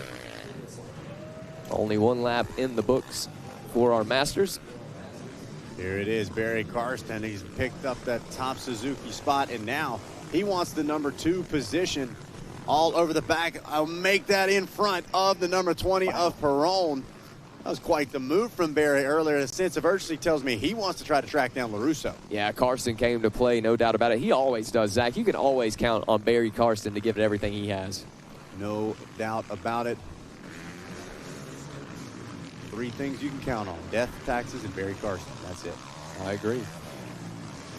Alford and the rest of the top 10 making their way through. It's LaRusso, Karsten, Perrone, Dixon, and Alford, your top 5, with Walter, Spiker, Jetmar, Simmon, and looks like Tyson going to round out the top 10. Yellow flag coming out. No, that was not the number 4. He's down. We saw him make his way through, so still looking solid out front. Meanwhile, Perrone, a little bit of deja vu. He's got another yellow fender peeking to the inside of him. Zach, want to let everybody know that 2 p.m. will be our Daytona Vintage Supercross rider registration. So if you're wanting to get signed up for tomorrow, you can do that at 2 p.m. Just about an hour away for everybody here on site. And make sure for all of you guys watching on RacerTV.com, you guys are following us along on social media. Like we said, tons of more racing action coming up on Racer TV throughout the year. Of course, continuing our amateur national coverage later this summer out at the Loretta Lynn's Amateur National. But so much racing in between them, whether it's the J-Day Off-Road Series, more of the GNCC Series, all racing all the time. Of course, throw some Bagger Racing League events in there as well, Jackson. It's just, it's not one thing. I always say, it's one thing to subscribe, but turn that little bell on, that little notification symbol, because sometimes you don't even know where Racer TV is going to be at. You click on the link, you get the notification. Wait a second, we're watching live racing from somewhere around the country. Exactly. We were in Palatka, Florida yesterday doing the GNCC. We packed it up about 5:30 yesterday, headed here, worked till midnight getting things set up, and then first thing this morning, we are live broadcasting. That's what Racer TV is all about. Yeah, and big shout out to the Racer TV crew here, whether it's OPAG, Don Hampton, Dan, the entire crew, all of our amazing camera operators, same crew pretty much that was out in the suns of Palatka, Florida all day. 3-hour-long bike race yesterday. Now they're out here all day long for some top amateur racing as well. So big shout out to each and every member of the Racer TV crew. Yeah, Jordan McFadden, Jack Renner there, our two engineers, making sure to get everything set up for this race. Big shout out. So continuing to follow along here with Tony LaRusso as he makes his way over the wall jump again, that dreaded wall jump for our 50cc riders. LaRusso able to make easy work of it. Somewhat similar strategy for the 50cc's and the 50 plus. Not seeing a lot of airtime off that thing, Jackson. Keep the power on the ground. Let's keep it smooth. No doubt about it. No doubt about it. You want to keep charging forward, and that is exactly what LaRusso is doing. And you see LaRusso, he's so methodical, kind of cruising his way around the corners, not overriding, and then he gets some sections to charge, and he's hard on that Yamaha throttle. You see him pushing forward, hopping and skipping his way through those rollers right there, up and over, and get ready to close in another lap, not under any immediate pressure. Just like we said, so strategic, gets the start, made a quick move into the #1 ride, and then about the next lap and a half, it was an all-out sprint. Now the damage is done. You see him kind of spotting over there, Jackson. Anytime he makes a big 180, he wants to see exactly where Barry Karsten's at. He recognizes the skills of the guy in second place, but he's able to keep an eye on him. He's not going to get the chance to sneak up and try to steal this win away. Yeah, going to check in here as Barry Karsten checks in. Some similar lap times, a 112.1 for LaRusso, a 112.0 for Karsten. So Karsten now able to drop it down to 0.1. 7 seconds, though, is the gap. So LaRusso, he's in good territory. Karsten, he is as well. He's got 14 seconds back to Dixon, and then Dixon going to have 3.4 seconds back to Alfred, and then seeing only 1.7 seconds from Alfred to Perron as Alfred actually picks up that 4th place spot. Simon going to move himself up into 6th. That knocks Spiker down to 7th once again. Jetmar maintains that 8th place spot. See if Preston Tyson does maintain 9th, and Stillman going to maintain that 10th place spot there for the Salisbury, North Carolina native. LaRusso on screen here on the #4 machine. 5 laps complete. Not much you can say about this ride other than a bit of a Monday cruise here. He is really, white flag you see waving. LaRusso just has to do the dance one more time. He'll be on his way to another win here at RCSX. Karsten still charging hard. He's not gave up in this one, Zach. He is still carrying a ton of speed. That's what's put 14 seconds between him and 3rd place. Still waiting on that 3rd place, I do believe, to pop through. Should be the Suzuki, the 930 Suzuki machine of Dixon. Yep, there he is. Right on cue. And next rider we expect to see is the 4th place, the 21 machine of Alfred, the one we saw so much of earlier. There he was. Back up to our leader as he makes his final time around, Zach. Yeah, picking his way through some lap traffic. I was going to say Alfred, a longtime Suzuki rider as well, making the switch over to Cali, I believe, a few years ago. Still always a big local threat there around the Carolinas, Virginia areas. And meanwhile, LaRusso, one rider completely stalled up there. And that's what I'm talking about. Simple little things like that where LaRusso checked over. He's like, hey, I don't want to take any chances in the final few corners. Going to make his way through some lap traffic. One more 180, and checker flag is out for race 14, your Masters 50 plus.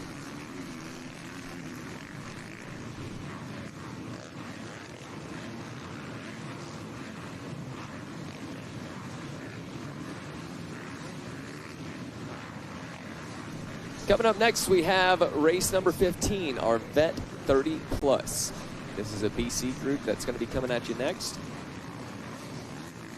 And then following that one of my favorite classes, I'm sure one of everybody's favorite classes, the Super Mini 1 rider is going to be coming up next after Vet 30 plus.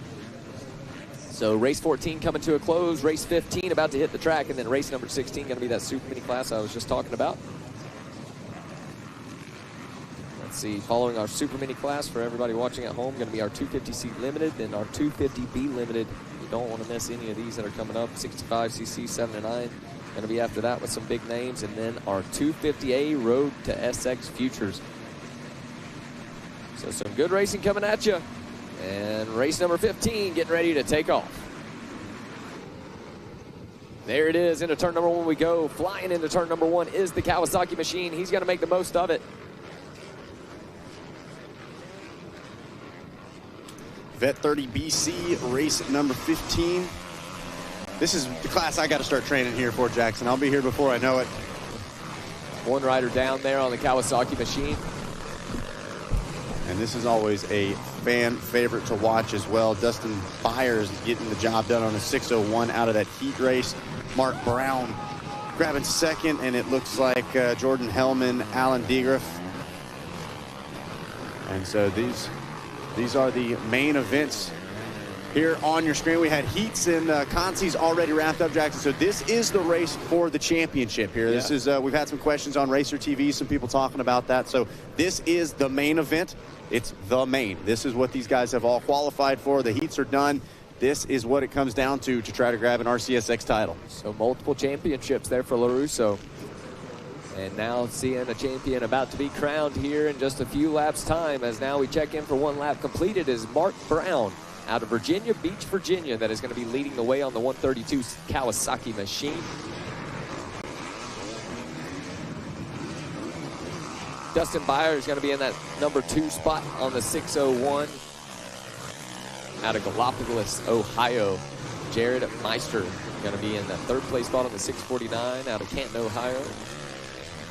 Cole McLean in the 4th place spot. In 5th is Alan DeGraff Jr. So watching on screen, this is the 601 machine. I missed it, Zach, as I was going down through the rundown. We have ourselves a new leader.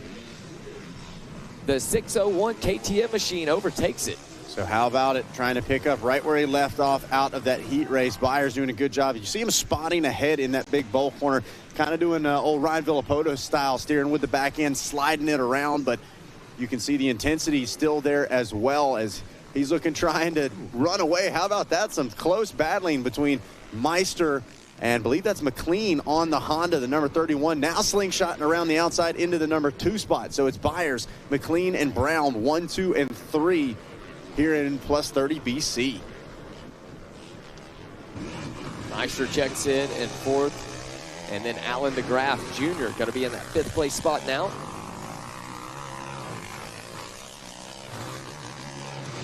Watching on Racer TV as McLean starting to track down Byers here in this one. We could have ourselves a battle for the lead, another battle for the lead. Only 2 laps complete in this one, and already seeing some shuffling around. That's what I'm saying. Don't let the vet title confuse you, Jackson. These riders certainly capable of going the distance, a lot of strength and a lot of speed to go all the way around.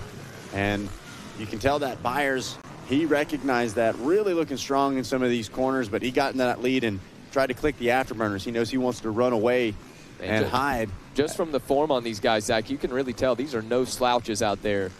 Well, and take a look at the lap times as well, Jackson. A 107.9 to a 108.5. McLean in the number 2 spot, just a little bit faster the last time around. Take a look at it now. A 106.8 for McLean versus a 108.1 for Byers there. Man, McLean really dropping it down. He's got 2.2 seconds to close up, at least at the timing and scoring. And he's looking to be able to do it very, very soon. From Jacksonville, Florida is McLean. So I'm sure he's used to riding conditions just like what we're seeing. Yeah, here we go. Pressure is on now. Kind of got a little meat to dangle in front of him if you want to make sense there of the 31. And you see the 601 playing a dangerous game. He's looked back twice now already, Jackson. You don't want to ride behind you. Focus forward. Hey, if you get caught, you get caught. But the last thing you want to do is be worrying about what's going on behind you, because you are going to see that 31 charging forward.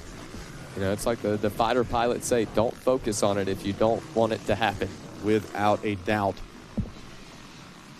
So lap traffic, as always, going to play into this. Is McLean still pushing, and that was a perfect example of the benefit of following, being in that number 2 ride. I think a lot of the speed for the 31 is just actually downsiding these jumps, Jackson. He's not having to protect the inside, as once again a glance over from Byers on the KTM. So he's able to carry the momentum and downside a lot of these bigger jumps. It sets him up better for the corners. Ooh, little slide out right there for the Honda. He's going to have to regroup, but still looks like he is turning a faster lap time, a 110 to a 109 the last time through. Oh, such a tough spot for the KTM. And could this be the pass? It is. What a beautiful execution from the 31 machine. Saw the opportunity and pulled the trigger without hesitation. Slammed the door on him. That is what it's all about right there. Grabbing the race lead and now going to try to run away with it is McLean. Well, looking clean right now, Zach. I'm telling you what, Jackson, it's time to find out what Byers has got in the tank, because he needs to respond immediately. Already, the Honda has opened up a few bike lanes as they make their way to put another lap. It'll be 5 laps complete the next time through the stripe. Meanwhile, the KTM closing back up to the rear wheel. We could have a dogfight once again. McLean. I've saw several people right there in that section. Everybody playing nice there. Appreciate that. Well, and again, it was go to the outside, downside the jump, or go to the inside and have to kind of scrub it off. The 31 electing for the first. Meanwhile, Byers now gets an opportunity to try to figure out what the Honda was doing right. He doesn't have a lot of time to study, but if he can pick up on some quick lap adjustments, some quick line changes that he could make, I think he'll be right back to the rear wheel. Yeah, he's sitting in a good spot now to learn those lines and try to retaliate.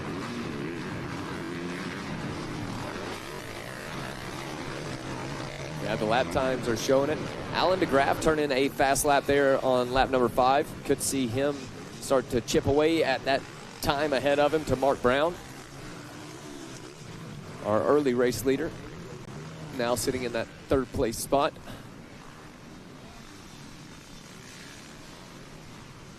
So here we go, now making their way into the finish line corner. Oh, and problems. There it is. Talk about being so close yet so far. Byers wanted that inside. I'm not sure he would have played that one nice that time, Jackson, but unfortunately just puts the KTM on the ground. The white flag's out, still 1 lap to go, but McLean certainly got a little bit more room to breathe now. Yeah, no doubt. He just has to bring this one home on the 31 machine.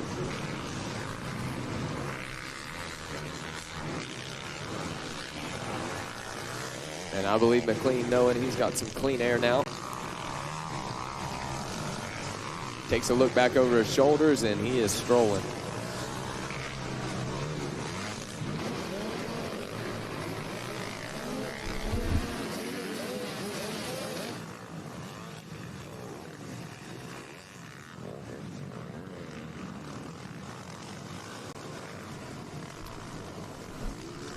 Continuing to watch on racertv.com. Oh, a little bit of trouble there for our McLean.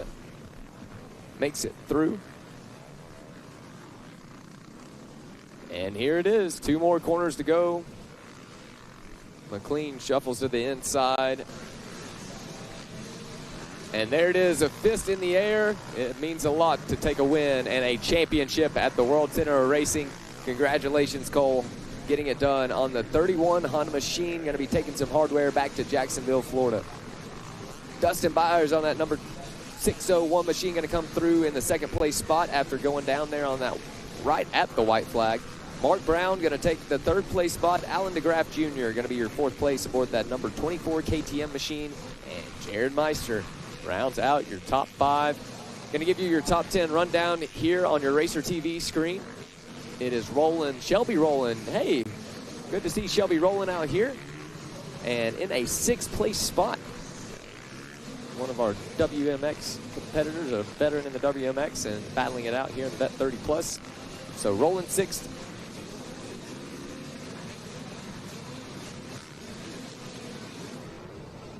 And taking a look now, I could hear it. I could not see. Now we see it on the screen.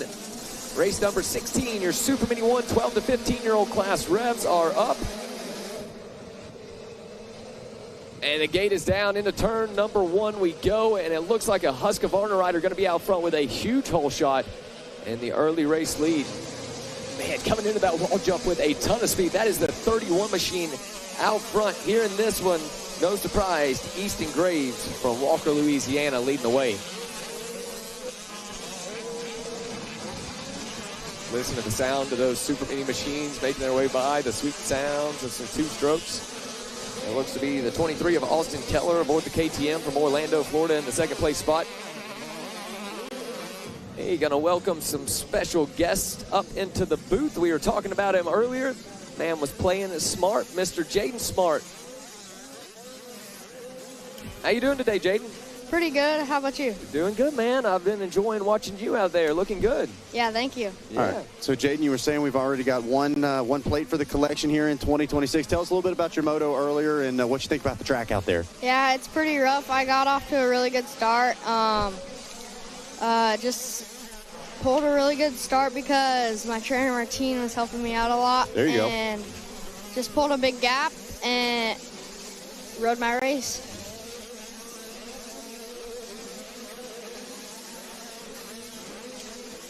So watching on screen right now, we've got our Super Mini 1 class, bike size, kind of similar, track maybe a little bit different than when you were out there, Jaden. What do you think is going to be the key for success here in these later motos?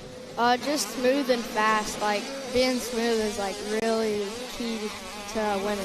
Well, and that's easier said than done, right? Trying to find the smooth line, especially out here on this. Now, we've got Easton Graves, Austin Keller, Samuel Hawk, Joseph Vicari, and Cooper Johnson, your top 5. Cooper Johnson, your Blue Crew buddy there. Seen you guys out at the Blue Crew Invitationals, and looks like he's trying to make a move for that 3rd place spot as well. Yeah. Now, what are you looking forward to here in these Super Mini classes? You ready to do some battle with these kids? Yeah. You still now? Do you look up to these riders that are only maybe a few? How old are you? 12. Okay, so these guys just a little bit older than you. Are you taking notes? You studying to see what they're doing? Yeah. Without a doubt. Now, RCSX, how many years you been racing out here with us at Daytona? I think 6 years. It's been quite a while. Is this one of your favorite events, or is this one that, maybe you still feel like you need to work on? It sounds like you don't need to work on it too much if you're already collecting championships. Yeah, I still need to work on some stuff, but, yeah, I like this track. Well, and it's definitely, I think, one of the ways to help you guys get prepared for Supercross, right? I mean, that's the goal. Yeah. Without a doubt. Well, watching right now. Jaden, hang out with us, man. Call some racing action. Let us know what you're seeing out there. You're an expert as much as any of us is. There we see the number 4 Yamaha machine of Cooper Johnson. Looks like Cooper's trying to track down Austin Keller. What do you think he needs to do to try to find a little more speed here? Open the track and, like, just make some smooth lines. Well, and that is what you talk about. Trying to find those smooth lines is so difficult to do. These kids, there's braking bumps. There's 20 different lines in the faces of some of these jumps. How do you approach that? When you see all the different lines starting to develop, are you adjusting lap to lap? Do you kind of stick to a certain line? What works for you out there? Like yesterday, there was some small ruts and, like, some big ones, and I was, like, cutting down in some of the corners to get in the small ones, so my foot pegs wouldn't touch. Okay, so you could already tell, hey, it's starting to grab my pegs. Going to try to take the boot off the peg. So now, is there a big difference between the way you saw the track yesterday compared to today? Yeah, today, like, your front end wash is a little more. So maybe a little bit more hard pack. And do you have to adjust your riding style a little bit for that, or is it something that you just kind of make a mental note for? I feel like I have to be, like, more strong on, like, the front end of the bike. Okay, so you got to just change the riding style a little bit, not too much as far as the bike prep goes. Yeah. We're watching right now Easton Graves doing his thing out front on the Husqvarna here in Super Mini 1, 12 to 15. Easton, the name we've been talking about as well. Jaden, you're another one of kind of these superstars of amateur racing. This is kind of the kickoff event for the 2026 season for you guys. As you said, you've been putting in a lot of work over the offseason. What all you been doing? We've been riding a lot of Supercross. Okay. So it's like It's like a pro Supercross, but a little tamed down. Okay, so just turned it kind of like what we've got out here at RCSX, right? Yeah. Now, as far as Supercross versus motocross, probably spent a little more time on motocross so far in your career, but we got a favorite yet? What do we think? I like Supercross. Dude, you got the style for it, man. The way you move the bike around, it really just feels like you're flowing out there on Supercross, right? Yeah. It's going to be a ton of fun to watch you grow up and continue to do battle out here at RCSX. Look, there goes Cooper Johnson trying to make a move, still fighting with Austin Keller just in front. Now, we saw the 23 of Austin Keller earlier today, Jaden. He went down in one of our first couple of corners. Looked like he went down hard and didn't quite get the result that he was hoping for.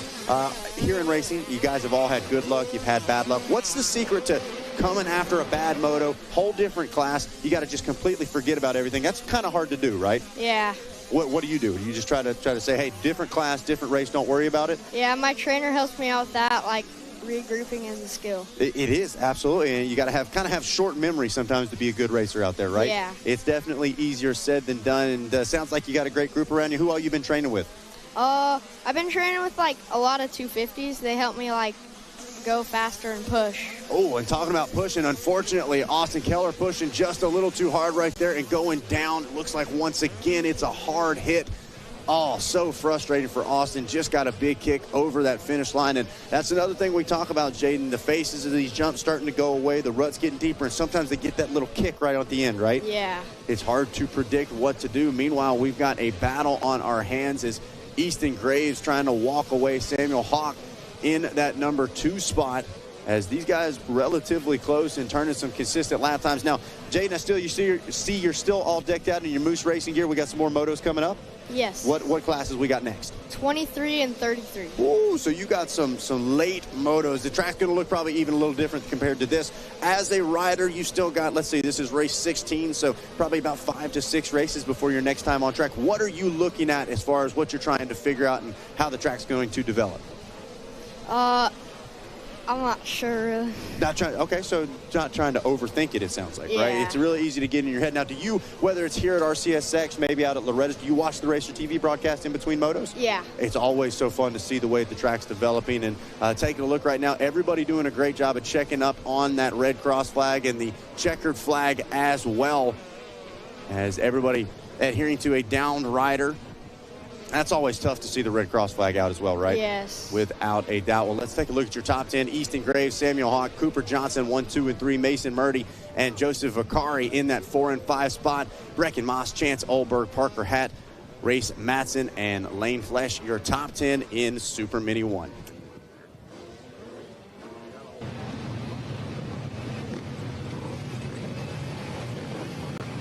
Up next, we've got race 18, 250B Limited sitting on the line. As these guys have been going at it. This is one of the fan favorite.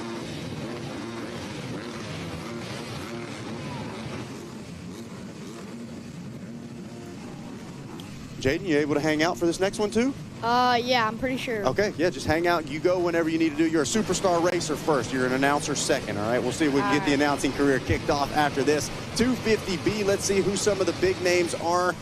Looks like we've got Tristan Pruitt on that 7 slash machine. He grabbed a heat race win, and he grabbed a main event win earlier today. You talked about already grabbing a title. It's always so easy to kind of keep that momentum rolling forward into different classes, right? Yeah. It's kind of completely different, right? You have a bad moto, forget about it. You have a good moto, remember it and carry that confidence, right? Yeah. No doubt about it. Let's see. That's going to be the number 11 machine, it looks like, off and rolling. As I don't believe this is our B class. This might be one of our C classes. I recognize the number 11 from a C class earlier, so we'll get that update. It should be race 17 out on the track. But no question about it, that Kawasaki number 11, another rider we saw having a good moto earlier. 250C Limited, there it is. And how about it, Easton Edgar grabbing a heat race win, and Evan Whitham, who we saw grabbing that whole shot on the Kawasaki, trying to grab a main event win. That's what's important, right? Yeah. No doubt about it. Now, Megawatt, these C classes stand for a lot of things. Consistency, not always one of them, but looking mighty consistent right now is some of our heavy hitters. I tell you, I heard you say chaos earlier, but I tell you, another C that comes to my mind is these guys are just cool. Okay, they are cool. They know that they're either going to be, they've just made the step from beginner to C, and these guys deliver a great show every time. The guys up front, Jaden, they belong there. They did the homework. You know what I mean? And the guys working their way through, well, that's what they're doing. They're working their way through. They're stepping up. Yep. Now, Jaden, you've been kind of building and building over these last few years. We talked about it a little earlier on the broadcast when you were out on track, actually grabbing a win out at the Motocross of Nations last year out at Ironman, the Blue Crew World Super Finale. Talk about that start. I saw it, the far outside gate. You pull the whole shot. What do you think about when you're sitting on the line and you know you got to pull one heck of a start to get out front? Yeah, I felt like I had less pressure because I had like last gate pick, so like I wasn't thinking too much. I was just like, hopefully I get a good jump and then just close the door. I was about to say, did you see that start out there, Megan? You know what I was thinking, Jaden? USA, USA. That's what I was thinking, brother. I was so proud. I love it. Fantastic stuff. Yeah, you and your buddy Tace Morgan going at it out there in front of the whole world. I mean, that had to have been one of the biggest crowds you've ever raced in front of, right? Yeah, I was pretty nervous last lap. No doubt. I bet it's probably one of the longest laps of your life, right? Yeah. Hey, well, you held on to it, man. You got that World Super Finale Championship wrapped up, and then you just carry that momentum into 2026. Do we already feel like we've even made some more improvements since Ironman last year? Yeah. And you said you've been training Supercross, so been putting a lot of that to good use out here this weekend, right? Yeah. Hey, Jaden, I'm going to add this to that race. It is the best race that Jackson and Zach have ever called. Okay, they were on point because of you and Tace. Okay, you gave them everything they needed. You made it so exciting, and these guys made us feel what you were feeling, dude. It was one of the best races they ever called, thanks to you, bud. Yeah, thank you. It was a ton of fun for sure, and I've been able to catch up with you a little bit last year at those Blue Crew Invitationals. Pretty cool, unique races out there for all the Blue Crew family, and I've seen you, I've seen Cooper, Tace, all you guys putting on a good show, and then it's a cool family atmosphere out there as well. At MXON, you had the full Blue Crew Village. You guys had your own special spot out there, a really cool way to do it, right? Yeah, there was like a huge tent. Yeah, it was like your own little village over there. I had to find some credentials. I found my way in. I saw you guys had your own little private pits out there. It was a pretty cool showing from Yamaha, right? Yeah, it was cool. Now, did you get to meet any of the competition from all over the world? I know we had some of the best kids from basically all over the globe come hanging out. Did you meet anybody from some different countries? Oh, yeah, I met some kids from Iceland. Oh, okay. Were you planning a vacation? No. Not quite yet. Maybe one day, that's for sure. Well, tons of great stuff going on course here. 250C Limited. It's still Whitham, Marin, and Jerominski, 1, 2, and 3. Binns and Loringer, your top 5. O'Connor, Martins, Jay Potter in that 8th place spot. Komar and Curtis rounding out your top 10 as we're watching the number 11 trying to handle business. I got to tell you, Zach, Jerominski, though, he's a couple seconds quicker than Marin. There's about a 6-second gap between them. But one small mistake, Jaden, you know that. One small mistake, a couple seconds quicker here and there, and that can go away fast, huh, bro? Yeah. Well, and it's always nice when you can see that rider in front of you, too. Start to see if they make a mistake, if you're making up time. It just makes it that much easier to push harder, right? Yeah, you can, like, learn from what they're doing and stuff. Okay, so you're the kind of guy that always takes notes, right? If you see somebody doing something a little bit faster, you make a little mental note out there? Yeah. It's got to be tough, not just physically, but you're doing a lot of thinking on the racetrack as well. A lot of people don't think about that, right? Yeah. Is that something you feel like you've had to work on in your career, is thinking a little bit more out there? Definitely. It's much easier said than done, right? Everybody says think more, but they're not the ones actually out there racing. And it works both ways, because when you see somebody hits a bad line or a rhythm didn't really work, you say, oh, I'm not going to try that, huh? Yeah. I love it. I love it. Continuing to watch as, look at this battle on screen, the 31 of Grady O'Connor making the move around the outside of the Honda. Looks like Braden Binn's going to be pushed back to that 5th place spot. Nice little pass made around the outside. And we were talking with Ricky Carmichael earlier. Jaden, obviously the designer of this track. This seems like a very raceable course out there. Lots of different passing opportunities. You feel like this is a good racy track? Yeah, it's like some places are super hard to pass, too. Yeah, well, and that's the beauty of it. Some spots, you know, nobody's going to try to show you a wheel. Other spots, you know, hey, I got to protect that inside, or I got to carry my momentum around. So, and we've seen you, you don't have to worry about passing quite as much if you get the good start, though, right? Mm-hmm. And it makes it a little bit simpler for you. What section took a little extra attention? What section you say, oh, man, every lap? Like that off-camber turn. Yeah, for sure. Hey, you had to protect, but you still had to be aggressive, had to keep the momentum, but you had to, stay in there, huh? Mm-hmm. Once, I pulled a pretty big gap, I started opening the track more instead of, squaring it off. Exactly. Keep the flow, keep the momentum going, and you knew you had a little room to work with. Yeah. Perfect. Definitely makes it a bit bit less concerning when you're not worried about protecting those insides. I feel like out here at Daytona, we hear even Eli Tomac talk about it. If you get the space, you can kind of flow around those outsides and work with the track other than fighting it, right? Thor Powell making his way through, signing autographs, kissing Bull babies. in the China shop. Yep, there he is. Fantastic stuff as we continue to watch 250C Limited making its way through. Now, you said 23 and 33. What are those classes you got, Jaden? 10 to 12 mod and 10 to 12 stock. Okay, so some heavy hitters right there. Definitely going to be filed up. We feel like we can maybe add some more plates to the collection. Yeah. I like it. I like the confidence, man. Well, it's going to be fun to watch. Jaden, who's fast in your opinion in those classes? I mean, who's just on, like, who do you think are fast kids? Not necessarily your competition, but who do you think are fast? Gavin Wilzine. Yep. Levi Geis. Wow, yeah. We would agree with you. Yeah, Yep. for sure. Those kids are fast. Yep, no Yeah. doubt about it. No doubt. But you've done your work too. Yep. For sure. I love it. Well, that's a big part of where the confidence comes from, right? It's not always just the race results, but it's the preparation coming into the races and stuff like that, right? Uh-huh. Continuing to watch 250C Limited. It's just about perfect weather. Yeah. You like riding in this, huh? No, I like a little colder. A little colder. Yeah, I'm a northern boy myself. I'm northeast, and I like a little cooler than this, but boy, this is all right. Yeah.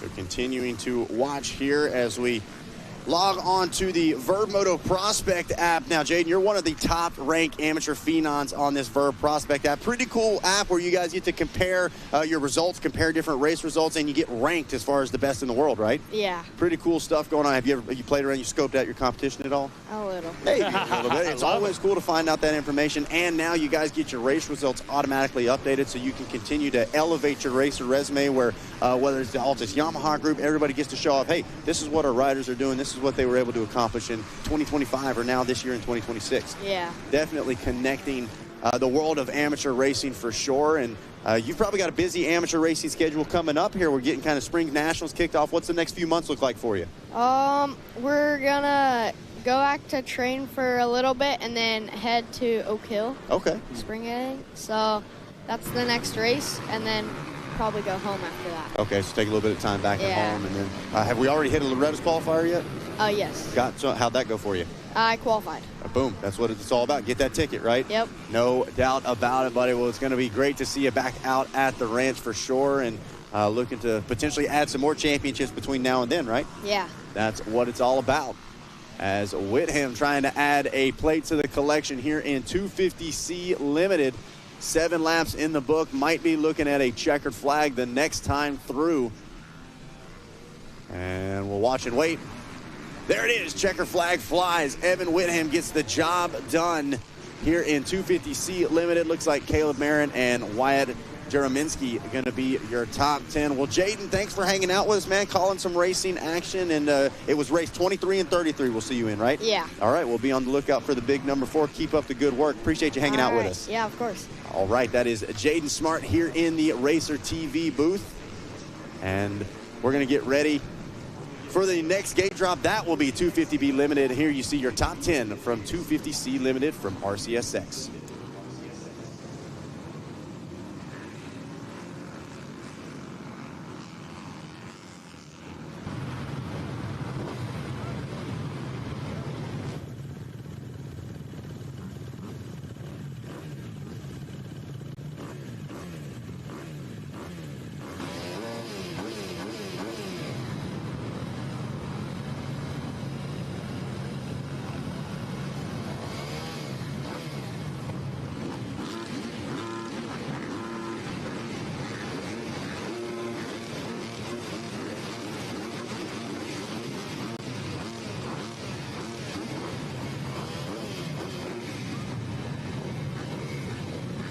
All right, everybody. How about that? A little special guest there with Jaden Smart.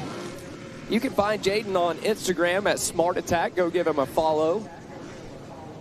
Check it out, Jaden and, well, I don't know if it's Jaden, his dad, his mom, it's somebody, though. They keep us up to date on everything on those socials, so shout out to Mr. Smart. And here we go. 250B Limited coming up, Megawatt. race number 18 on the day. This is going to be a good one. They're all good ones. You know, I can say that we sound like broken records. Yeah, no question about it. Right now, we're going to take just a moment. Jackson, as you can see, with that B-class coming up, we're going to touch things up just a bit, and going to take just a second here. Going to take just a second to get that handled, and then we're going to get right back at it. Not a full-on track prep here by any means.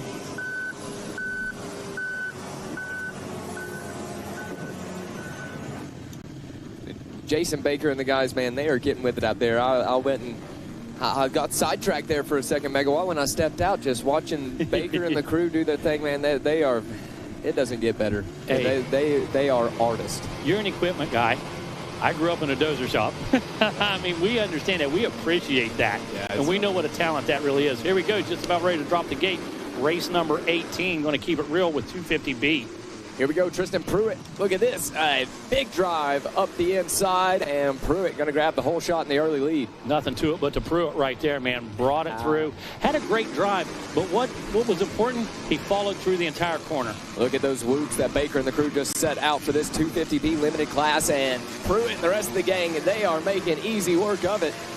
And, you know, that tells you that's a perfect whoop. Yep. Is what that tells you. Again, Baker and his crew, man. But got to be Tristan Pruitt and somebody of his caliber to make it execute it for sure, takes dude. A very good rider to do it. No, oh, rider down. That might have been third or fourth place. So Pruitt, plenty of room right there. Getting chased right now, I believe. Johnsmeyer and Olsen on the 42 and 41. Yes, Olsen was the guy I was thinking of. Johnsmeyer, that guy, he's everywhere. He is. I don't know how many classes he's in today, like 30 of them or something. I don't know. But we see his name all the time. Pruitt right now taking advantage of that start. You know, we talk about putting yourself in good position. That's what he did. Things started to close a bit on him. He stayed focused to Jackson. He kept that drive in a perfect arc through that first turn, so big advantage right there. Never cracked the throttle one time that I saw. Tristan, you did see two number 7s. For y'all watching on Racer TV, there is two number 7s out there. Tristan Pruitt technically on the 7/. Brett Stillman going to be on the 7 machine. Looks like he's having himself a good run inside that top 10 or so. Now that they've checked in for one lap complete, give you guys a rundown. Of course, it is the Oregon boy up front, Tristan Pruitt, followed by Travis Johnsmeyer, Brady Olsen in the 3rd place spot, Nolan Ford in the 4th place spot. Saw Ford rolling to the line, and he looked like he meant business. Christopher Harris sitting in the 5th place spot, Jack Poland in 6th. 7th is going to be Gavin Fortner. Paxton Zavitsky going to be in that 8th place spot. Colton Legg in 9th, and Dawson Cook going to round out that top 10. That position look familiar for Harris? Sure does. He come from 4th to the front not long ago, my friend. And he's letting this thing come to him. Jackson, he's not going to take any risk right now. He's not going to take any extra risk. Let's put it that way. So right now the number 12 sitting back there in that number 5 spot. Lap time's looking good. He's going to be in this one in the end. Yeah, he's got some racecraft going on. And a lot of these guys, Mega, well, we've already saw them once here today having some good motos. So I'm sure that confidence is up. They know what to expect now. They're going to be charging in this one. In the backside. A lot of them had bad motos. Yep. Okay, not all of them had good motos. A lot of them had bad motos. And that is in your mind. You just barely got in. Then you hit the gate, or you blew a corner or something in that first one. And you're like, my goodness. So it works both ways. Yeah, like we talked about with Ricky, you got to have a short memory when it comes to Supercross racing. Right, look at Harris. Wow. Harris going to work. There's the number 12. Harris going to work, my friend. Those whoops are so important. We hear Ricky and them talking about it on the Supercross broadcast, just how important it is for some of the young Yamaha riders in Supercross. We're seeing it right now with the number 12. We call that one the rocking horse, son. Yeah. When you come through like that, that's the rocking horse. He was rocking it, no doubt about it.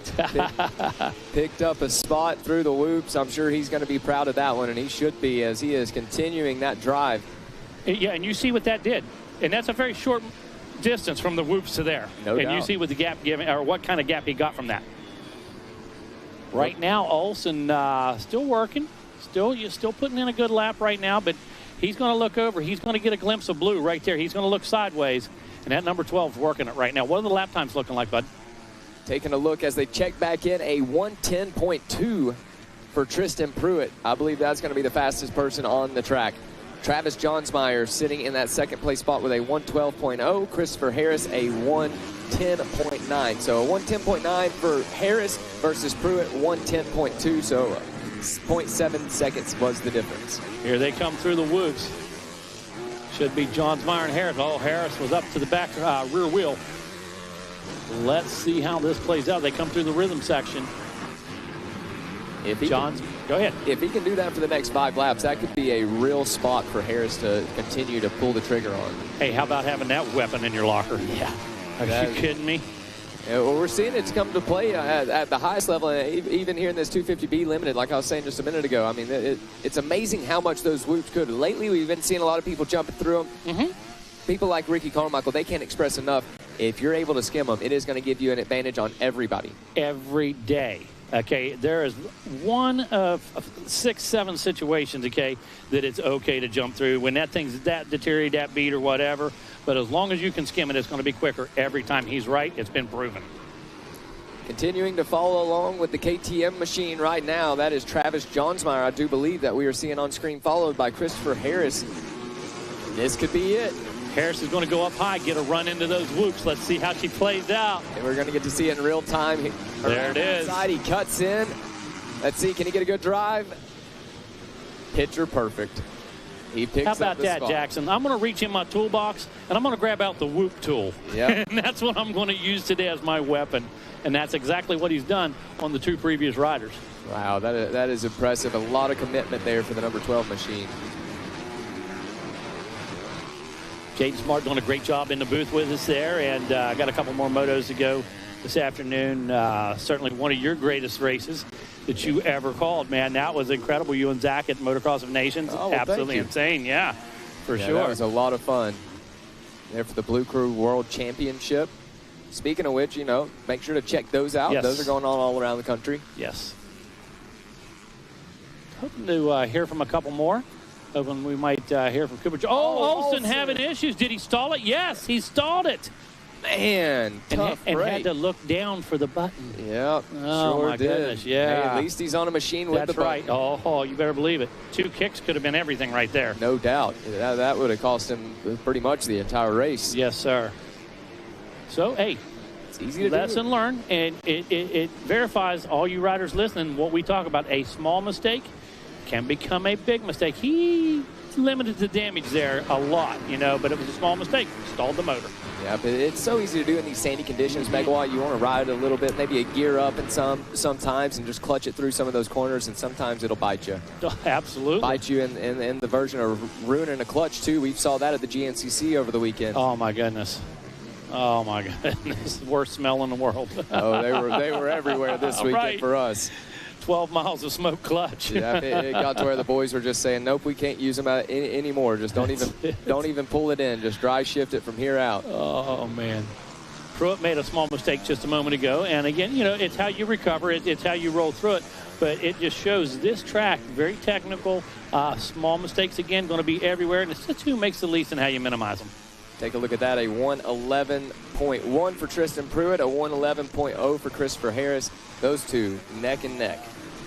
At least as far as the lap times go, do have plenty of ground in between them, 7.4 seconds to be exact. Travis Johnsmeyer still holding on to third. Nolan Ford still holding on to the 4th place spot with Jack Pullen in 5th. Brady Olson. Do we see Ford go down? 6th. A previous moto, I'm thinking. Like when you first showed up, I thought we saw him hit the ground. So overcoming some challenges today, whether in a heat race or motos, just putting it all together and make it happen right now, sitting in the 4th place. Yeah, looking good. That was the rider we just saw on your screen. It looks like Ford has actually made his way up into that 3rd place spot, because that is Johnsmeyer we're seeing on screen now. So nice he has. Nice catch. Going to follow along with Ford here. Looking good. Out there on that 44 machine, Nolan Ford making his way from California on the Orange Brigade, Fly Elite, Ethica, Monster, 100%, FMF, Dunlop, Pro Taper, OGO, and MX Clinic backed ride. That's strong help right there. That sure is. Some good people backing him. Oh, look at this. Trying to get up there on the rear wheel right now, trying to make it happen. Poland trying to force a move. Yep, the 311. Want to be careful. 7 laps in now, have limited time, though, so you're going to have to pull the trigger. Going to have to make it work here in just a minute.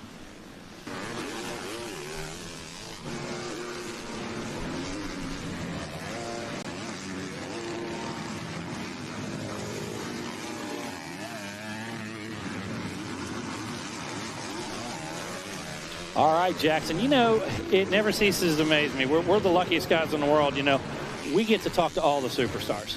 Okay, we get to talk to the best riders on the planet. And when it comes to mini bike riders, one of the best riders on the planet, Cooper Johnson.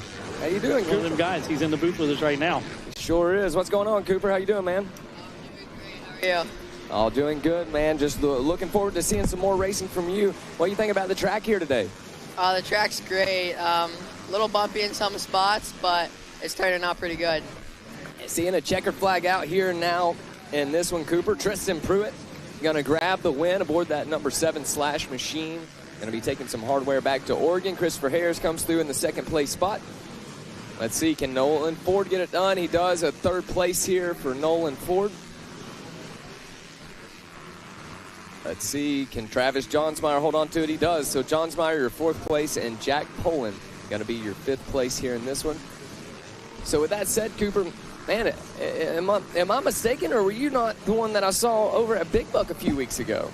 Yeah, I showed up to Big Buck just to test out the waters a little bit. Hey, so a multi-talented rider here. Well, glad to see you out at the RCSX. What are you expecting for some upcoming motos? How do you think this track's going to play out?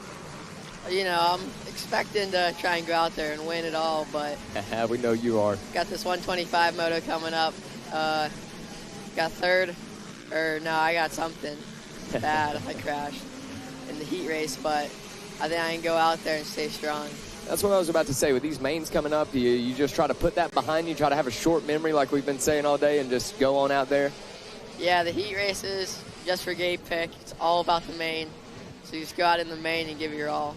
Hey, these little guys are going to be giving it their all right now. This is our 65cc 7 and 9-year-old class here, Cooper. And it looks like possibly one of our Husqvarna riders. Is that what you're seeing? A white bike out front? I think might be Buckman, but I'm not sure. Possibly so. Well, once we get to one of our static shots down on the ground, believe it or not, that is all the way at the camera we're seeing is all the way at the top of the stands on the very tip top of the World Center of Racing sign. So we'll get some closer shots here, see exactly who that is.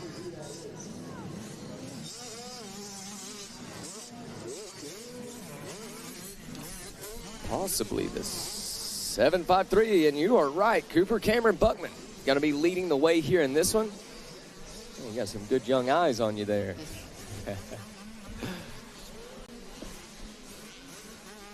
So you said you were coming up in your 125 class. Which class is that going to be exactly, Cooper? You know?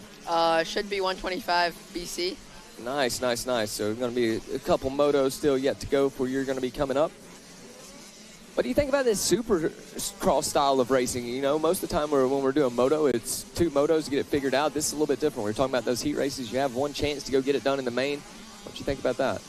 I kind of like it, actually. I like the aggressive racing, the different lines, and yeah, I mean, 2 moto format's cool for motocross, but you got to be more consistent. And then the Supercross, you just got to give your all in the 1 moto. Just gives you a good chance to go out there and lay it all out. I like it. I like it. So Buckman leading the way here in our 65cc 7 and 9. Lloyd in the number 2 spot. Manzer in the 3rd place position. Mullen in 4th and Manley in 5th. I'm sure you can remember riding a 65cc machine.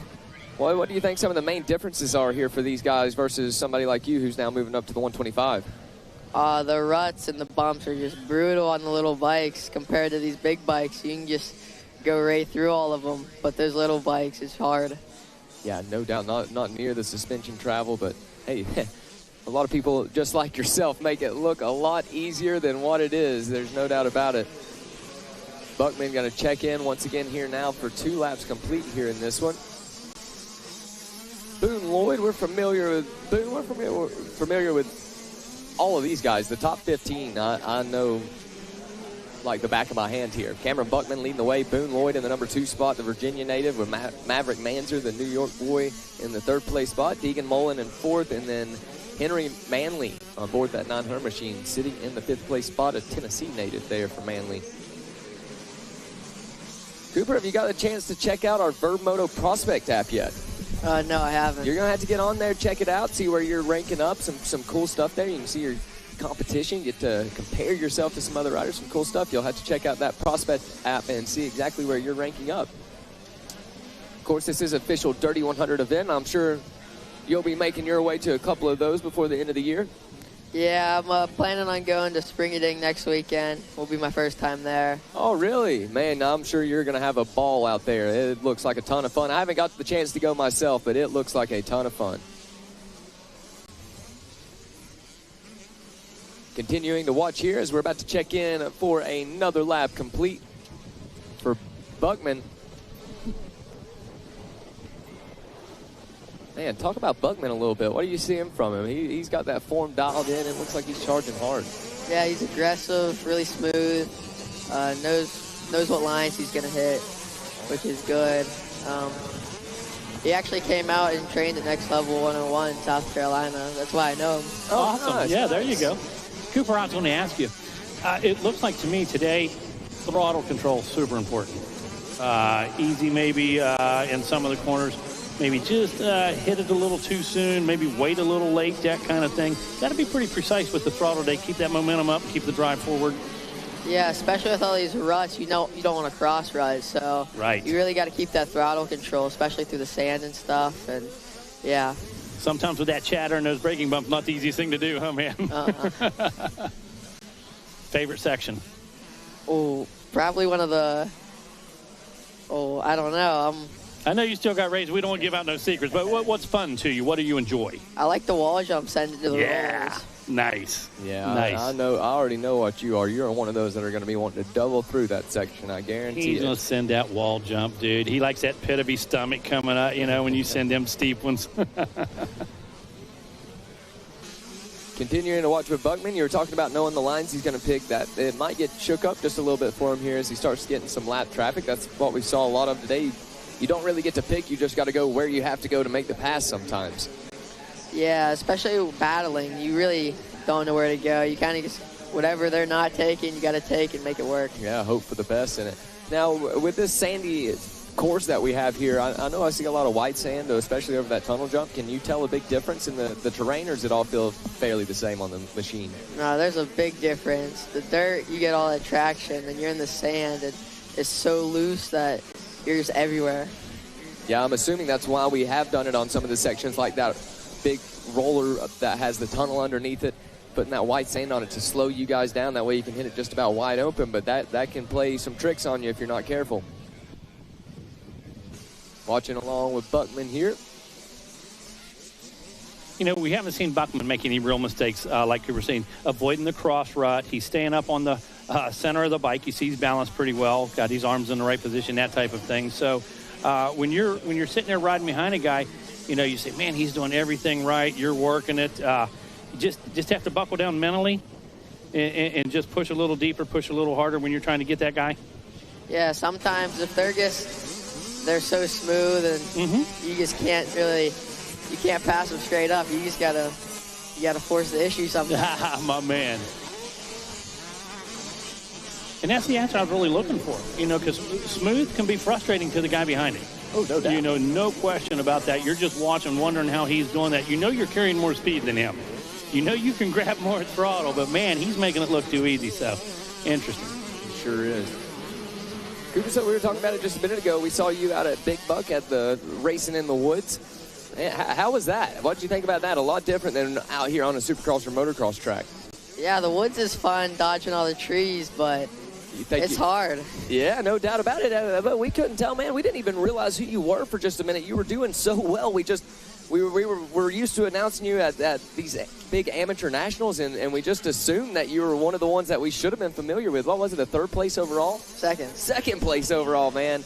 I didn't even realize who you were until we got up onto the podium, and I saw that Loretta Lynn's front number plate on it and was like, oh, man, that's the Cooper Johnson I thought it was. So that is very impressive. I just wanted all the folks at home to hear about that, man. You deserve some love for it. You raced against the fastest in the world in the woods, and you held your own very well.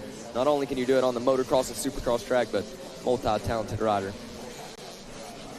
So there it is, Cooper. The checkered flag is out. Cameron Buckman going to take the win here in the 65cc 7-9. He is going to be your champion, headed back to Huntington, New York with a big trophy. Boone Lloyd going to come through in that second place spot.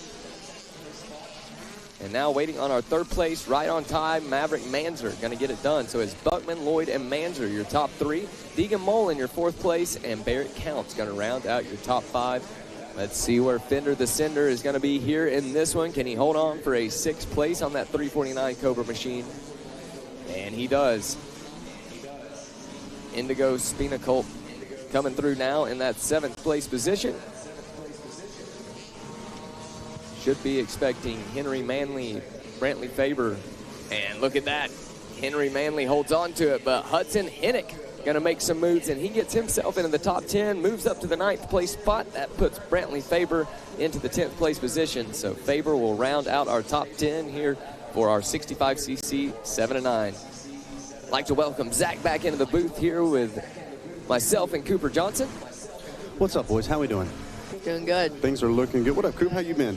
I've been good. Good to see you. I heard Jackson talking about it. You should have seen our faces when we put the pieces together, that was you and Big Buck. Looking good out there. Are we a Woods guy now? Something like that. Something like that. We're a little bit of everything. Master of all trades out here. Well, I'm telling you what, we've got some masters coming up next. Race number 20, 250A, the road to SMX next, coming up. And, man, some of the fastest riders that you're going to see all day long sitting on the line. Cooper, we talked a lot about how these conditions have changed. You can see on your screen the way some of these ruts are breaking down. You got a whole bunch of ruts on the faces of the jumps. Now, somebody like yourself, you guys are so good at assessing here. I'll give you guys a visual here. These are the ruts that we're talking about on the face of your jump. Oh, that's not showing on the screen. We tried to circle it on the screen, Cooper, but how are you deciding something like this? The face of a jump, been a while since you've been back out on the track. What are you looking at to try to adjust to the track between motos? You just got to look at how deep the ruts are, how wide they are. You just got to kind of just stay straight in them. Looks like we got a shot there of Thor Powell. Now Thor Powell and you got a lot in common. Both guys, woods and motos. You're fast no matter what conditions you're in. But just like you said, you got to kind of adapt with the track. We talk about your fellow Blue Crew member there, Cooper Webb. That's one of the things he's most known for. And so it's much easier said than done, and something that's learned over time. Well, how about this 250A class? I know we've got some big names, Vincent Way, Chance Lawton. Any names that you're looking at specifically you think are going to be able to compete for the win out there? I'm looking at my brother, 728. Watch out now. There it is. Okay. So yeah. He could probably still hear you right now. Any last words of advice? You've been up here in the Racer TV booth. What are you telling the brother? Good luck. Good luck. There it is. If he wasn't nervous before, now he realizes his little brother's got a microphone to call his race. I'd be real nervous. You show him some support. You're not going to talk too much smack, right? That's what it's all about, man. Well, it's a fantastic. Now, how long have you been racing out here at RCSX? What year is this for you? Any idea? This is my 2nd year. 2nd year, okay. So not quite as much time here. What do we think about it? 2nd year here, probably a little bit easier knowing what to expect. Maybe not quite as big of an adjustment? No, not as big as an adjustment. Last year was definitely pretty big for me, especially it was my first race on the Yamaha 85. So I'm a little used to it now, and I got the track dialed. Yeah, I was about to say, he kind of seems like right at home now. We were talking to Jaden Smart a little bit earlier. You yourself, a Blue Crew World Super Finale champ there in that 125 class. Another incredible ride. I feel like after you ride in front of basically the world there at MXON, do all the other races kind of feel a bit small in comparison? For sure. Just a little bit. I've never heard crowds quite like that, and the beautiful sounds of 125 screaming around. What was that like for you? That's a big opportunity. You got to qualify into it, and then to go out and perform on a world stage, it's got to be a pretty big accomplishment for you, right? Yeah, it was insane. Everything was so cool there, and especially my first race on the 125, had about 3 rides on it beforehand. Went out there, showed who I am, and now I'm here. I was about to say, at this point, there's no more questions. Who's Cooper Johnson after that? Except the GNCC, and then we quickly realized who that was as well. So an impressive performance on the big stage, and this is the big stage for a lot of our 250A riders. This is the road to SMX next. We saw a lot of those riders competing with us on Saturday night. Jackson, on our screen, Thor Powell, one of our fan favorites here at Racer TV. Like we said, a big representative of the on-track school system. He does some GNCC, does some SMX as well. And he's fired up, trying to put in a good result. You see him there on the number 15. No doubt some big names in this one. We mentioned Johnson. Ronald Johnson going to be out there on the 728. We've got Thor Powell, Vincent Way, Grant McDonald, Chase Lawton, Clayton Stockstill. I mean, you name it, the list goes on and on. Zach, Cade Johnson. Yeah, Carson Wood, Austin Schaefer, Riley Bussey, Seth Shirley. I mean, these are names that we're accustomed to saying lap after lap, race after race, and now they're all wheel to wheel. Here we are, the World Center of Racing. That's a new warm-up right there. A little I don't even know, is that Zumba? I'm not sure what that is. Getting it. Cooper, what's your warm-up strategy on the start line? Are you a smack the chest guy, or you try to keep it calm? What do you do? I usually like try and crack my back, just loosen up some, and then just go out there. There it is. Any tradition, like secret handshake with your mechanic or anything like that? Nah, not really. I maybe smack the chest a couple of times to pump myself up. Okay, all right, getting fired up. That's what it's all about, man. You got to get the adrenaline dump before that gate drop as we scan our way down your 250A road to SMX Next Race 20 here on the list. And Jackson, some pressure sitting on the line right now. Yeah, no doubt about it, Zach. The anticipation building. These riders, not only are they staring down, and they can hear us right now with our anticipation building for this 250A Road to Supercross Futures main event. This is what it all comes down to for them. 30 entries in total going to be hitting into turn number 1. Taking a look at the inside of the gate there, you can see, looks like that's Riley Bussey getting the forearms rubbed out a little bit. I like that. Shout out to mechanic, maybe Pops there helping the mechanics, the parents, they'll do it. Yeah, he's nodding the head. Yeah, that's right. I'm doing it all. I'm helping my rider. This guy was handing the headphones over, putting a little Hannah Montana on, whatever you listen to before the race. Are you a music before the race kind of guy? You get use some tunes to get fired up? Nah, I just chew some gum and drink some water. What's the gum of choice? Just extra. Whatever's around extra. Yeah. There it is. All right, official sponsorship here. There's an opportunity. He's going to be the extra spokesman there. Only guy that will allow to have gum up on the podium. We'll make that happen. There's some dollar figures behind it, but this is what it's all about. We see Cole Forbes going to take those goggles back off. Says, all right, we got a few more minutes. We see Way right next to him as well. Way had a really solid performance a bit earlier today as well. And the fans all lining up against the fence as well. We know that this is one of the favorites to watch. Cooper, this is maybe taking a little bit of notes out here. Are you that kind of guy? You like to watch other riders? We maybe at Loretta's or here at RCSX, we throw Racer TV on, see what some of the top riders are doing? Yeah, I really watch like the lines and what they're jumping, like the bumps, and yeah, just how they're hitting stuff. Well, and it's crazy how things can develop from, let's say race 6 compared to race 26, right? The track can completely change, and the race line can change along with it as well, right? Yeah. Gotta have some quick adaptation. We see a packed stands there. Love to see the crowd here in beautiful Daytona, Florida for the 17th annual RCSX. Getting ready to go racing with our 250A Road to SMX Next sitting on the line. Got to see a lot of these riders compete on Saturday night, and going to see them go to battle for their very own title here today, Jackson. Yeah, Zach, we got some of the young guns out there like Carson Wood on the 260 Monster Energy Star Racing Yamaha. He's one that we're going to have our eyes on, no doubt, a Florida native, so I'm sure he's going to be ready to play in the sand here today. I got to see him at one of the Dirty 100 events over at the Clash, battling it out with the Star Racing boys, and I can guarantee you one thing, he's going to be firing on all cylinders here today. Well, and I tell you what, we talk about this out at Loretta Lynn's, and it's the same thing here at RCSX. You got some different stories. There's the fans. Put those hands back up. Go crazy. We see you here on RacerTV.com. And Jackson immediately looks at the dog. That's what he was trying to circle on the screen. He's fired up about the four-legged friends. But you got two different stories out here. You got the weightlessness of accomplishment, right? Hey, I've made it. I'm on the gate at RCSX. And then you got the burden of expectation. You talk about some of those riders, the Star Racing amateur scene, the Team Green Kawasaki team. Those are the kinds of people where hey, this bike that I'm sitting on, this team that's behind me, I have to earn this position each and every time I go out on the track. And best believe, they're getting ready to go out and earn it now. We're getting them fired up, Cooper. Here we go. Getting ready to drop the gate. Where are you thinking that hole shot's going to come from? If you were to try to pick a gate right now, you going way to the inside? What are you thinking? Probably right in the middle of the left side of the box. Here we go. Let's see what pays off. As gate is down, we're officially rolling 250A Road to SMX Next. And looks like it's a couple of green machines. Look at that. Everybody pushing wide. Trying to see that. Well, curious about maybe Trinity Bachelor grabbing the hole shot on one of those Kawasaki's. Got the Thor gear on. And, man, so important to hit that opening rhythm section clean. That is the 27 machine that now overtakes the lead here in this one.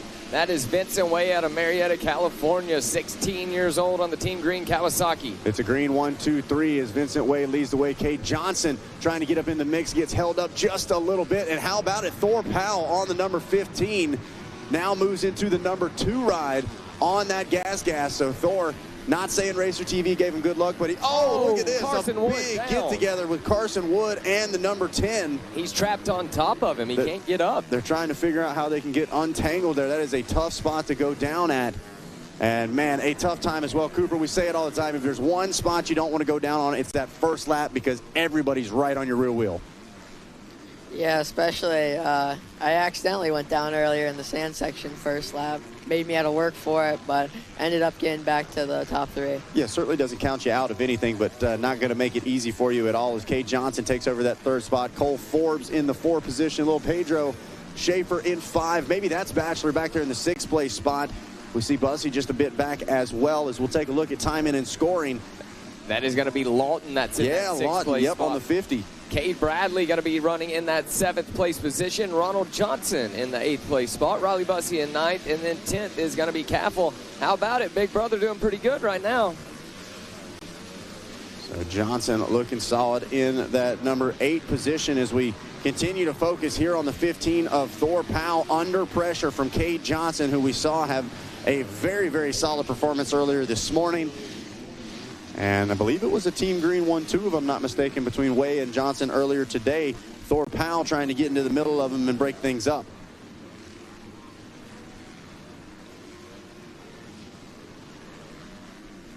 So taking a look, Owen Gaffel there in that number 10 spot was hanging out down in the pits. Saw the guys over from Alias Gear out and about. Gaffel, their big name here at RCSX. So Owen doing a good job representing them inside the top 10. As they check back in here, Zach with 2 laps complete. Seeing our top 7 remaining the same, but Riley Bussey has picked up a spot for 8th. Oh, that was a heavy hit from Thor Powell, and he immediately felt the effects of it, immediately pulled off the track. Oh, and Powell is in pain. What a heartbreak for the number 15. He was riding so well. Oh, man, Zach, I must have just missed it. We'll see if we can get a replay of that. As now Austin Pedro Schaefer has his problems up the inside. We'll take a look and see what happened to the number 15 of Thor Powell as more chaos. Oh, that's big brother Johnson going down. Hey, a clean remount, though, so they're going to get back after it now, flashing forward to Vincent Way, your leader. So it's Way, Johnson, Forbes now for the top 3. Schaefer is down, so he's not going to be there. 4th should be Lawton at this point in time. They're about to check back in. We're going to give you a new rundown. Man, that was a big switch up inside the top 10. A lot of riders having issues. This was the section that we saw Powell have an issue in. These guys going way down. They run this pro extended section. Now watch, Vincent Way gets a drive, 3 in, and kind of 2.5 out. They kind of launched past that final roller. Powell went just a little bit long and absolutely slammed into the face. I'm sure a ton of pressure on the wrists, on the ankles. Hopefully going to be okay, as we saw him immediately pull off the track. Taking a look now, the California native of Way still leading the way. The Texas native of Johnson in the number 2 spot, and the Virginia native of Forbes holds on to 3rd. Lawton in 4th, Bradley in 5th. Here we go, a replay of what happened here to Powell. Let's take a look. There on the left-hand side of your screen, goes just a little deep. He knows it as well, slams into the face of that next jump, and immediately starts exiting the track. I see him take that hand off, maybe a wrist, potentially an arm issue there for the 15 of Powell. Yeah, hard to say what could have been hurting that one, but definitely favoring that left side. Tough break for Thor Powell, man. He was fired up. He just came into the Racer TV truck, said hey, and headed out. Hate to see that. Man, switching over to that gas machine was really looking strong, as now it is a Team Green 1-2. Vincent Way and Cade Johnson with Cole Forbes on your screen, holding on to that number 3 spot. Lawton, though, trying to make it a Team Green top 3, as Chance Lawton trying to show what he's got as he puts pressure on the back of the 550. See that top 20 rundown on the left side of your screen for those watching at home from Racer TV. As we follow along with Forbes here on the 550 and then the 50 of Lawton. Lawton trying to make something happen. Yeah, good drive through the whoops. Now going to peek to the inside. This next section been really critical all day long. 2-2 versus a 1-2-1, and Lawton going to make it work. The Kawasaki steals the 3rd place position away. We saw the whoops come into play a lot here today, Zach. That can be a make or break section for you. And we could see some passes made most definitely in this 250A Road to Supercross Futures. So up and over the big wall jumps. Cooper, we've seen a lot of different strategy when it comes to these wall jumps. Are we sending it or are we scrubbing it off? What are we doing? I like to send it on the 125 because it has that suspension to really take it. But the 85, I usually just roll, try and power down through the rollers and just get the power. So do you feel like there's a faster line? Because I was about to say, I've seen passes made both ways here throughout the day. I prefer jumping. I think it's a little bit faster, but if you could get that drive from rolling, it could be really quick. Absolutely. So it just depends on the machine and the conditions of the course as well. Some of these later motos, things certainly not getting any smoother as we see Vincent Way on the charge and pushing through some lap traffic here. Reese Wheaton now moves up to the 7th place spot here in this one. Grant McDonald into the 8th. Ronald Johnson now moves back up to 9th. And Kay Weisenhower going to be in that 10th place spot. Really liking what I'm seeing from Vincent Way. Been a name we've been talking about for the last few years, and it just seems like the intensity and aggression has been building little by little, and now it's there. He's razor sharp. You give him an inch, he'll take a mile, and so you see him, look at that, on the pegs, maneuvering that Kawasaki around, really looking solid. Does it look like that might have been Austin Schaefer at the back of your screen pushing the machine off? Tough break seeing for him. Yeah, inside the top 20, so that is a tough break. Having a great run, even after going down there for just a second, was still able to get back up and battle for just a second. Tough break.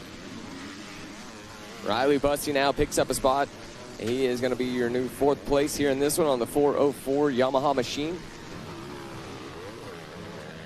For everybody at home, 35 races is what we have here today. 35 main events, working on race number 20 right now. So over the halfway point here of the day of racing at RCSX for the 17th annual time. Still plenty of motos to go, plenty of things yet to be decided. Cooper, I was out and about. I'm not sure if they already asked you how many more races we got. I got 2 more. 2 more, okay. We feeling fired up? Yeah. What numbers are they? Race 28 and 32. 28 and 32, all right. So late in the day. I'm sure a rider like yourself, though, maybe, do you look at like that as an advantage? Going to be rougher, a little bit further in the day, sun going to be setting? Sometimes the track's really good when it's rough, and sometimes it's really good when it's smooth. It just depends on how we're doing, huh? Yeah. He said, doesn't matter. I'm going to go out. I'm going to send it. Oh, yeah. But I didn't even ask him what he liked to do on those, how am I drawing the bank? Wall jumps. Oh, yeah. I knew. I just wanted to hear him say it. Yeah, he's a big sender. I can see it from a mile away. Vincent Way, he's making his way through some lap riders right now. Up and over our tunnel jump he goes. I don't think this is going to be the tunnel of love with all the sand we have on that one. Now seeing the 177 of Johnson making his way through. Cade Johnson, the Hideaway Texas native, trying to hide away into that 2nd place spot. I'm sure trying to hide away up to that top spot as he tries to hunt down his teammate Vincent Way. Yeah, Johnson doing a really solid job of managing this race from the front, not letting anybody sneak up on him. But Vincent Way, man, what can you say right now? Just hitting his marks. You see him through this little switchback, hopping and skipping. We talked about those braking bumps over time developing to a point to where you can actually use them as small jump faces.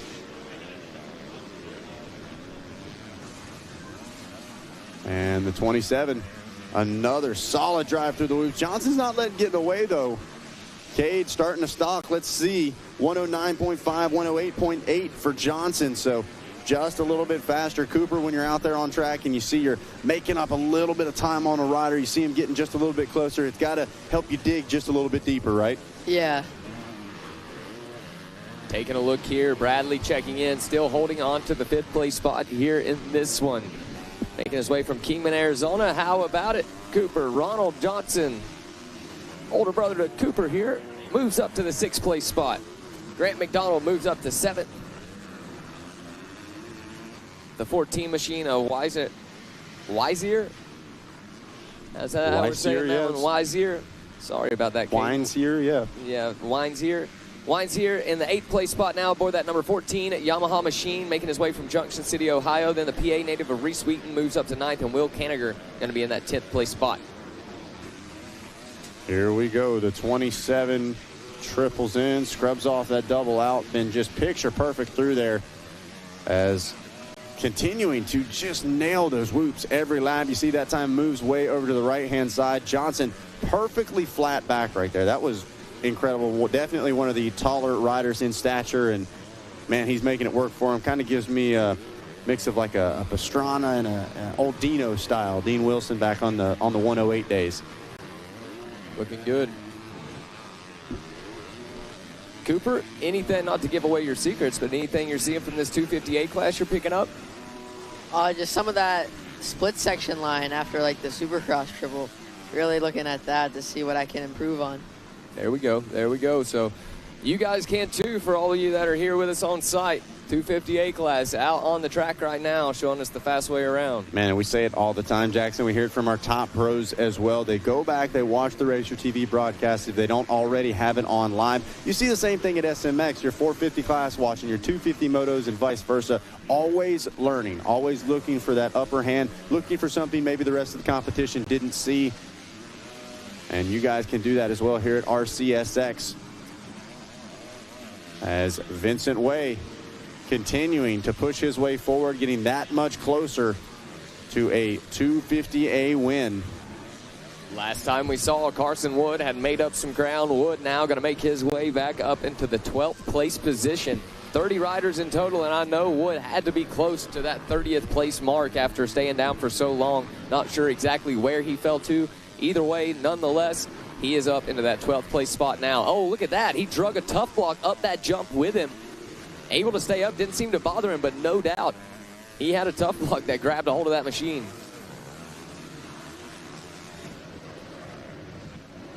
Getting a bird's eye view here with 10 laps complete. Here it is. The white flag is out, I do believe, here in this one for Vincent Way. White flag is out. One more time to go for the 27 Pro Circuit Team Green Kawasaki. Cade Johnson and Chance Lawton. And there you see your leader. One more time through the whoops. The stars of tomorrow right here in front of us at this 2026 Ricky Carmichael Daytona Amateur Supercross, the 17th annual Daytona RCSX, having our 8th annual Daytona Vintage Supercross tomorrow. But this is what it's all about right here. D1 for our amateur racers, and we're getting to see the best of them right now. Well, and just like you said, Jackson, we're taking a look into the crystal ball, a genuine glimpse into the future of Super Motocross here at RCSX. It wasn't long ago we saw Way, Johnson, Lawton, etc. all battling out in our 85 classes, then up to Super Mini, maybe jumping into Schoolboy for a little bit. Now they are the pinnacle of amateur SMX racing, the SMX Next class. And here we go. Vincent Way adds a title to the collection and gets the job done here in 250A Road to SMX Next. Cade Johnson going to cross the line in that number 2 spot, not far behind at all. And waiting to see whether it'll be Chance Lawton holding on to that final podium position. And believe, was that him? Not quite yet.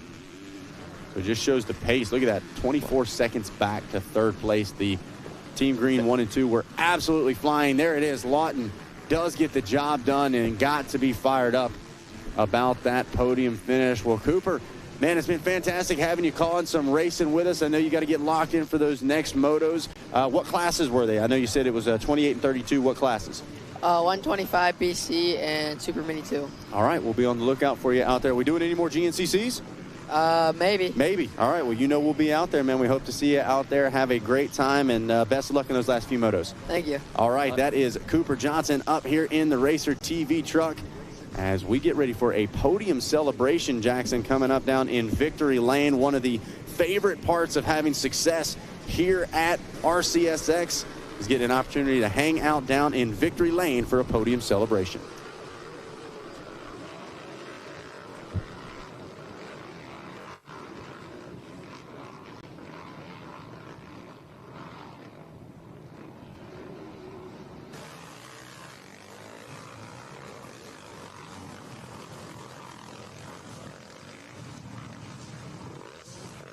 All right, Zach, so we're off and rolling here with race number 21, our senior 40-plus. Want to give a top 10 rundown here from this 250A before we send it down to Dean Diaz to talk to him. Vincent Way in the top spot. Cade Johnson is our second. Chase Lawton, our third. Riley Bussey, our fourth place. Cade Bradley, our fifth.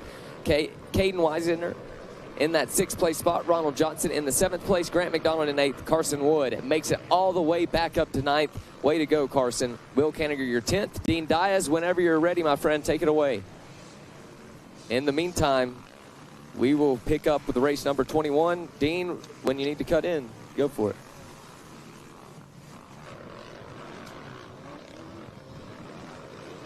So continuing to watch race 21, senior 40-plus doing battle on track. As it looks like, once again, that number 4 looks familiar up here. Hang on a second. But look at this. He's got some company this time around. The 18 machine came to play. That is Chris Wisniewski. Wisniewski, I believe. Wisniewski, that sounds better. Wisniewski, Chris Wisniewski, making his way from Massachusetts and getting a heat race win, Zach. So no surprise to see him up there battling it out and now into that top spot. Man, and he's looking to add a main event and a title to it as well, as rocketing his way past the number 4 of LaRusso, who we already know is more than capable of bringing home a championship. And look at that, seat bounces, puts the power to the ground. Wisniewski, man, wow. Trying to check out, looking good. Senior 40-plus class, busting out the triples. That's impressive. He might feel it a little more tomorrow morning, but he's still got what it takes to send it. Don't doubt him. Megawatt, I think, took offense to it back there. He said, "What'd you say now? I can bust out a triple." Nothing. I was just kidding around. I'm kidding around. I'm going to get beat up in the race. Mega's going to grab a hold of Jackie. They're going to be wacky legs after this. Oh, boy. Having a good time here on RacerTV.com. Want to give a big shout out to each and every one of you enjoying from home, as well as all of our fans and families here on site. The 17th annual Ricky Carmichael Daytona Amateur Supercross here from beautiful Daytona International Speedway. And Wisniewski right now on the number 18 Yamaha, trying to grab a senior 40-plus title here in 2026. Yeah, for everybody that can hear us out here at the Daytona Super Speedway, thank you for making the trip down here to Bike Week with us. Without you guys, none of this would be possible. None of this would be what it is. So thank you for coming down here to Daytona this week. And it sounds like our good buddy Dean Diaz is standing by for our top 3 rundown from the 250A.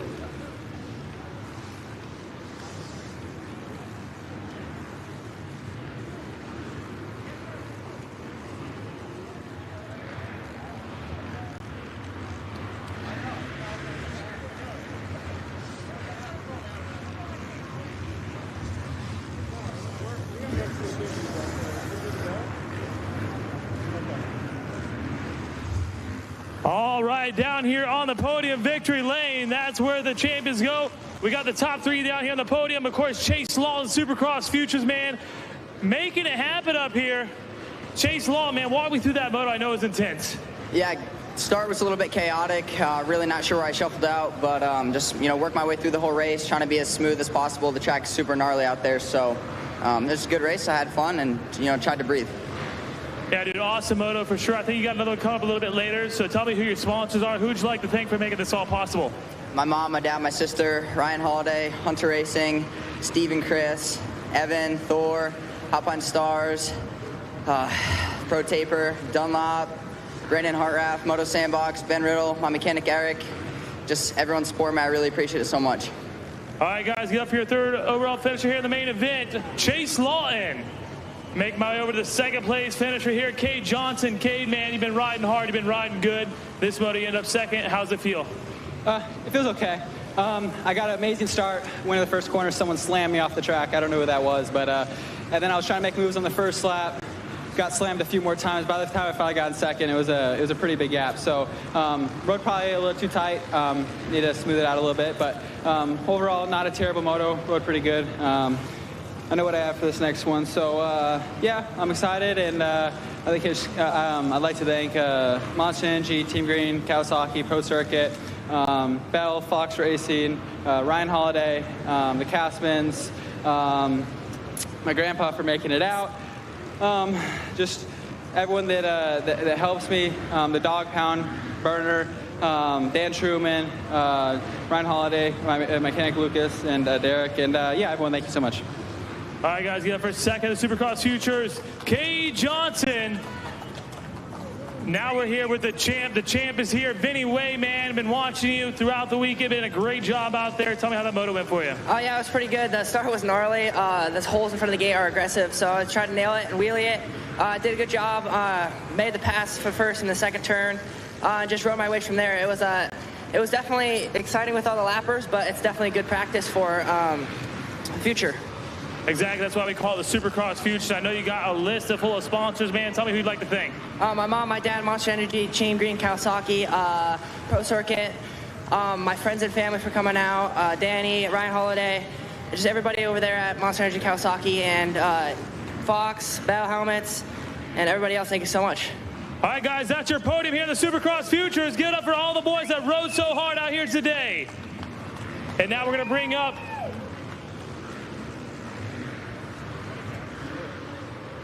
Michael Willard with the AMA to present Cade Johnson with the AMA #1 plate.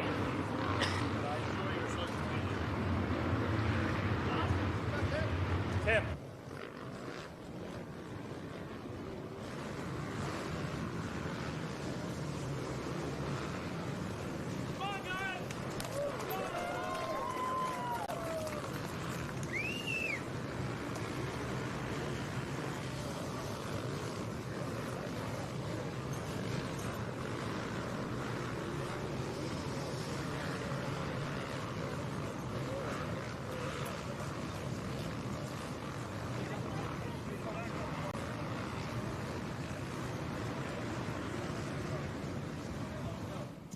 All right, everybody, back to our senior 40-plus class. We go, and it's still Wisniewski out on the Yamaha machine that is in control of this one. Up one of our Honda riders laying it over there. There goes Paymart on screen, and the checker flag is out here in this one, Zach. Wow, Wisniewski handling business at the front of this field. LaRusso going to hang on for a second-place finish. Derek Fisher going to round out the Blue Crew 1, 2, 3 with the scary guy, Shane Kelleher, in that #4 spot. Jeff Curry in the #5 position there for race 21, senior 40-plus. So there it is. Wisniewski going to get himself one of those big #1 plates we just saw in the hands of Vincent Way. That's what it's all about. Yeah, big shout out to our entire top three there. Vincent, Cade, and Chance doing a great job. And the future's looking bright. We always say it almost in a joking way, but we couldn't be more serious, Jackson. The future is so bright for SMX, the SMX Next program, and the past still looking pretty bright right now as well with our 40-plus class. They may not be turning pro anytime soon, but they certainly are entertaining to watch. Once again, Chris Wisniewski grabbing the win. Tony LaRusso and Derek Fisher, your top three. Shane Kelleher and Jeff Curry, your top five, with Jedediah Haynes, Michael Mercer, Barry Karsten, Benjamin Kennedy, and Greg Paymart rounding out your top 10. I hear the revs. We must be ready to drop the gate on race 22, Schoolboy 2, 12-17. Into turn #1 they go. And a Yamaha driver able to steal his lunch money, as our good friend Mikey Waynes would say. And now they're going to hit into this pro section, as we like to call it, or advanced section. Oh, and one of the 41 machine getting held up, but he's able to hold on to it. Man, I tell you what. Tristan Pruitt with a great drive through the loop sack. And Pruitt did the same thing we saw Thor Powell do. Went a little long in that rhythm section, was somehow able to hang on to it and turns it into about a 3-rider slingshot. Now the #7 finds himself out front in the lead. Up and over the tunnel jump they go, and Tristan Pruitt is on a tear now. He is trying to get out front and hide. So the Motorsport Hillsboro Monster Army and 110 Racing back 16-year-old, really looking solid. I mean, this is a breakout day for Tristan Pruitt. Not the first time we've seen him, and not the first time we've seen him make moves to get into that #1 ride. The rest of the field shuffling their way through. Look at the gap already opened up here. Jackson Pruitt's on a roll. They are bar banging here in this one, Zach. Seeing the riders shuffling all over the course, and now seeing Tristan Pruitt check in for one lap complete. So it's Pruitt in the #1 spot. Chase Anderson in the #2 spot. Michael Pillar will round out our top three. Wyatt Duff in the 4th place spot. Then see Dane Pappas in that 5th place spot. The California native, good to see him out here with us this weekend. 6th place is Seth Dennis. Brady Olson in the 7th place. Jacob Hawk in the 8th place, Jack Poland in 9th, and Braden Carpenter going to round out that top 10, but Carpenter better keep his eyes on the prizes. Darren Pine less than 0.1 seconds behind him. Yeah, Darren Pine and Nolan Ford in the 11 and 12 spot names we know are capable of fighting for podiums, if not even wins. Meanwhile, Olsen now starting to put pressure on the 130 of Anderson, and he's bringing Wyatt Duff along with him on the 444. That could mean trouble for some of our other riders. Oh, one of the riders going sideways over that one, but able to pull it back together. Those wall jumps, they are no joke out there, especially as the ruts continue to develop. Absolutely. Look at this. Olsen going to go around the outside. That opens the door for Duff. Beautiful move for Wyatt Duff. Talking about striking when the iron's hot. He saw that opportunity and wasted no time. Now he's going to be applying pressure to the back of Anderson. Meanwhile, Pruitt still just far enough ahead, not having to protect any insides, but he can still hear the rest of the packs behind him.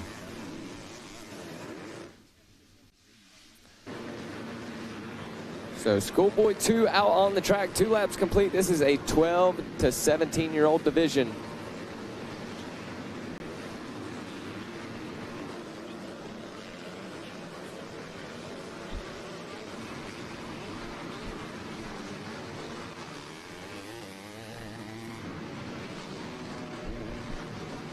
Up and over the tunnel they go, and really starting to get beat up on the backside of that tunnel. We talked about how much white sand looked to have been put on that section of the track, and now seeing that white sand develop the exact way you would think it would. Some deep, deep holes in this one. Braking bumps, acceleration bumps. What we mean by holes.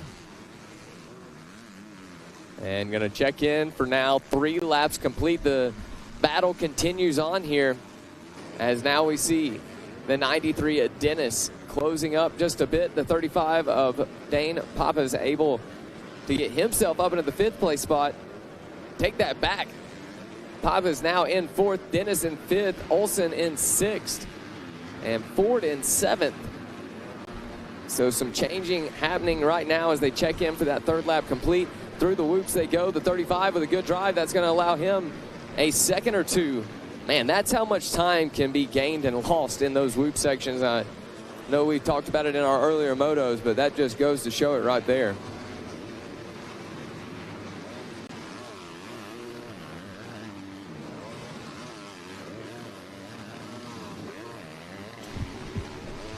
So the laps winding on here, Jackson, and the best starting to rise forward. Here we go, Pappas in that number 4 spot.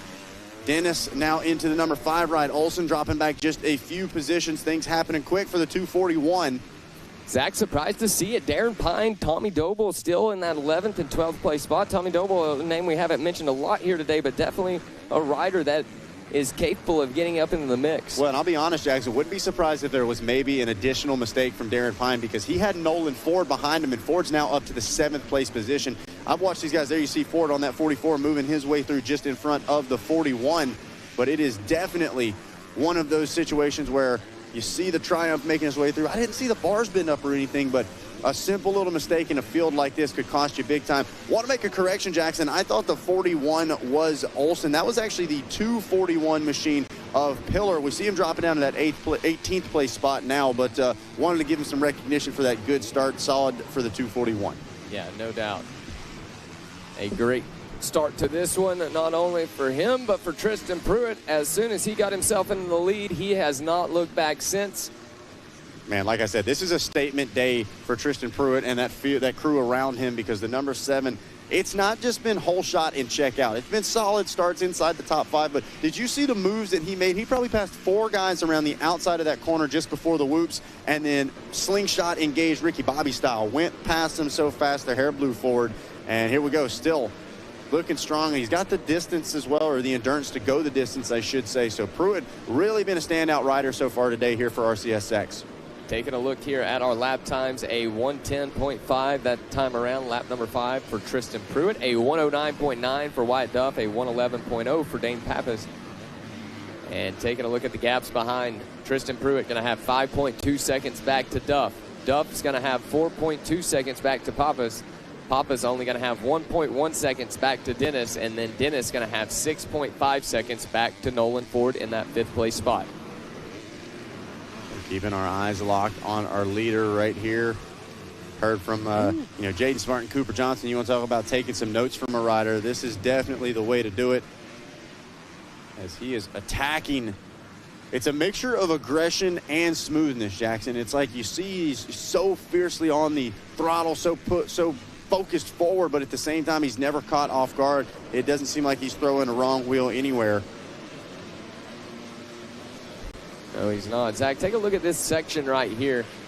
Not quite able to see it as well as we would like to, or that's an even better one right here. Just look at those braking bumps that those riders are going through, seeing all kinds of different directions with it. Man, that is a tough section of track right there. So here we go. Pruitt has now made his way back through the whoops. And up and over the sand tunnel they go. Oh, look at this. A tough block in the track. Those riders are going to have to dodge that until our track crew gets out there to clean that one up. And we saw that several times today. These guys are really pushing the limits and the boundaries of this track. They've been taking some tough blocks and whatnot along with them, but so far so good. It hasn't really messed with the riders so much, but man, it is a scary sight to see when those guys start getting onto the borders of those tracks. Well, and we talk about using every square inch of the track here, Jackson. That is what it takes to find success. And like we talked about, the track developing lap after lap as well. So it's really going to take a smart rider as much as anything else. Oh, one rider going down. I saw the flagger running out to get their attention. And just like you were talking about, Jackson, this track really developing, getting some square edge bumps built up as well. The sun continuing to bake down.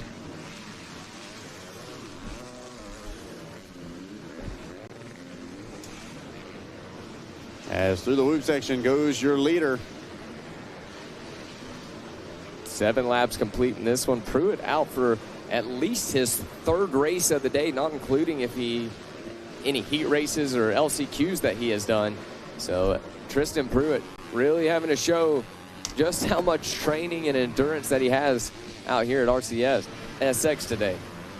Oh, look at that little slideways heading into the face of that wall jump. That's the last place you want to be kicked to the side, but nonetheless, using that strength to keep the bike pointed in the right direction, hopping his way through those braking bumps. That was beautiful.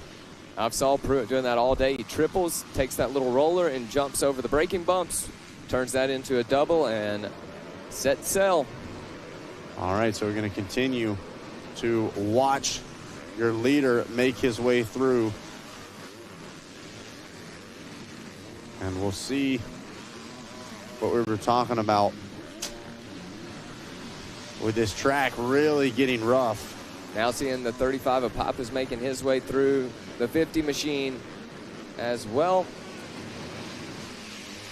Yeah, not quite getting that shot that we were looking for, at least to show you those braking bumps. So we'll get it here in a second and show you exactly what we were talking about, but really a tough section. This whole track is a tough section. Take a look right here, Jackson. This is what we were talking about, those square edge braking bumps starting to develop. That is from nothing more than the riders charging as hard as they can into the face of that jump, and then just on the binders, the bike absolutely locked up. You can see it in a couple more sections from around the track, but just like we said, those braking bumps now getting so hardly developed that they're actually able to be used as a little lift-off. Same thing right here. You're seeing some of those top riders actually jumping their way through. Great shot from our Racer TV cameras here, continuing to watch that track develop here late into the day of RCSX. Yeah, the white flag is now out. One more lap left to go for Tristan Pruitt. Can he do the dance one more time? We're going to see. Not much longer to go, just about 1 minute. And Tristan Pruitt will be on his way to yet another championship here at the 17th annual Daytona RCSX.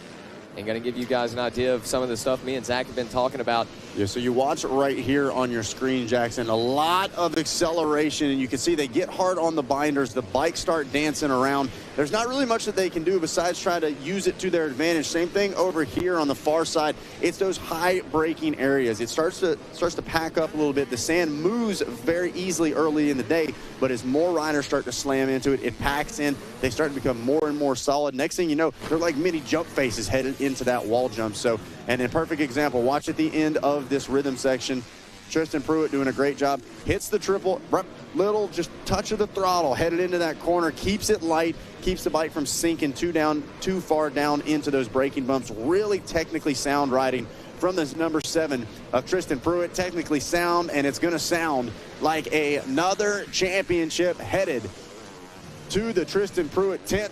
There we go, a little Ronnie Mack style with a hand in the air. That is what it's all about. Shout out to Wyatt Duff, going to cross the line in that number 2 spot. Dane Pappas going to round out your top 3 here in race 22, Schoolboy 2. As what a fight that was. Pruitt.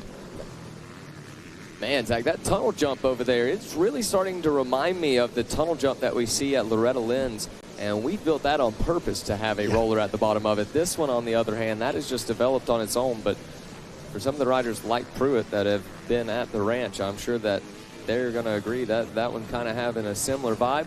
Here's how it went for our Schoolboy 2 class. Tristan Pruitt aboard his Steel Horse Husqvarna machine. Out front, Wyatt Duff in the number 2 spot. Dane Pappas in that 3rd place. Nolan Ford in 4th. Brady Olson in 5th. Tegan Kortenbach going to be your 6th place. Tommy Doble having a good ride in that 7th place position. Jack Poland in 8th. Jacob Hawk and Jackson McCarty to round that top 10 out. Here we go, everybody. Race number 23, 85cc, 10 to 12, headed into turn number 1. Gates down. Here we go. We see that bright blue helmet of Jaden Smart, who was hanging out with us earlier today, going to be in about that 5th or 6th place position out of turn number 1. But it's the number 3 of Levi Geis, really looking solid, and that is definitely one of the names we know in this class, Jackson. That could be dangerous for the rest of the field. Taking a look at some of these names that we can be expecting in this one. Ashper Hall, Rayson Kyler, Forrest McPherson, Gavin Wellsine, Tanner Butte, Jackson Keller, JoJo Calado, Parker Beckington. Man, the list goes on and on.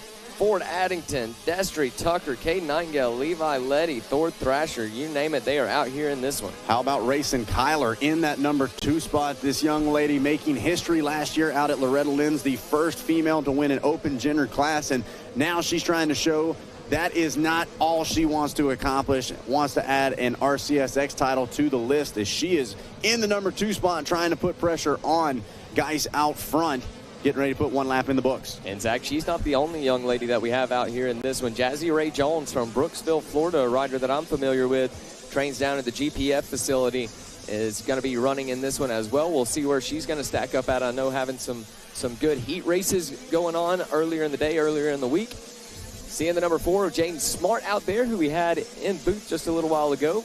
Yeah, Smart a bit further back than he would like to be, not even seeing him inside the top 10, 14th as they came across the stripe. So he's got his work cut out for him. We'll continue to watch. He's actually Jaden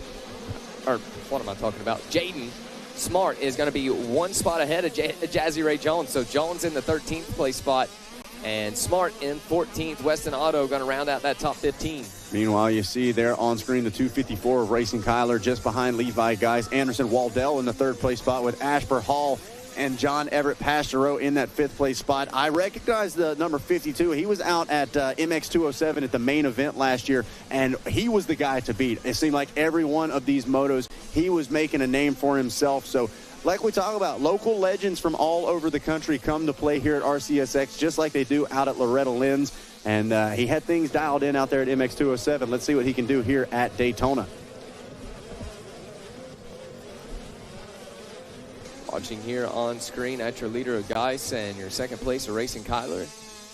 And Kyler and them in that cool mended gear. I believe Jones going to be in the same thing. Geis, meanwhile, out front trying to keep it clear, not have to worry. He's in a beautiful spot right now, Jackson. He can take whatever line he wants. The track's wide open for him. Haven't started to make their way through lap traffic. So for Geis, this is a perfect ride on a Monday afternoon. And whoa, look at that, man. That was a good save from the 52 of Pastereau. He was putting the pressure on, and he wants one of those top 3 spots. Waddell has been under fire for quite some time now. Waddell in that 3rd place position, but Pastereau, he is wanting it. Cade Nightingale right there. They better keep their eyes on the prize. And there it is, the pass by the 52 machine. Pastro now going to be your new third place. That's going to put Waddell into the fourth place position. Nightingale still holding solid in fifth. Seeing Thrasher in that 8th place spot just ahead, or just behind Ciceretti. Ashburn Hall going to be in that 6th place position aboard the 260 machine. So yeah, Pastro actually moving up to the 3rd place spot. Nightingale falling back to 5th. Waddell still in that 4 ride. So there you see the 52 and the 674. Waddell trying to find a way back around. Oh, and a little mistake there from the 52. And a problem for Racing Kyler. She goes down, loses 1, now 2 positions. Quickly back up on her feet, keeping that bike running as well, Jackson. That is so crucial in spots like this. You got to keep the engine running. You sure do. Seeing her with those gold rims, easy to spot. But yeah, she executed that perfectly, able to get back on that machine. She wasted no time whatsoever. So through the rollers they go. That looks a little bit like Wild Boar right there. Just a whoop out straight. Look at this wheel-to-wheel Racing Kyler trying to find her way back around Pastro. Come up just a little short on that jump. Going to hand the position back to, actually, it's the 467, a Nightingale that she's battling with right now.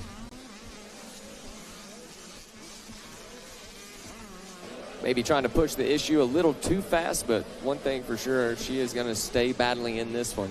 Well, she's staying inside the top 5 for the moment, Jackson. She needs to take a second, catch her breath. We see that time and time again. A rider picks up, they almost go into panic mode, and it seems like they throw any logic out the window. That's not the way to do it. It's some slideways action, flat track style. Nightingale trying to bring the fight to Waddell. Oh, they thread the needle. Waddell going to hold on to the spot. Take a look at this. Zach Smart now able to make the move on Ciceretti for that 7th place spot. So has cut from 14th all the way up to the 7th place position, the number 4. We know how strong of a rider he is. And let's take a look, a 109.5. That is the fastest lap on the track, Jackson, all the way back in the 7th place spot. Wow. How about that?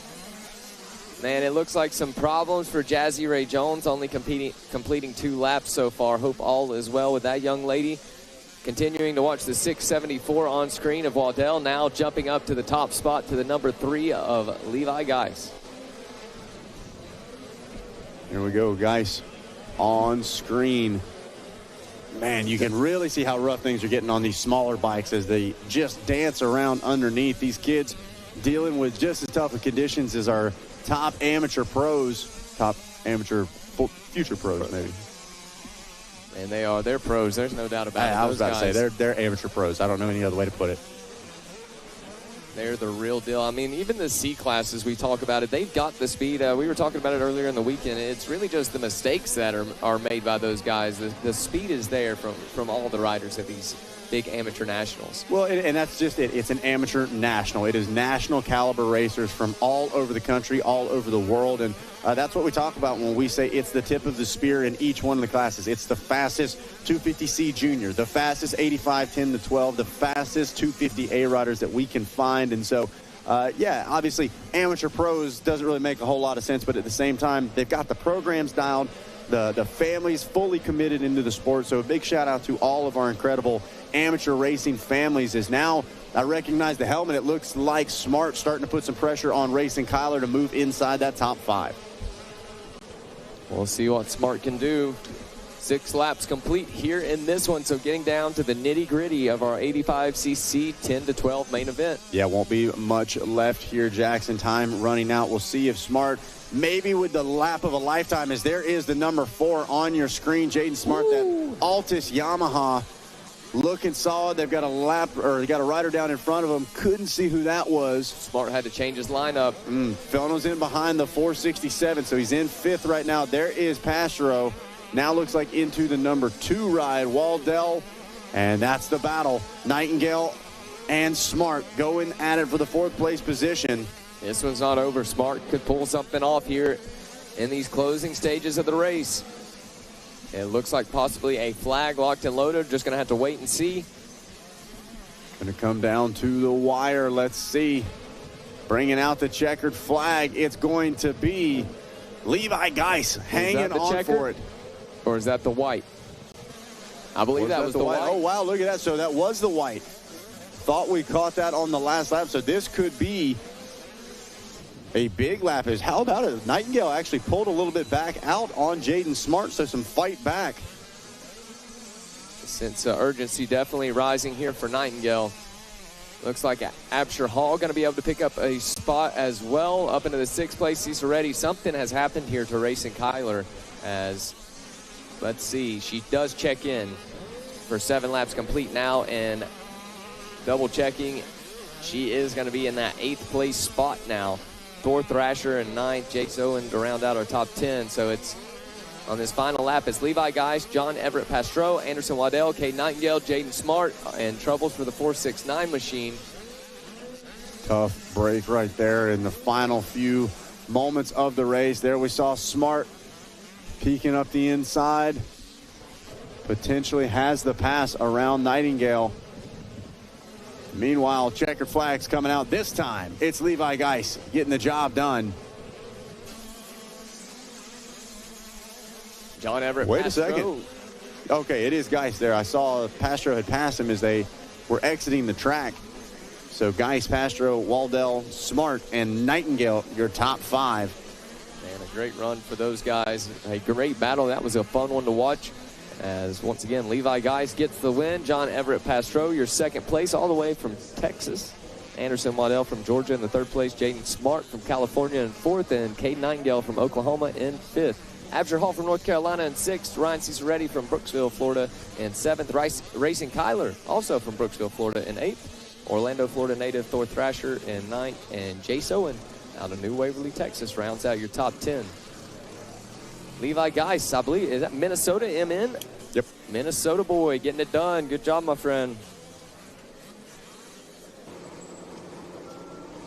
So a little bit of track work, some much needed track work, Zach. We want to make sure that this track can handle all that we are putting it through here today. I want to thank you all for watching live here on RCSX. Make sure to tell everybody we are live.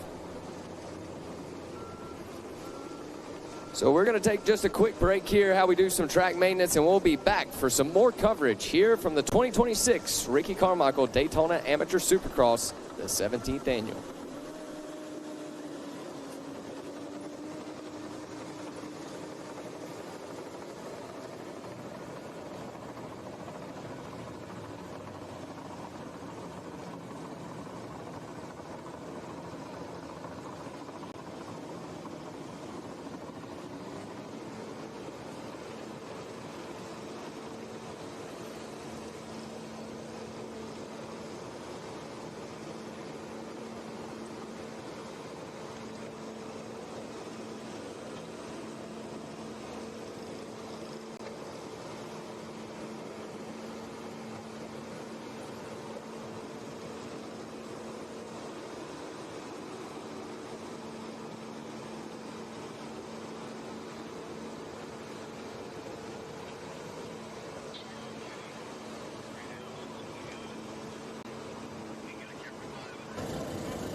All right, hello everybody, and welcome back to RacerTV.com for the 17th annual Ricky Carmichael Daytona Amateur Supercross. Oh, a tough start for a couple of riders down here in turn number 1.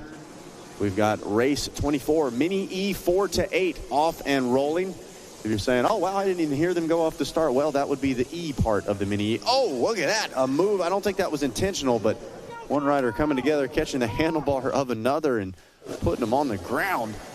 The Mini E. The racing might be mini, but they are going at it. Don't let them fool you. Let's see who some of the heavy hitters are. Kai Borden, excuse me. I did that earlier too. Kai Borden on the 18. grabbing a heat race win, as was Rivers Rice. So those two looking to try to capitalize on that. Ryden Williams finishing second in that heat earlier today, as did Ryder Barabo. So we'll get them across the timing and scoring loop, and we'll let you know exactly who's out there. Shout out to Banks Braden. I just saw him making his way through. We saw him have a big get off earlier in one of those 50 classes. So glad Banks is back with us, feeling okay. These kids are made of rubber. I'm telling you what, the moto kids of today are absolutely insane. Kai Borden, Brecken Talmadge, 1 and 2 with Mason Wager. Luke Swanepoel in that 3rd and 4th place spot. And then Ty Schrader rounding out your top 5. Rivers Rice, Knox Ray, Banks Braden, Grayson Clark, Noah Fort, and Beckett Manzer, your top 10, top 11. Fort there in the 10th place spot. But it is the 18th of Kai Borden out front, leading the way to 3.60 of Talmadge in the number 2 spot. And then looking at the number 100 of Swanepoel. Whoa, up ahead you see somebody got the feet off the legs of swinging through those rollers. Was that, I believe, Talmadge maybe? And all the while, Kai Borden saying, you guys can fight over 2nd place. I am trying to check out. We've talked about the development of this Ricky Carmichael Amateur Daytona Supercross, as well as the development of the micro classes in general. Obviously, our micro bike companies, whether we're talking about Cobra, the KTM group, whoever you're talking here, have embraced the electric bike technology. These mini E classes have kind of shot up in popularity. But on top of that, Jackson, this is the Stasic generation. We talk about these kids starting out on the little Strider push bikes and then moving up to the battery-powered Stasic bikes. We just had our Stasic race this weekend, as we always do, out at GNCC. I believe as young as 2 years old. Kids are out there on these 2-wheeled machines, and it's not just balance, it's throttle control, it's reading the terrain in front of you, learning how to control the machine. And by the time they get, whether it be onto a PW50 or onto these mini E machines, it is incredible to watch the racecraft. Look at that, the throttle, yep, waving at the fans, the throttle wide open, feet off the pegs, but no problem at all right now. Borden doing a fantastic job leading the way, but look at this. Man, doubling his way through. And I believe that is going to be, was that Talmadge? I believe so. Yes. I think that might be the 39 of Rivers Rice. He came from the 5th place spot. Oh, and look at that. Borden goes down, Rivers Rice. And Kai Borden, your 2 heat race winners. We were set for a mono-a-mono duel. And Borden just caught that edge, headed up onto the shelf of that corner. So now Rivers Rice, we'll take a look at your replay right here. Watch this, gets a little sideways, heavy on the hand, and just gets caught over that front end, Jackson. That is where we saw Banks Braden go down earlier. He is back out there. Not sure if you heard me on the call, so good to see Banks doing okay. But, man, such a tough break there for your former race leader. Looks like he was able to cross the stripe in that 5th place spot, so all hope is not lost. There we see Talmadge, and there is your leader, Rivers Rice, on the number 39, skying out that Cobra machine. Yeah, he's the man with the plan right now, no doubt about it. Zach, you were talking about it just a minute ago with those Stasic races, and I believe Stasic actually racing at Supercross now as well. But I do have to say, man, it doesn't get much more exciting than what we have there at the GNCC race. Griff Cotter and them, they put on quite the show for that. If you've never saw it, make sure to look it up. People come just for those Stasic races, man. The little kids absolutely love it. And then before you know it, they're on one of these mini E's tearing it up. Oh, one rider going for a little bit of a ride there. He's going to get fired back up. But Zach, that section right before the finish line, that has been playing some real trouble for some of our smaller bikes here. Yeah, well, in Jackson, we talked about it. It's the same track. It's the same track we just saw our future SMX racers on. Now it's the Mini E as young as 4 years old. Think about that. I mean, your average kindergartner, think about that intelligence level, and they're out here jumping, maneuvering this course, not to mention operating a full machine underneath them. But to your point, I think that's one of those sections where there's a lot of speed moving on. They don't quite have enough power and the suspension pop to be able to get over the next roller. But these kids, they kind of keep it simple. Keep the throttle wide open, and sometimes they just get kicked to the side. And unfortunately for our early race leader, just ended up catching an edge and going down. Not a hard hit, but costly as far as position. Exactly, Zach, exactly. And yeah, you mentioned the 4-year-olds riding out here. We saw 4-year-old champions at Loretta Lynn's, and they're 4 years old. They can get out here on one of these motorcycles, but it'll be 12 years before we're going to allow them to drive a vehicle. Amazing to see how much motor skills these young guys and gals can have. I know you were talking about Ryan Williams earlier in the show there. Actually, I do believe that is a family member of Racing Kyler's, a sibling of Racing Kyler's, so he's no stranger to being around some fast people and going fast himself. And look at this, checkered flag is officially out. 5 laps complete for Rivers Rice, and he is going to be taking a #1 AMA plaque back to Pennsylvania. Mason Wagers with a 2nd place on the 98 machine. Brecken Talmadge on the 360 in the 3rd place spot. Kai Borden going to get it done with a 4th place. Luke Swanepoel in that 5th place position. Noah Fort going to be in the 6th place spot. Ty Schrader in 7th. Banks Braden in that 8th place spot. Ryder Barbo in that 9th place position. And Grayson Clark out of Odessa, Florida. Odessa on my mind. 10th place there for Clark.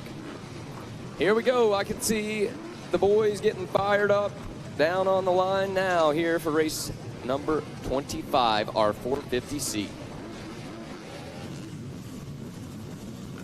Locked and loaded on the gate. Those final moments of preparation. See some runners rolling out the forearms, tightening up the gloves.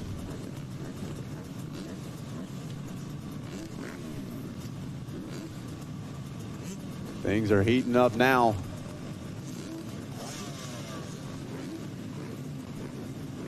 .450C.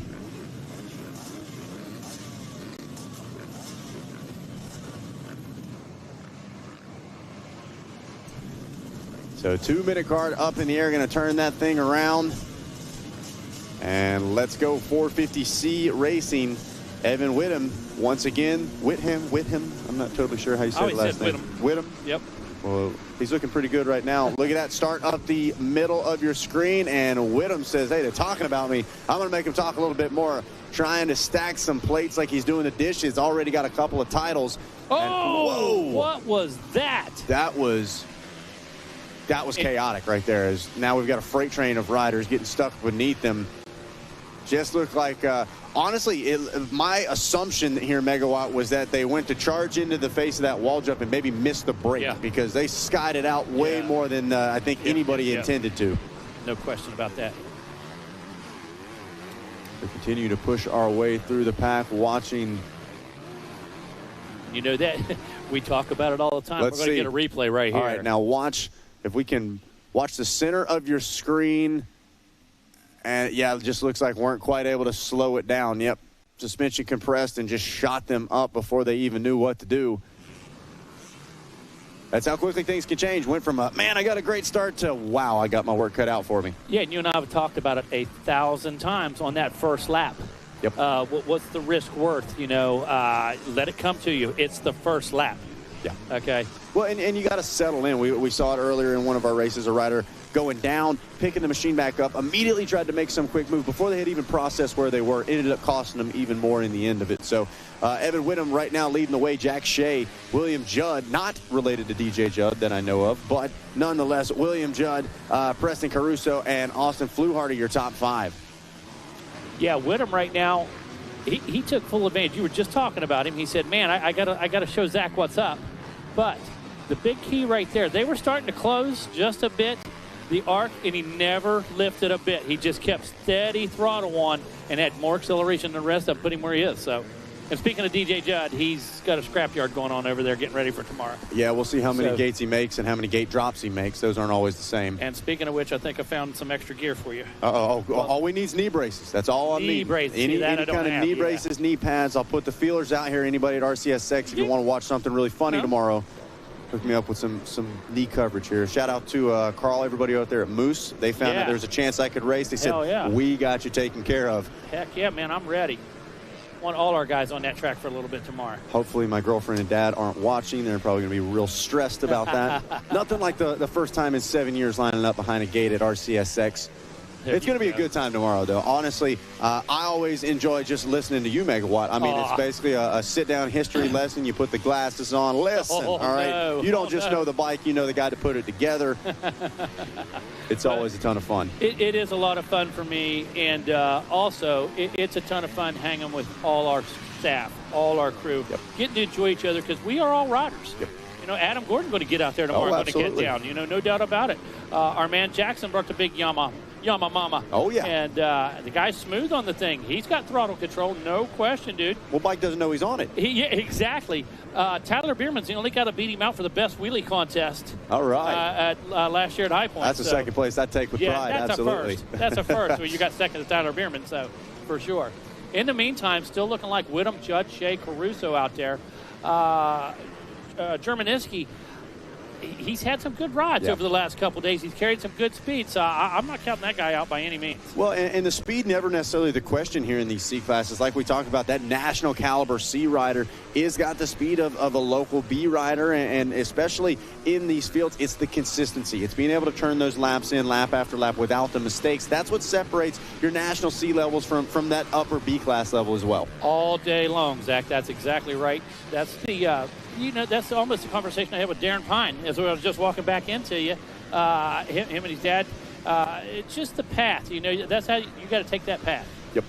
Yep, and so many of these riders, I mean, we heard Drew Adams obviously say it on the SMX broadcast, I believe 11 years at 17 years of age. Yes. There is a certain level of experience that comes with being on the amateur national circuit year after year as well. We talk about our C classes at Loretta Lynn's. That is a high-pressure situation because most of them have never been. I think there's 150 class you're allowed to have raced prior at Loretta's, but everybody else, it's your first trip to the ranch, and these kids are old enough to fully understand the pressure at the ranch here at RCSX. So big shout out to the C guys for kind of overcoming those obstacles. You know it, and all season long it's weighing on them.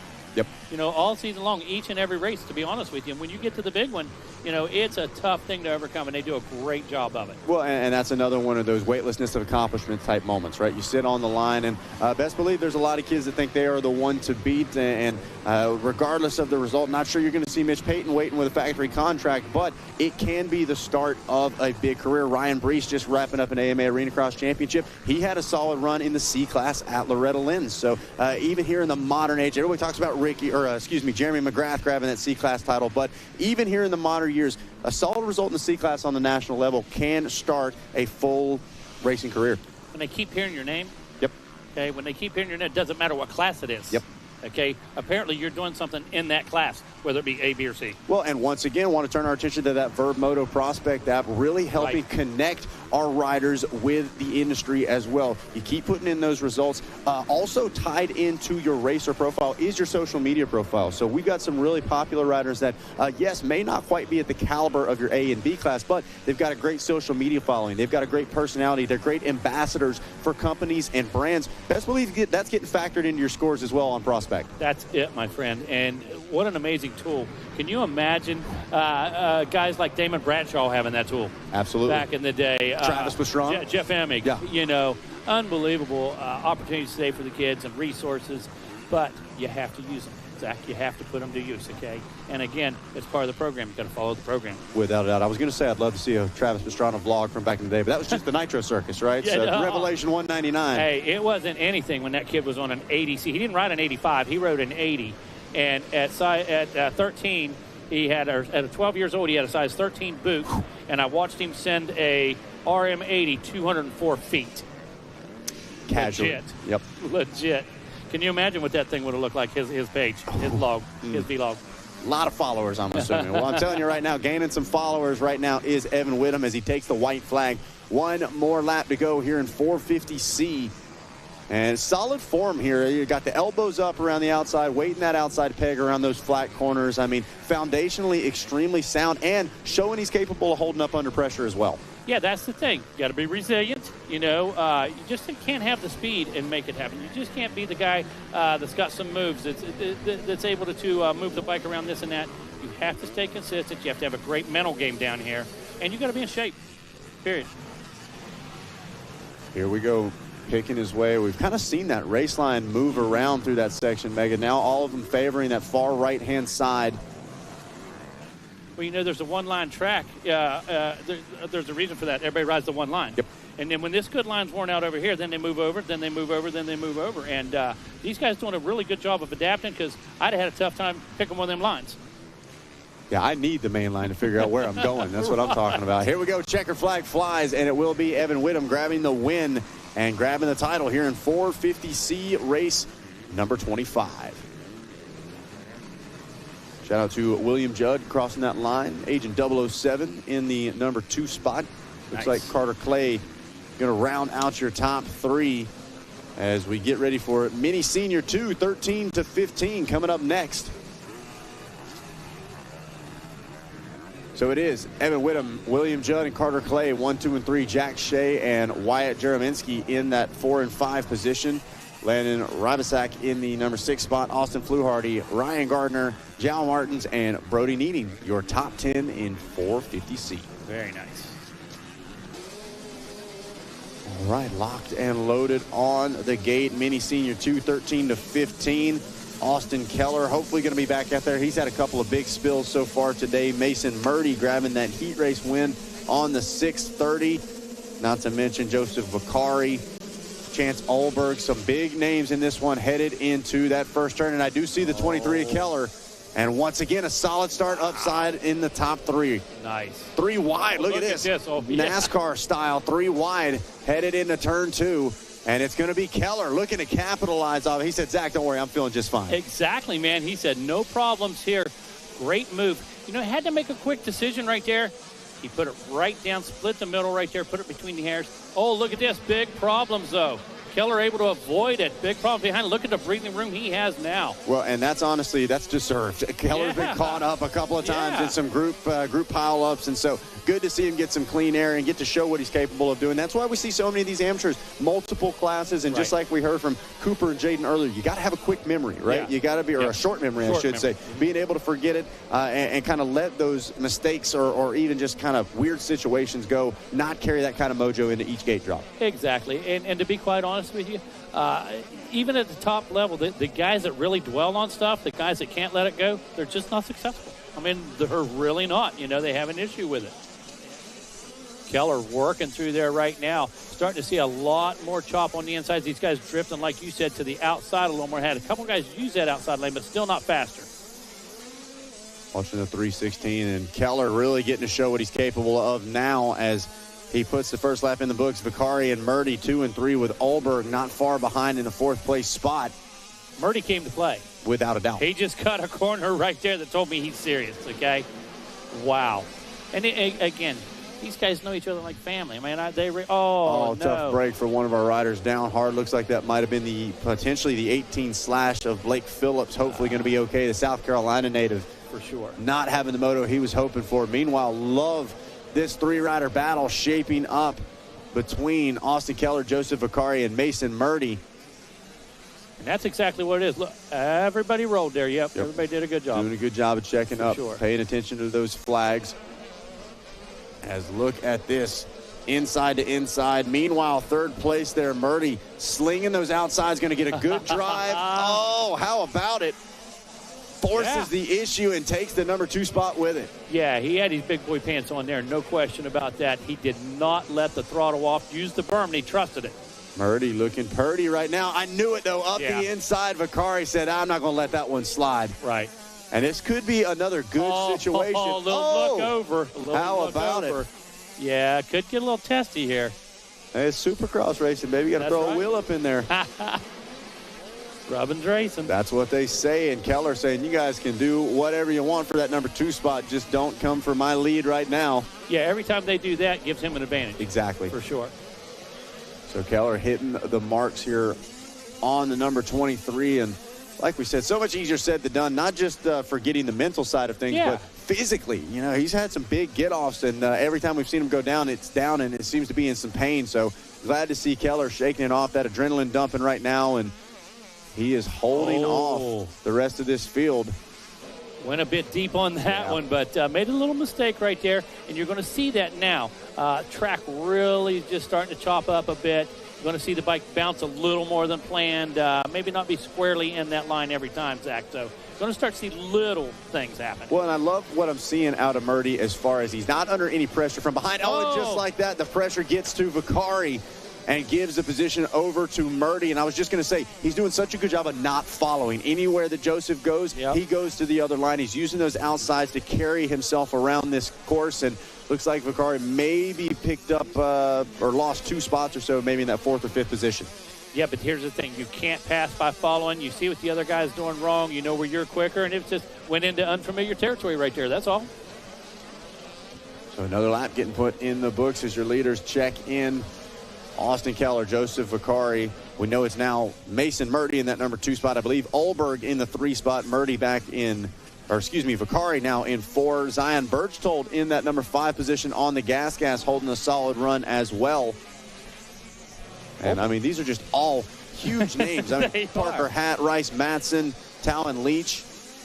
And how do you understand names like Tursky and Geisler and that outside of the top 12, top 15? You know, it's just that tough. Everybody's riding similar speed. Speaking of that, a 106 last time for, it was going to be Olberg. Olberg was a little quicker than the guys ahead of him by almost 2 seconds last time around.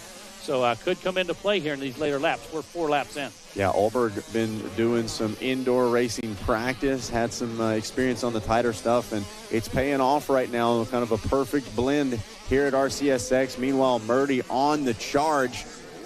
And again, doing a good job of not following. Keller to the right-hand side, Murdy more towards the center of the field. And is he going to peek up the inside? Now, this is where we often see these guys get a little excited, Megawatt. I think Murdy's got the speed, and I think he knows it. But is he going to take that first chance he gets to maybe show a wheel, or does he stay patient another corner or two and actually be able to make the pass stick? That's the question. When we have these younger classes, sometimes the excitement gets the best of them. Here we go. That's exactly right. You got to be in position to pull the trigger. Or you don't have to wait till a corner, and you can just do that. Wow. You can just grab a handful and make it happen. Man, and Murdy using that lap rider to his advantage as well. Going to control the inside, slideways, and he goes down. And that's your point. Yep. That was your point 2 turns ago, correct? Yep, exactly. Do you wait? Do you go for it? But still had a little bit of time. We were only 5 laps in. Or wait a minute, white flag out? I did not see the white flag. I think you got about 2 laps at least left to go. Yes. Maybe the white next time around, but Keller, and good job from Keller as well, staying calm, applying pressure around the outside, but he didn't try to cut back underneath and potentially do the same thing that we saw Murdy do. So, been real easy to do that, too. Absolutely. No question. Yeah, that switch from offense to defense or defense to offense, whatever you're doing. Sometimes it's that switching process where it throws you off your game, right? Now you got to cut back underneath. And Olberg now in the position to try to capitalize as he's got Murdy in his sights.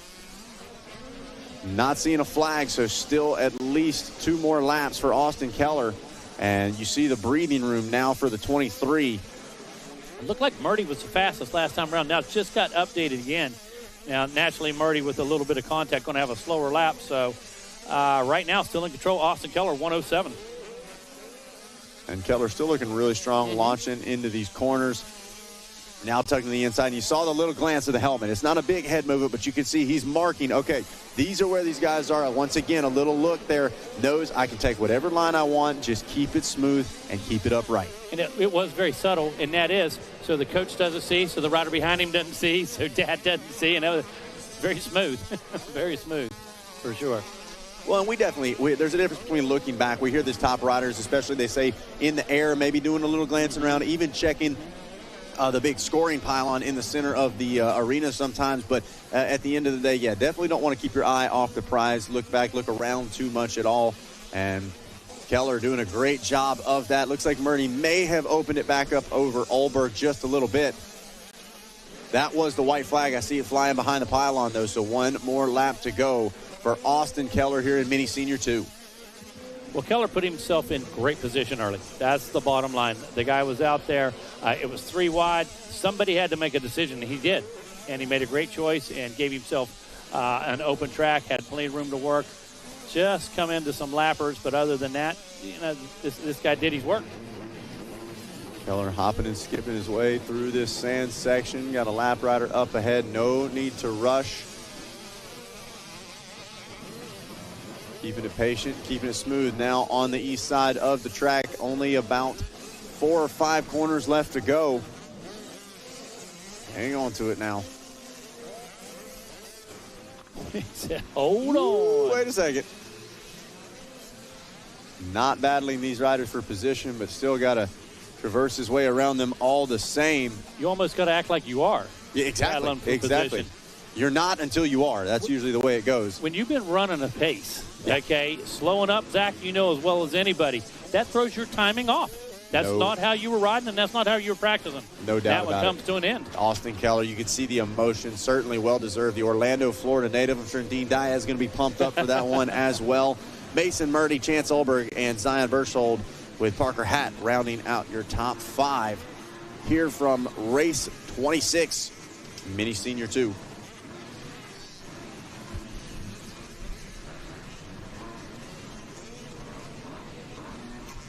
So backside of your top 10 looking like this. Vakari going to pick things up after that get off in the number 6 ride. Race Madsen, Talon Leach, Reed Cohn, and Easton Kovic. Your top 10 in Mini Senior 2, 27, race 27 that is, sitting on the line for 50B.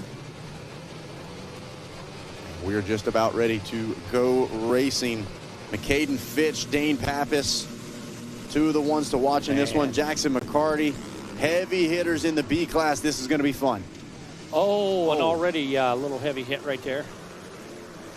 Man, tough for that rider here. Good job from our couple riders getting off track, checking up. Let's see. That's the 28 machine of Gavin Fortner. Tough for the Florida native. There's a few more riders going down deep in that pro section. Meanwhile, looking like a KTM leading the way. I believe that's Fitch now trying to make the pass for the number 2 spot on Fitch the went up Yamaha. tall. Yeah. Yep. And it's the 17 of Blake Mara. That's it, Blake Mara. Man, I'm recognizing who is it? Blake Mara. And he's had great rides all weekend long. He's a contender anywhere. But I tell you, had a little bit of chaos there on that first lap. Yeah, sure. that's tough. Our upper class is obviously getting to run that kind of pro-only section there. And it's proven to be challenging, no doubt about it, especially on that opening lap. A lot of riders jockeying for very little position up front, but McCaden Fitch up towards the front looked like that was Darren Pine as well. I saw the Triumph up inside the top 5, and believe maybe just a few positions behind that we saw Pappas on the Kawasaki.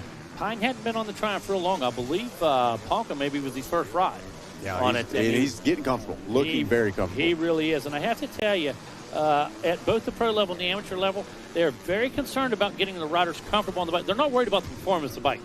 They're not worried about power and this and this. Worried about making it comfortable and customizing their bikes to the riders, and they're doing a great job. Man, how about it? William Barrett deserving a shout-out as he has pulled up alongside the rest of your top 3. He's trying to make moves as this time Fitch going to go outside to inside. Textbook pass from the Yamaha rider. You caught that quick because that happened in about 30 feet. Man, we talk about the race intelligence setting things up ahead. Outside leads to inside. These split lanes really paying off. Like we were telling Ricky earlier, such a raceable course here for year 17. Absolutely.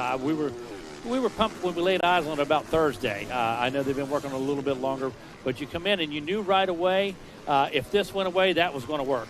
If this didn't work, this will. And going to be multiple lines and options all weekend, and there has been. Wow. Want to give a shout out to the Kawasaki, Jacob Hawk, who we thought that was Pappas earlier. No, it is the 142 with another really good start and doing something with it as well. Now pulling up the fight to the 51 of William Barrett. It's Fitch, Mara, Barrett, Hawk, and Pine, your top 5 early. I got to tell you, I'm impressed with the Hawks this weekend. Both of them doing a great job for sure. Take a look at Benjamin Moy on the 319. He's sitting back there about that. Tommy Doble sitting there. Tommy Doble Jr. sitting there behind Pine in 6th. 3 wide. Oh, my goodness. I thought there was contact in the whoops. How about it? Slingshot engaged and a BOGO. I know you're a savvy shopper. Love it. That is my kind of deal. The 142 taking it straight to the number 2 ride. Oh, look at this. Cost Cutter Club going back for more. Hang on. Was that? Yeah, Barrett tried to put himself in the 2nd spot. Did he make it? Did he get by? Yeah, no, that is now Hawk who got around Barrett and Mara. So, the Hawks bringing it this weekend. So let's see what Pine's able to do now. And once again, we talk about 2 riders slowing each other down. The 17 and the 51, they were in their own battle, and he said, "You guys can fight all you want. I'm just going to go around. Don't worry about me." And look at this. Oh. Hawk not done yet. The fight. Oh, and the same move that Fitch did to pass for the lead now gets done to him. Slingshot, engage, shake, and bake. Hawk makes another one. Whew. Ooh, man. Oh, man. Puts him to the front just that quick. So the Hilton, Georgia native really making an impressive showing here. Fourth to first? I think it was fifth. Fifth, yeah. Fifth. Okay, fifth to first. Oh, wow. So interesting enough there. We saw Fitch doubling through that section. I think some yellow flags were out. I know there's a bit of, whoa, hang on to it. Hawk going for a ride. That was Hawk. Yeah, I was about to say he was saving that one. Yeah. Curious to see what we're going to hear about that one. Hawk, though, doing a great job at checking up. Looked like Fitch was trying to show caution, but I know there's been some adjustments to that rule here this year. Meanwhile, Barrett back in the fight after that mistake and back into the number 2 ride. And look at Hawk attack it right now. He shoved it so far into that car. Here he comes. Going to send it to flat, going back to work one more time. Wow. Oh, it takes up. Talk about guys made some moves in one lap. Up to the lead, back. Come from 5th, up the lead, back to 4th. I mean, this guy's... We didn't say moves forward. We just said moves. Man, this guy's making moves. That's what I meant. Moving in and moving out. Wow. Watch on your screen. The bottom of your screen, your Kawasaki rider taking that inside line, pushing hard on the drive, and you just see the back end start to kick a little bit. Honestly, a dab of the foot right there might have been what saved him from going down entirely. So might be walking a little funny the next few days. Exactly. But Hawk still in contention to be able to bring the fight back to the front, as it is Fitch, Barrett, and Hawk 1, 2, and 3. Yeah, by the time he gets back around, he's back up to the 3 spot. Now Pine finds himself back to the 4th. Tommy Doble Jr. still sitting in 5th. Wow. Doble and his dad, they're great folks. I just met them really the first time a couple nights ago, and I've met Tommy Doble Sr. was by us a few times. Yep. Jeweler to the stars, Tommy Doble Sr. And just down-to-earth people, really cool, and got a neat program, having fun with it. Has an everyday job. That's what it's all about. It's got an everyday job. Yep. Well, and we talk about the stories behind our racers. Obviously, so much racing here at RCSX. It's hard to dive super deep into each rider, but each rider has it. They've got their own story. They've got their own background that makes it so interesting. I know Fitch, they talked about a little bit on the SMX broadcast this weekend. I believe his father racing as well. So just goes to show, once again, the roots of racing run deep. Multi-generations into this. How many fathers and sons have we seen that sometimes both are racing out here? Meanwhile, I thought Hawk was going to collect the front end right there. Did you see that? Barrett absolutely got his hands full. I glanced over and I thought, oh, my goodness. And look at this. Oh, man, Fitch making his way around a lap rider. I thought the lap rider. He gets into the mix of them, trying to get out of the way. That's going to provide an opportunity again, and the Kawasaki gets kicked in the whoops. Wow. I'm telling you, this one has been exciting, Zach. 450B, and that's what you expect out of this class, without question. That's the determination. That's the fight you're going to see from these guys. That's how important it is in the B class. Without a doubt. Look at this. Again, a lap rider going to work in favor of the Kawasaki. Man, got to be a little frustrating for the 51 if Barrett was doing the right thing, trying to go around, but honestly, not much that lap rider could do. They caught him so quick. It props to Hawk. As a lapper myself, it's hard to get out of the way a lot of times, okay? Yeah, I check my mirrors all the time, but but credit to Hawk. He never let up, and he trusted his bike and trusted that berm. That could have went bad for 3 guys. Without a doubt. Now, I'm curious to see next time across the stripe. Let's go see what the lap times tell us. Fitch, a 111.9. Hawk, a 112.3, but that was battling in traffic. Let's get one clean lap. Let's see if he can start to reel in your leader once again. He made the pass happen once. Can he do it again? And we're running out of time. Yep. Running out of time. So like you said, can he do it again? Just have to reset mentally and make it happen. Here we go. On the charge through the loops once again. Hawk hanging on to it. Meanwhile, here comes Pine Time, moving up and trying to take a 3rd place position away. He was set up to do it. And it looks like he did. There we go. Yep. There it is. So Pine makes it happen. He's trying to hook onto the back of the Kawasaki. And sure enough, the line's out. He's starting to reel in that 29 of McCaden Fitch. Fitch right now, the bottom line is he's got limited laps. Okay, he's got just a little bit of time. Control that heart rate, race forward. Don't worry about what's happening. If he cuts the same couple laps as he has been, he's in good shape. Without a doubt. Yeah, Fitch really been staying calm, cool, and collected in this. He's in the position he needs to be, but definitely got to know he's here in that Kawasaki. Oh, a lap rider It worked for the Kawasaki earlier. Is it going to work against him this time? And white flag. You couldn't draw it up any better here, Mega. Right. This is going to be exciting. Yeah, I'm telling you, I'm curious to see what the 142 is going to do and where he's going to do it. Right? Let's see. And he's throwing that Kawasaki around. No, you can see the aggression. That's confidence right there. That's confidence. He's already got a spot picked out where he's going to hold it open. Well, and I can't help but think about those two 180s leading into the finish line. So many outside to inside options. Let's see what Fitch does. Going to cut to the inside. He goes to the outside, actually. So interesting. Yeah. And we talked about that. Yeah, protecting the inside versus and does Hawk get together with a lapped rider? Man, the lappers have been the story of this 450B main. Oh my God. Oh man, he is sliding. Riding the wheels off of this bike. That's the same move he made a lap ago. Oh, here we go. Final few corners on approach. Man. Hawk needs to be just a little bit closer if he wants a chance to show him a wheel. Fitch just trying to hang on to it. You know he's got the Kawasaki in the peripherals. Final approach here. 2 corners left to go. Fitch looks like he's going to tuck it to the inside. Hawk only thing he could do. Yep. And with 1 corner left to go, put your hands together. How about it? McCaden Fitch fights through it and grabs the win here in 450B. Jacob Hawk definitely deserving some credit in that number 2 ride. And it looks like it's going to be William Barrett rounding out your top 3 here in 450B. What a performance. Wow. No, Tommy Doble, look at that. He was hanging out in the top 5 just until that final lap. Steals the final podium position away. Barrett in 4, and Pine Time going to round out your top 5. Benjamin Moya, Tegan Kortenbach, Cooper Bergeron, Braden Carpenter, and Blake Mara, your top 10. Our apologies, Tommy Doble. We were caught up in that battle for the win, you know what I mean? And you brought it all the way to the finish line. Great job. Man, how about that?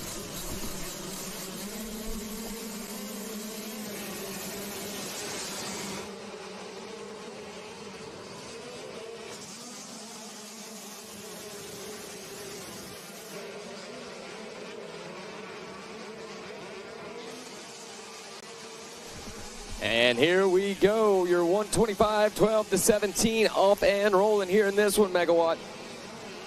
Yeah, things happening in a hurry. This one's starting off quick with a bang. And how about that 450B that we just watched? Ooh, I got to go see that one live and in person out there, man. They are making the ground shake. No doubt. Oh, here we go. Look at this already.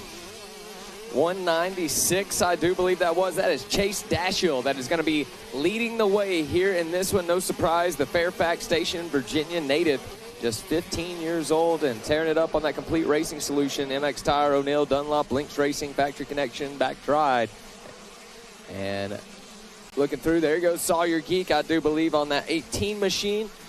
Our buddy Cooper Johnson, that was up here with us earlier. Man. The 15-year-old going to be out here in this one as well. Keep your eyes out for him on that number 4.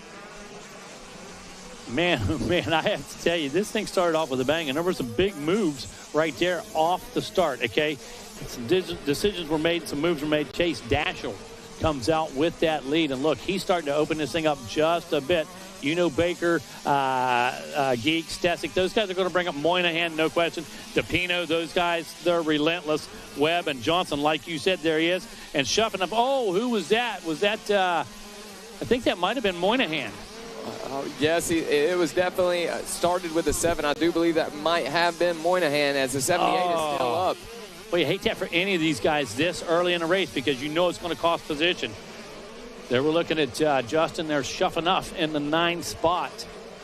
So it's a who's who in the top 10 right now, my friend. It sure is. It looks like DePino possibly picking up a few spots. They're about to check back in here for another lap complete, make it 2 laps in the books, and we'll give you a rundown of all the changes that's been going on out in this one. So here we go. The top. We got a replay here, Megawatt. Taking a look right now, it is the 72. It is Moynihan. He gets together with Stesic.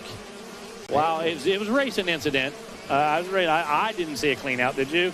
Oh, no. I saw a rider diving into that inside and trying to get his way around. Yeah, it's a racing incident. So. Those lines coming together. You can see that line right there. Not much that he could do.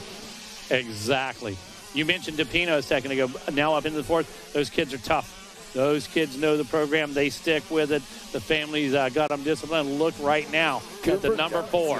How about that? Cooper, I asked him if he was seeing any lines out there from our 258, and he said those split sections are what he's looking for out here. We'll see if he's able to pull something off in them. So it's Chase Dashiell that's leading the way. Sawyer Geek in the number 2 spot. Jace Baker holding solid in that 3rd place spot. DePino in 4th. Johnson in 5th. It's Justin Schuff that holds on to 6th. Logan Webb in 7th. Chase Moynihan now moves to 8th place. Carte going to be in that 9th place, and Willis in that 10th place position there. Brayton Wills.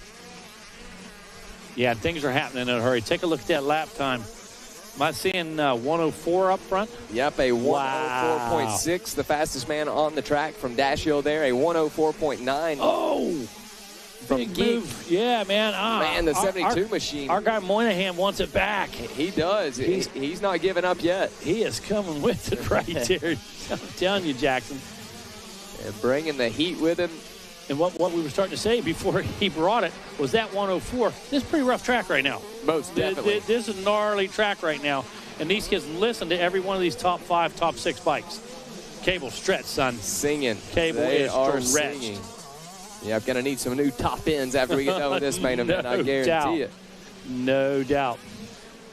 Budman Buddy Antonez said when he was on 100s, 125s, the 100s, big class back in the 80s and stuff, Rudy and Dean R&D Racing would put about 10 minutes on a piston and take it out. And they would have a shelf full of 10-minute pistons, so when they put them in, it was all Brady broke in. But he said, that's kind of okay, but I like to break it in on lap 1. Hey, is what Budman said. He said, I'd like to break her in on lap 1. I was at Loretta Lynn's my first year, and I was saying, y'all, what do y'all do after you rebuild it? How do you break it in? They said, what are you talking about, break it in? I said, I'm used to, I normally hear people break it in. They said, we'll break it in the way we're going to ride it. Yeah, on the stand, they'll give her a couple heat cycles, and, man, they're going to break it in when they drop the clutch. Yeah. Exactly, oh, wow. and we're seeing it right now. Chase Dashiell breaking his in. Most definitely.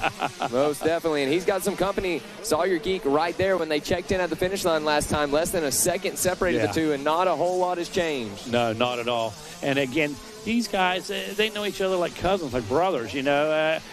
Don't live close together, don't hang out, I'm sure, but you know what? Bottom line is they see each other all over the country at the major events, and the situation is the same. Okay? All right, the scene is the same everywhere. It's a showdown. 100% Dashiell. He's got that machine dialed in. Coming up short on that triple. Took it like a champ. Couldn't even tell anything had happened. Exactly. No question about that. You look how the bike settles. A couple bikes jumping around out here. You see some bikes that are unsettled. You know exactly what that means. And his bike's working in there good, like you said. Sawyer Geeks as well. He is right there ready to make the move. And we saw what can happen in that line right there. Yeah, for sure. Some lap riders now coming into play, and this could be what Sawyer Geek is looking for. Yeah, he's looking for a moving pick. That's exactly what he wants now. He wants a help. He needs a little defender is what he needs. Yeah, I'm sure he wouldn't argue with that one bit. Man, look how rough that has got. That started out meant to be uneven. Now these riders are making it uneven as this race continues on. Jackson, that was brutal. That is brutal right there. Race number 28 of the day, the 28th main event. That's not including the heat races that we had here this morning. As now we see the white flag coming out for these two, Dashiell and Geek. Gonna try to battle it out for one more time around this Daytona course. Here's how it is. Dashiell just has to do what he's done 6 times before, and Geek needs to find something. Exactly. Let's see if they can do it. If Geek can do it. Oh, boy. And we've seen that already today. We've seen that exact corner. Guys wash it out. And, man, Just you don't saw want to it. do that on the white flag, man. I believe that was our mini senior class where we just saw just that happen. Yep. Man, you don't want that on the white flag lap. My goodness. So here we go, about halfway through this one, maybe even a little more. Sawyer Geek still trying to chase Dashiell. But is he trying to set something up? He was moving pretty good there. Lap riders in between them and the finish line. Oh, boy, here we go. This could be the tell of the tape right here in these next 3 corners. The L word. Lappers. You know, here we go. Ooh, to the inside goes Man. Geek. Deep to the inside, but not quite going to be enough. And you know what? I'm good with that. I hope his parents are good with that because he did everything he could do right there. Wasn't anything else he could do. Dashiell had a little bit of speed. Dashiell knew how to defend. and that's exactly how it went right there. But he's got to be pleased too. So. Oh, this is D1 destination #1 for our amateur riders here in 2026. There'll be a lot more of that before this season is over. Oh, yeah. Chase Dashiell aboard that Yamaha machine, going to take the big win in the 125 12-17. Sawyer Geek with a second place. Jace Baker holds on for third place. Justin Schuff in the fourth place. Chase Moynihan in fifth. Our boy Cooper Johnson there in the sixth place. Good job, Cooper. KT DePino in that seventh place. Logan Webb in the eighth place. Austin Meads in ninth. And Leon Gomez Cortade going to be in that 10th place spot here at RCSX for our 125s. We got a lost dog. And, no. yeah, I know you're a dog lover as well. So let's see. Gray small dog terrier mix, maybe. It's by the Advent Care Center. So if you're missing your small gray terrier, it's in good hands over there with the Advent folks. And go pick them up. Here we go, our women's class off and rolling, everybody. This is one I've been excited to watch right here, and it looks like possibly a gas machine with the whole shot, but not the early lead in this one. No, let me tell you, this thing is stacked. Okay, it is like every other class right now. It used to be 1 or 2 extreme standouts, maybe 3. Listen, there's 10 girls that can win this, and there's half of the field can podium. I mean, it's a stacked field right now. It's the best time ever to be a young lady motocrosser. Okay, all the way through pro. We talked about WMX now picking up support from Synchrony. Are you kidding me? Synchrony, most people don't know, Synchrony funds things like your Home Depot card. You got approved for that card. You didn't know that Synchrony's behind it. Well, Synchrony's funding WMX, helping fund and support WMX as a title sponsor. So that's a huge injection. That has never happened before. More girls at the camps and the compounds. More girls doing regional. More girls working for Loretta's. Oh, no. And a takeout. That was pretty gnarly right there, to be honest with you. Yeah. And ended up collecting another rider behind him. Oh, wait a minute. That was one of our front runners. I believe that is Pettis. Let them check in real quick and double check. Yeah, that might be Lillian for sure.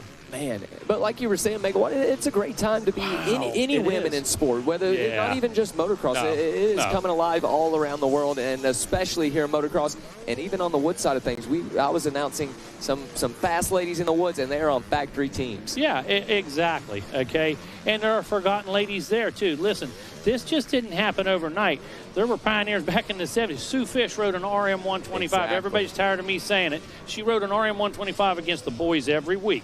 And that's what's laid the ground for ladies like this. Okay, and then you started hearing standouts. Okay, no question about it. There was your Mercedes Gonzalez or your Tara Geigers. So many that came. Jessica Patterson, JP Money set the standard. Okay, she raised the bar so high that it really got more notice for the entire class. So all these ladies, listen. They had big shoes to fill. They got big boots to fill. Most definitely. Shelby Rowland out here in this one in that 6th place spot. A lady we're familiar with, a veteran here in the women's ranks. Shelby Russ is going to race the plus 40 class. Yeah, she's already been out there today. That's right. Exactly. She's not worried about it. She gets it done. She loves to ride.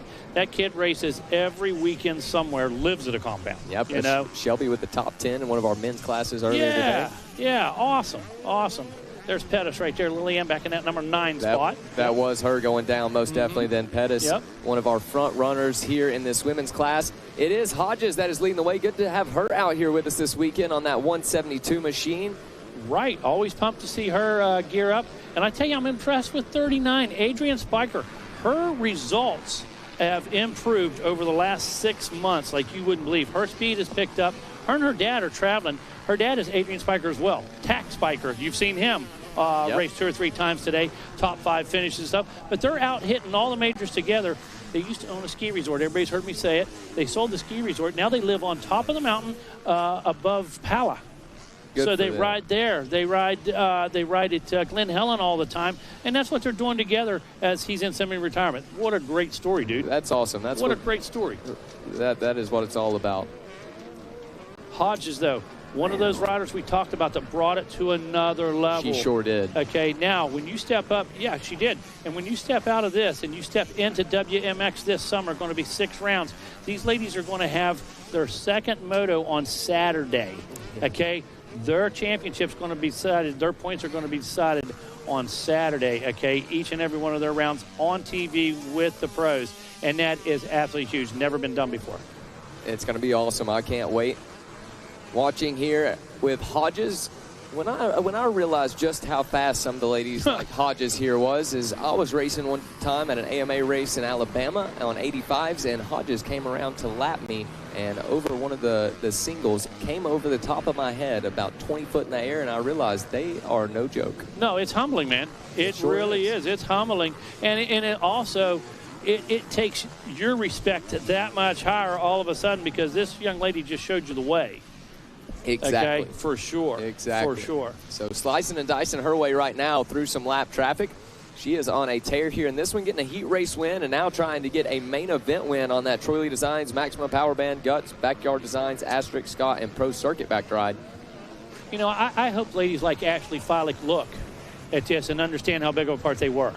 You know, I hope they look at it and say, hey, you know, it wasn't so easy for us. We didn't have majors. We didn't get to race on Saturday at a Pro National, you know. We didn't have that kind of exposure. We didn't have that social media coverage.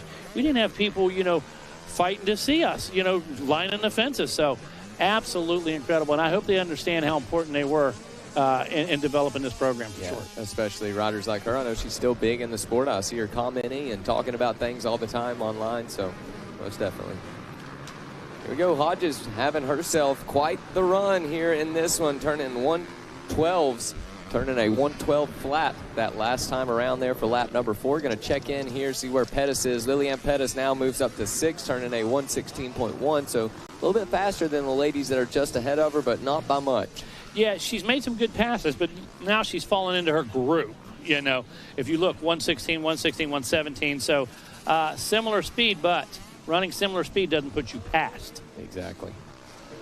4 laps complete. Now Hannah got to make it 5 as she checks back in with the finish line. Now Jordan Jarvis out there season after season fighting with what I was there at Washougal when she rode her way into the National. You know, no excuses, no nothing. You know, she made it in, you know. Man, it's impressive. It is. Impressive. It is.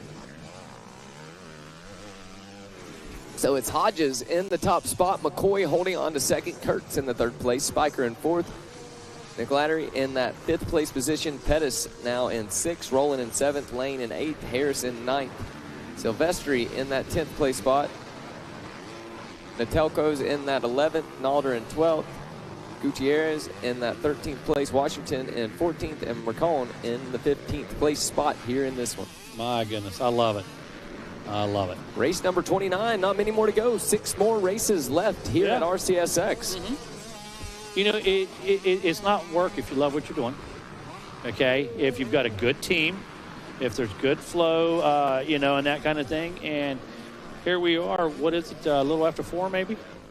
Let's see, 3:45 on the dot. Okay, 4:45. There we go. This is a fine old machine. I feel like I just got here. I'm having a ton of fun here at the 17th annual RCSX. I hope you guys are as well. Once again, for everybody here on property with us, thanks for making the trip to Daytona, Florida with us, and everybody watching on Racer TV, thanks for tuning in. We hope that your trip was everything you thought it was be, because we know you made sacrifices. We know you saved. We know you rearranged schedules and how important this was to you, and we hope that it was everything you thought it would be, so for sure.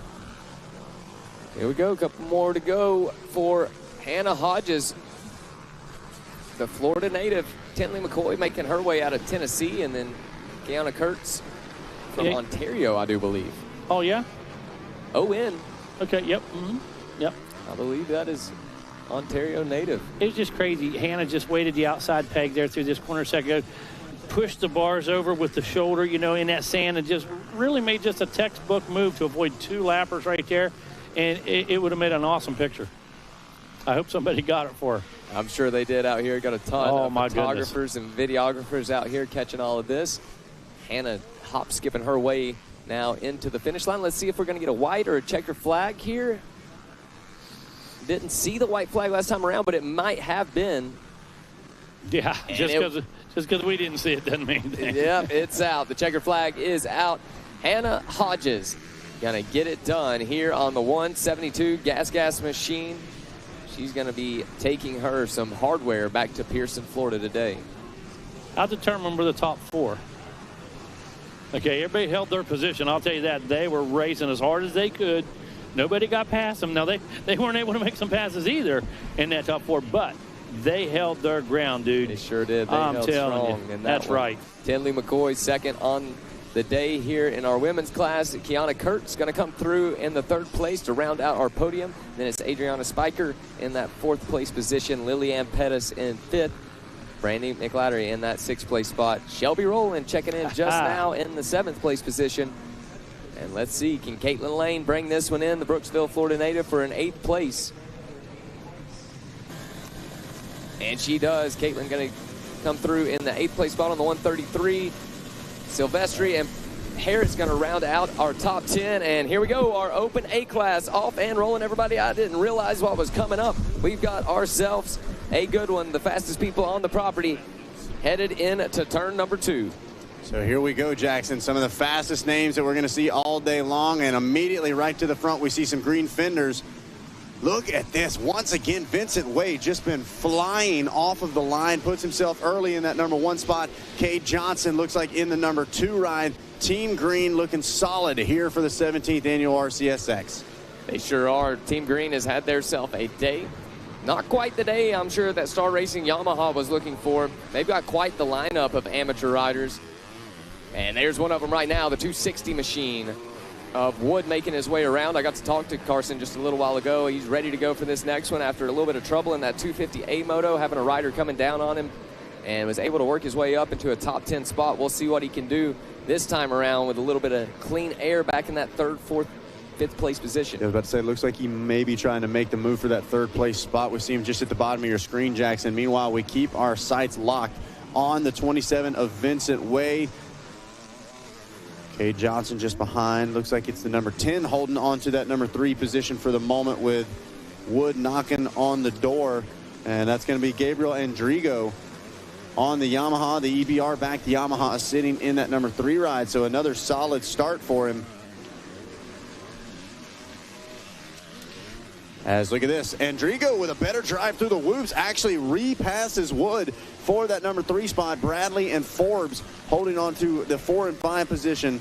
Cade Bradley and Cole Forbes, Chance Lawton, Owen Caffel, Austin Schaefer, Ty Leffiser, and looks like Michael Corcoran, your top 10. Having our sights set on the Yamaha riders now, the 10 and the 260 machine.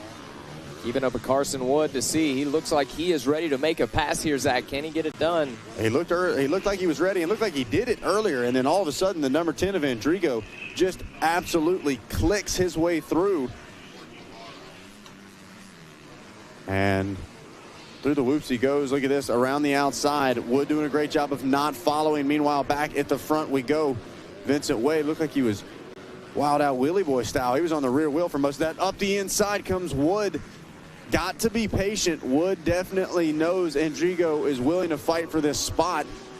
Oh, he just launches around the outside. They're going to come into this pro-only section. Andrigo goes with the big 3 in. Let's see if Wood can cut back underneath to the inside. Andrigo's got to drive through the whoops once again. That's almost the identical shot from a lap ago. Ooh, Carson, I don't know if that one's quite going to pay off for him or not going to that inside, but this inside could pay off for him, and it does that time around, Zach. And he was able to cut back across. I was going to say it sets up the outside in that next corner, but if you can get back to the right-hand side, he closed that door off, and now Wood with some clean air in front of him. Andrigo got company from, it looks like, the 188 of Cade Bradley. Yeah, Bradley, another rider that is definitely at the top of the sport on that 188 machine. He's going to be on one of those Atlas Motorsports backed rides, making his way from Kingman, Arizona. So it is Vincent Wade, Cade Johnson, Carson Wood, Gabriel Andrigo, and Cade Bradley, your top 5. Open A out on course. As you can see, the lines absolutely all over the place. You can see those outside lines getting very deep here in this one.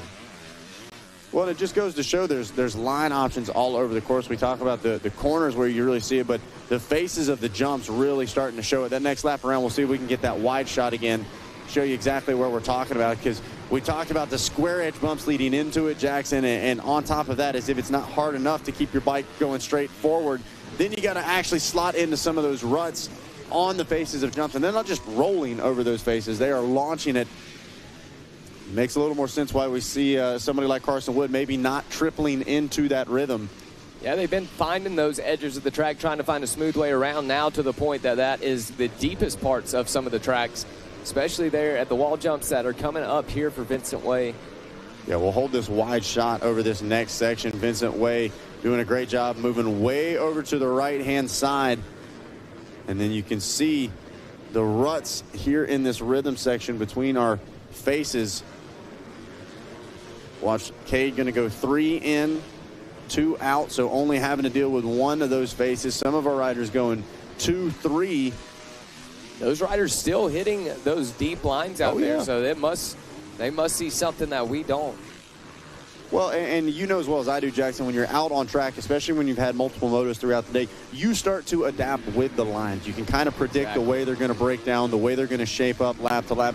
Obviously, we had Jaden Smart and Cooper Johnson sitting up here with us, and they were able to talk about, yeah, we watch on Racer TV. We see if maybe there's just some line that catches me off guard. But for the most part, these guys know and are able to predict a little bit how those lines develop, especially after they get one lap under their belt. Yeah, and you don't want to start experimenting with lines this deep into the day. If you know a line is good to go, I'm sure that those riders would rather take it than testing the unknown. Right now, no need to switch things up for the 27, who has been on fire today. I mean, I would say Vincent Way and Tristan Pruitt have probably been two of the biggest names as far as breakout performances here today. We know what Way's capable of, but, man, this has just been a whole nother level of intensity as we see Wood making his way through, still hanging on to that number 3 spot. But Vincent really been on fire here in our 250A and now Open A. Yeah, Zach, I don't think I'm going out on a limb by saying it. Cade Johnson didn't appear to be too happy after taking that second place there. No doubt that always a cheerful young man, but he definitely wants that top spot, you could tell. We'll see if he's able to pull something off here in this one, turning a 1:08.1 that last time through versus Vincent Way's 1:09.1, so a second faster, 2.8 seconds behind. Yeah, we'll see whether or not Carson Wood can maybe find about half a second or so if he wants to close in on the Cowie duos. Don't forget, still early in this one, only 5 laps complete. Going to be getting into some lap traffic. It's the Open A class. Everybody's fast. So we'll see whether or not that starts to bunch up our top 3. We see Johnson not quite getting the drive over that finish line. And just like you said, Jackson, he's starting to creep in a 1:08.7 to a 1:07.6. So a second faster on that last lap was Cade Johnson. We'll see if he can bring the fight to Vincent Way. A 1:10 that time around for Carson Wood. Wood going to move back 11 seconds. He still has 7.7 seconds over our 4th place, the number 10 machine of Andrigo. And then Cade Bradley checking in just now. He's 3 seconds behind your 4th place as he holds on to the top 5 spot. Different approaches through that jump line. Way going 2-2, a 1-2-1 for Johnson. And he is flying through these corners, Jackson. I tell you, as a taller guy myself, it's so impressive to watch the body form and the body shape there for Johnson. He gets that straight back. He's almost bent over parallel with the ground at some points, but keeping the power, driving forward, and keeping that Kawasaki moving towards the 1st place spot. Looks like Cade smells blood in the water now. Some lap traffic getting in his way, but able to make quick work of him, and back off and charging is Johnson. Once again, Johnson not skying out that finish line. Curious whether or not that's just a struggle getting the drive out of the corner, or whether that's an intentional thing, maybe feeling he can get a 100th or a 10th of a second here and there by keeping the power on the ground. As there's no question about it, once again, a 1:09.8, a 1:10.0, so a couple of tenths faster Vincent Way on that last lap, Jackson. It's a true back and forth on the stopwatches. Yep, a 2-second flat gap between the two. Meanwhile, still Carson Wood, Gabriel Andrigo, Cade Bradley, your top 5, Cole Forbes and Austin Schaefer going at it for the 6th and 7th place position. Riley Bussey, Chance Lawton, and Ronald Johnson, your top 10. Just outside of that, seeing Tristan Dalton, Owen Caffel, Connor Rosiak, and Corey Karsten, along with Michael Corcoran, your top 15. As we focus our cameras on to Nick Way, followed by Johnson. Man, it's getting deep into this one. 7 laps complete now, going to make it 8. Can Johnson pull something off here in this one? I know he wants to leave here with a championship, Zach. And I know Nick. I thought I heard you say that earlier. Yeah, the son of Nick Way, Vincent Way. I do it too. It's so easy to get it confused, but Vincent Way, man, both of them some of the best in the business. But Vincent Way, you know he wants to leave with 2 of them here today. No question about it. Such a point to prove. And just like we've talked about all day long, Jackson, these are amateur riders. They may not be necessarily in a series together, but they follow the amateur national circuit. They've grown up racing one another, and they also know they are the tip of the spear in the amateur world. Both of them able to be able to get on that Team Green Kawasaki team. We know that's one of those positions, just like we talked about, that has to be earned. Every single gate drop you take, every time you're out on track. Both of them doing a great job. Hard to argue for anything better than the 1-2 for Kawasaki, but each one of those individual riders, they want to be the one. Yeah, Kate Johnson's first ride there on that Kawasaki machine, I do believe, was Minio's Supercross, and having some success there. But Vincent Way showing him now that Johnson's not the only Kawasaki rider that can find a way, the fast way around a Supercross track. No doubt about it. Let's see. Johnson tucking to the inside, got that leg up. The rut's really starting to get deep now as the day's winding on. 2-lap card is out. 2-lap card. Here we go. Here we go. Down to the nitty-gritty of this one. If Kate Johnson wants to pull something out on Vincent Way, he is going to have to do it now, as 2 laps to go for our Open 8. Here we go through the whoops as Kate Johnson staying on top, or doing his best to. Oh, man, Zach, a hand off the handlebars, but recovers well. Ooh, that was a scary one. Man, that's one of those ones the heart rate's going to jump. It's going to start to race through the mind, and be curious to see what we see from the body language of Kate Johnson. Like we said, about a 4.2-second gap now. That's going to cost him on time as well. Again, yes, a 1 is better than a 2, but a 2 is better than anything else in that class. Johnson's in a really solid spot. This is one of the first amateur nationals of the season. A lot of positives to take away. We'll see whether or not the 177 is going to keep fighting forward, as we see he's starting to lose toe from the 27. Vincent Way has officially broke out in this one, no doubt. And I'm sure starting to slowly but surely break some of the confidence of the other riders as you get deep into this one. You know there's only a lap left to go, not much you can do. Well, and Vincent's still relatively, I don't want to say new to the big bike, but I really think he still had some growing to do, had some maturing to do, and I think this may be one of the final forms that we're seeing, at least in his amateur career. If he can really start to keep that aggression, if he keeps those starts up like he's had all day long, it's going to be hard to do anything with the kid, because he is absolutely flying right now. The speed, we've known he's got it. It's turning in those consistent laps, limiting those mistakes, and it seems like he's polished all of that coming into 2026. I think you hit the nail on the head as we see him making his way over the tunnel jump now. And just about half a track to go as he heads off to the far side of this Daytona's super speedway facility. And making some, man, that's getting a tough section right there, but Vincent Way making easy work of it. A triple and 2 turns to go.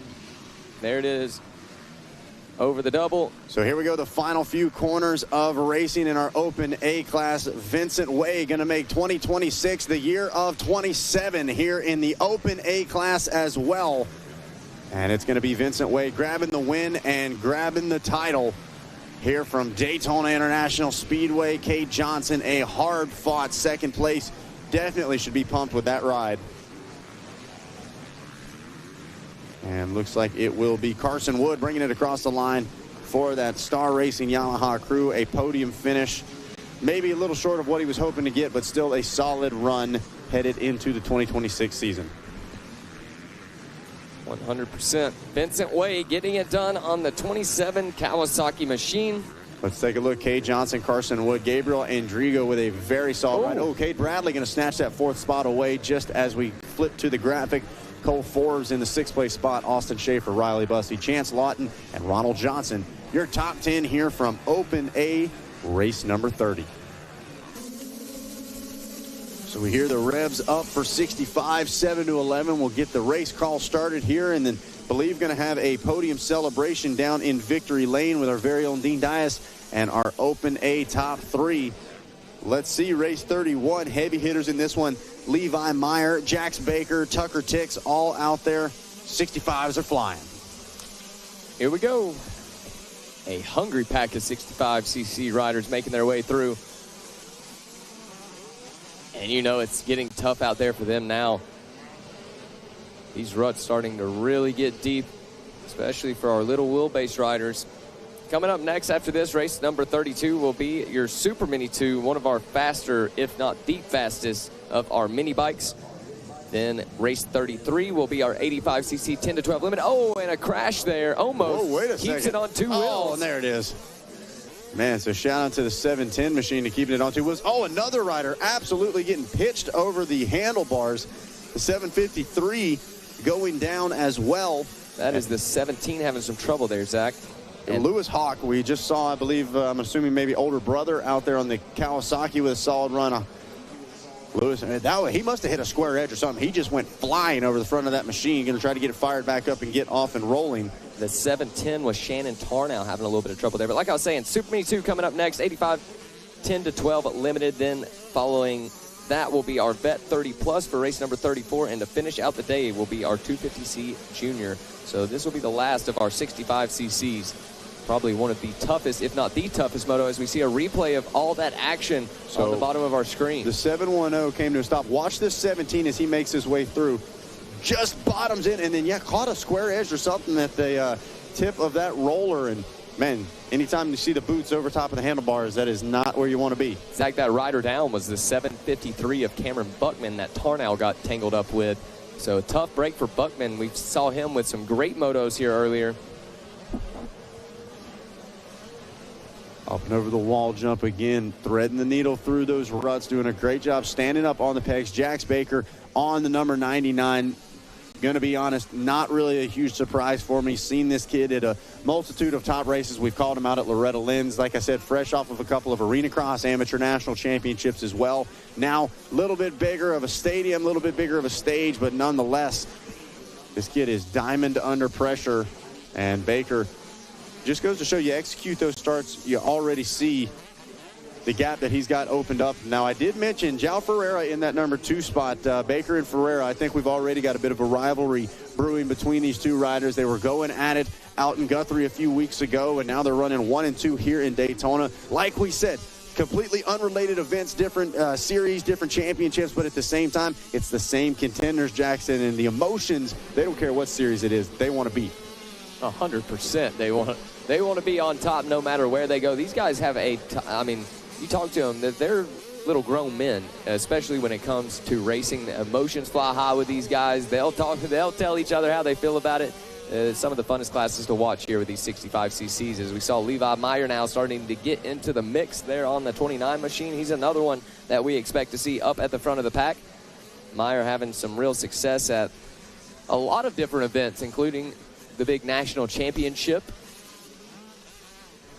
Now watching the 221 and I believe the 710. Now here comes the 710 actually as we pan back to the finish line. Yeah, that might have been the 29 of Meyer making the move happen. We see Ferreira around the outside, now going to cut back to the inside. Not sure it's going to be enough. They come across the finish line, and it is Meyer getting the drive around the outside. That cost Ferreira big time. I understood what he was going for at the inside, but getting the drive all the way up the face of that finish wasn't quite there. The 710 and the 7.7. Tarnow and Holmes charging forward. They want to bring this fight right to the podium. Levi Letty now going to pick up a spot from Silvestri. Buckman now, after going down there on that opening lap, going to be in the 8th place spot. Cohen in the 9th place, and Bagel going to round out that top 10. Leonard, Pastro, Lloyd, Counts, and Hawk, your top 15. Here we go, 65, 10 to 11.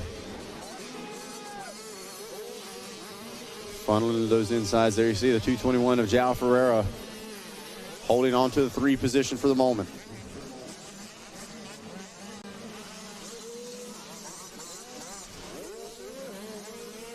Levi Meyer taking over that number 2 ride on the Cobra.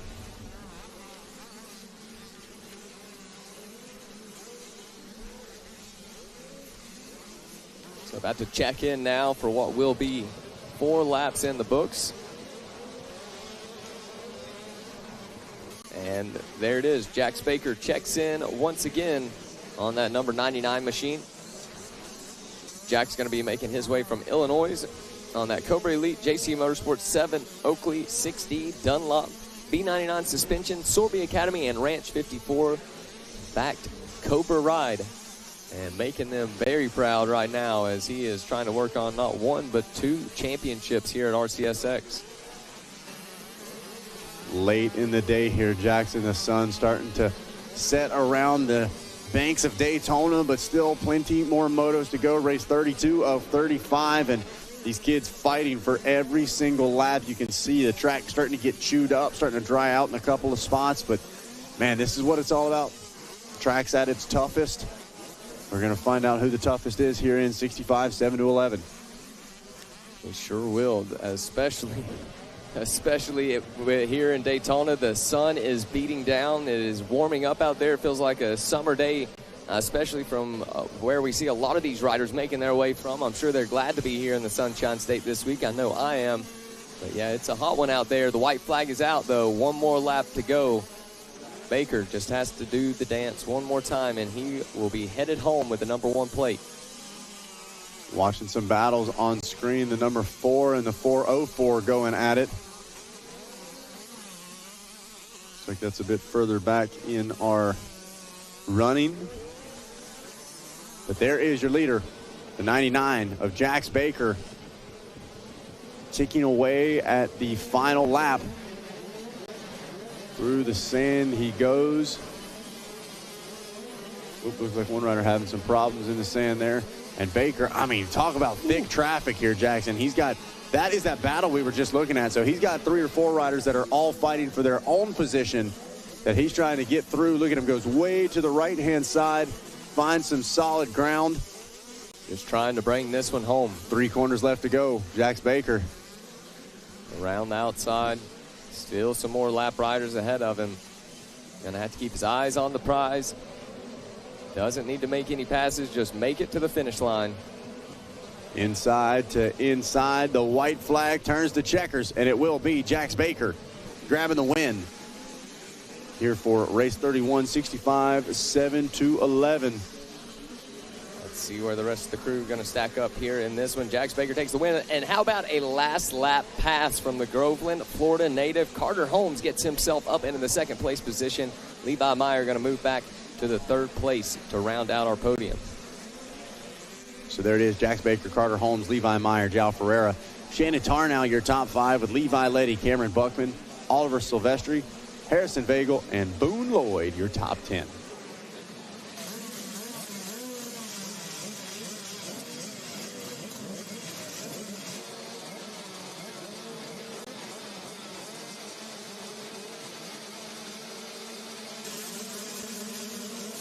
Here we go. The revs are up.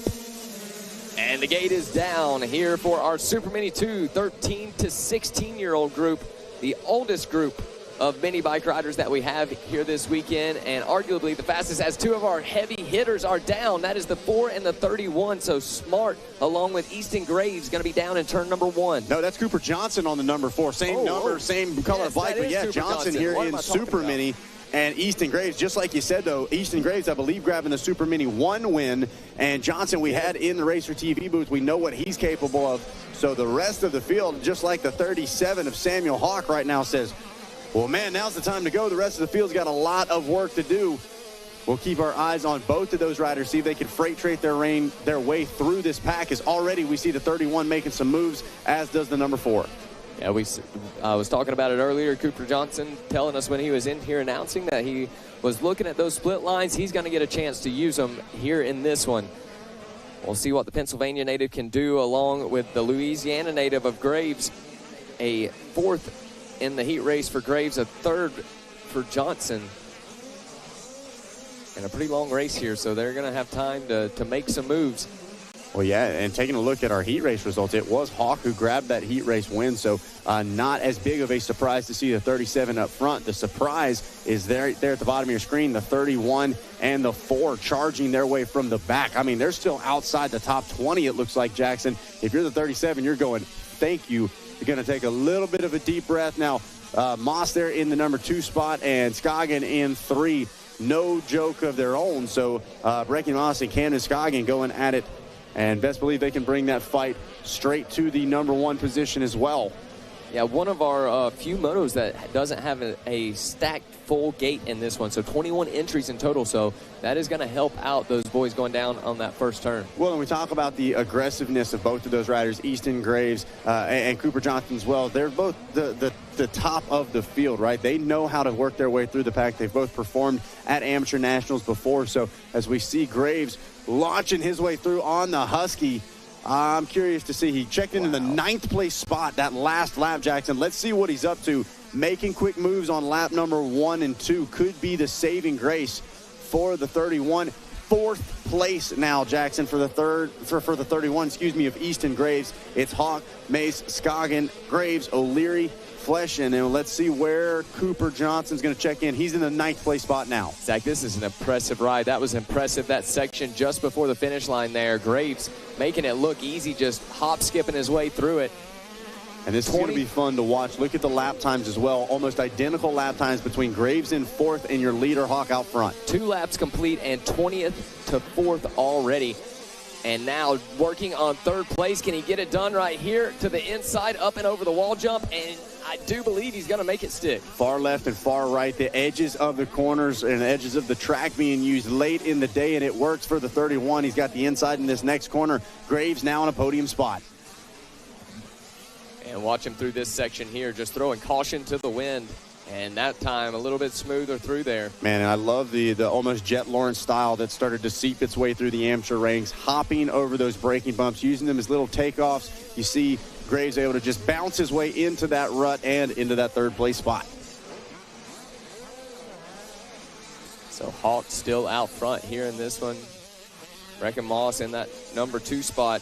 And then Easton Graves now into the 3rd place position. Camden Scoggin in 4th. Sam O'Leary in the 5th place. And then how about Cooper Johnson now up to the 6th place spot? I tell you what, Samuel Hawk has done the smart thing. He has clicked the afterburners and tried to disappear as we see him on your screen, pumping out some solid lap times as well. A 105.3 compared to a 105.6 from Graves. Graves does have Brecken Moss in his sights, though, so 2nd place not out of contention, but it's an 8-second gap from Hawk back to the number 2 ride. So a lot of questions got to be asked. Matching lap times might be as far as Graves can get to that number 2 spot, but still an incredible comeback from a pretty tough first-turn crash. And they were down for a bit as well, Jackson. It took them a second to get untangled, to get picked back up, so nonetheless going to be impressive to watch as there is Easton Graves, now has the 203 in his sights. Just about 10 seconds here from Easton Graves up to Samuel Hawk.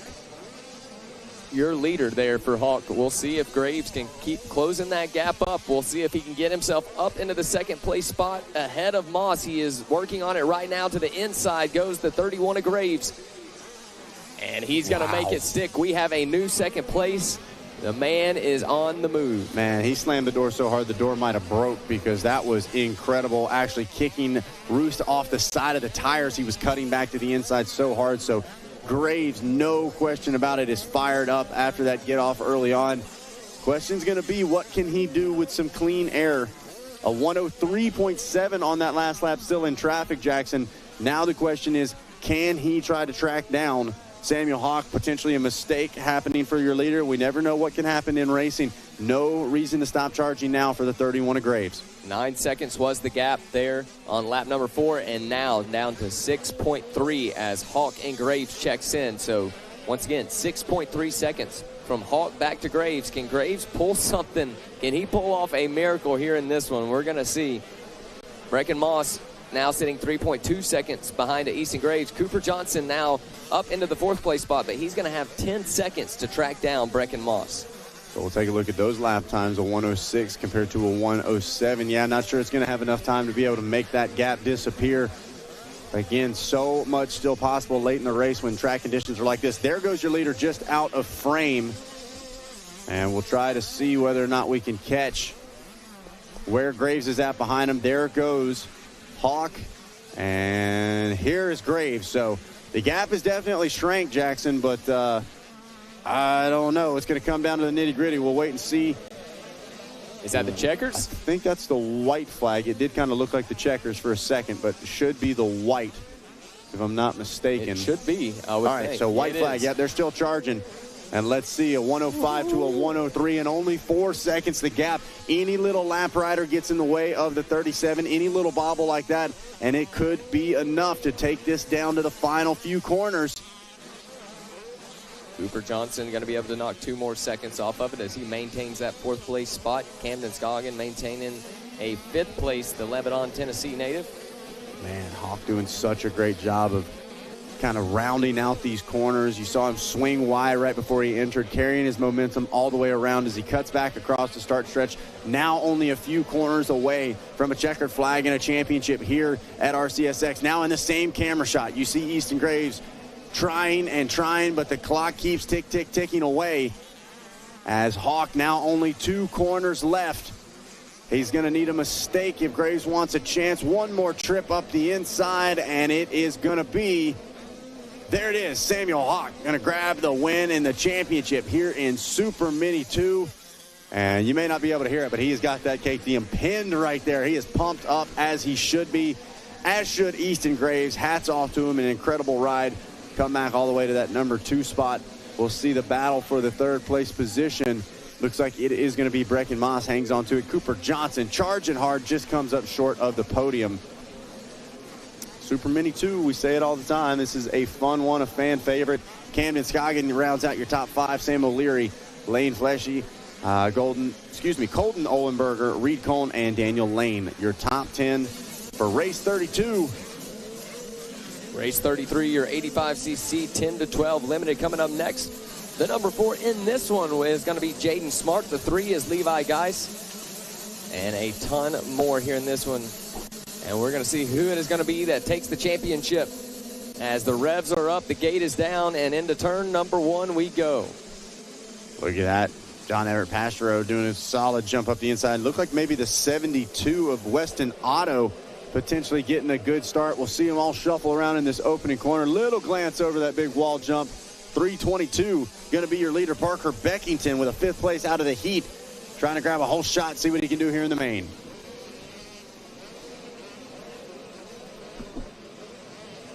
And fighting for it here in this one. Riders 2-3 wide through some of the sections.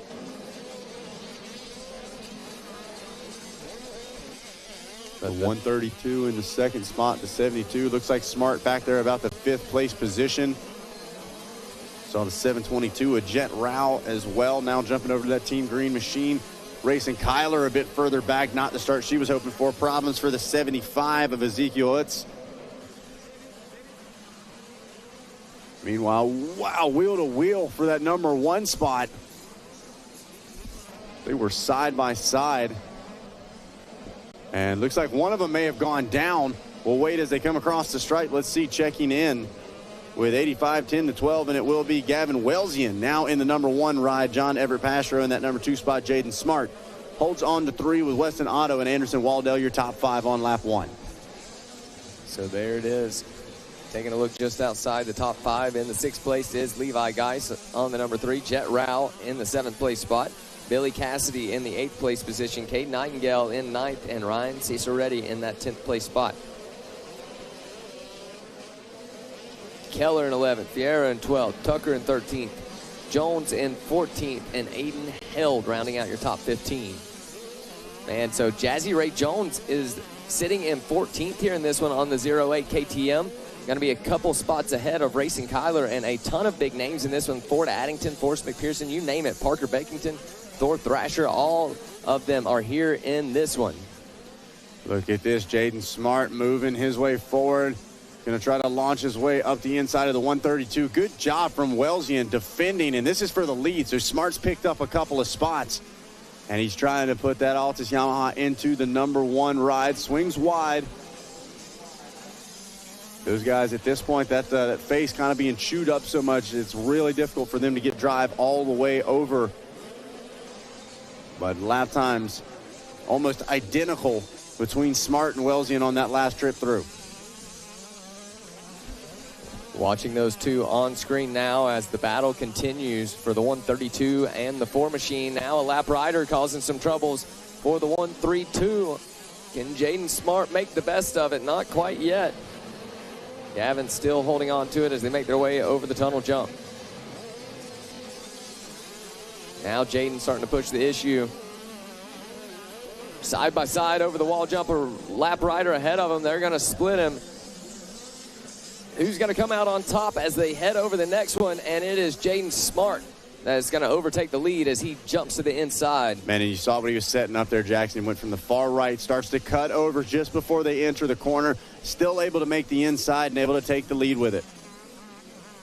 Got to check back in now for what will be 3 laps complete here in one of our final races of the day, race number 33 out of 35 races here at the 2026 Ricky Carmichael Daytona Amateur Supercross. Look at that, some style up in there. Did he forget there wasn't a landing there? That was an impressive move right there from the number 4. Sure was, diving deep into these corners.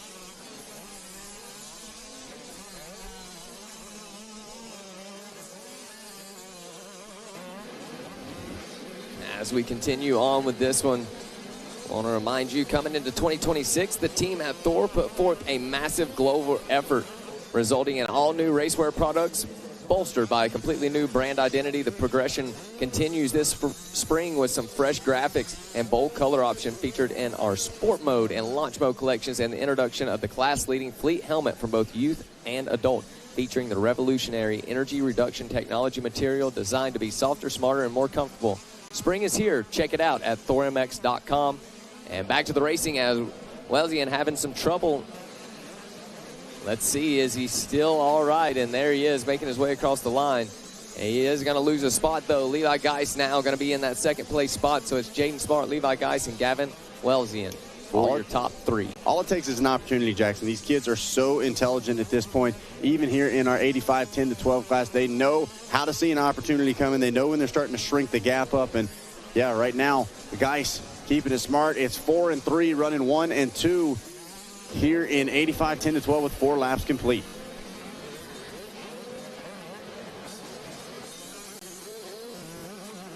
There is the number 3 on your screen of Levi Geis, as he rips and roars his way across the starting line and up and over the wall jump. And hops skipping his way through some beat-up sections of this Daytona course. Yeah, it's RCSX. You know, when we come to talk about these amateur nationals, these big amateur races, the track gets brutal. And that's not just a word. Oh, look at this. Problems for Jaden Smart. He had to come to almost a complete stop, and now he is at a complete stop with Geis right there as well. Jaden Smart was stuck. Nothing that he could do. He does get back going, but this has changed everything. Geis now takes over the number 1 spot. I think Welzian might have gotten around him as well. We'll see if we can get a replay of that incident, as the 103 rider still stuck at the moment. Man, a tough break. We'll try to give you a look once again here on Racer TV as to what happened, but completely shaking things up inside the top 3 with 5 laps complete of 85, 10 to 12.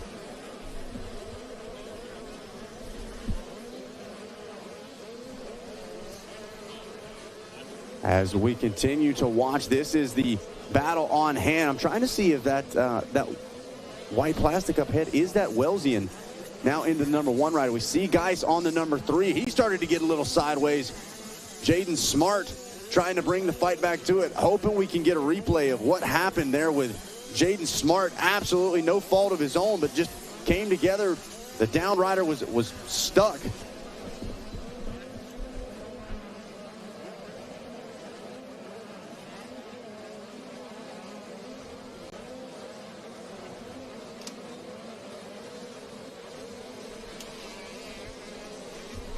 So now Smart, doesn't sound like we're going to be able to get that replay to you, but nonetheless, Smart may prefer it that way as he's trying to focus forward and trying to bring the fight back to Levi Geis. But Mega, this is exactly what we needed. It looked like Smart was going to check out. Levi didn't give up, stayed close, and now he's taken over that number 1 ride as it comes down to the final few laps. No question. He's put himself in good position again, but you talk about the number 4, Jaden Smart, running out of laps, white flag, yada, yada. Here's the deal. Look at this. Just a few bike links. He can still run that in there. And every time I see Jaden Smart out front, I think of Tony LaRusso. The 4 on that blue bike, out there teaching him a lesson. Look at this. Goes to the extreme right-hand side. Finds some traction out there. Little smoother line. Brings it to the outside. No, cuts back underneath. Smart living up to the name right now. Launches that jump, able to downside it. Oh, look at that guy slams the doors. I don't think so. No, yeah, racecraft. Wow. And believe this is going to be a, was that a white flag? I'm not sure if I saw yes, it. It is. White, okay, so white is waving. It all comes down to this again. Patience, Mega.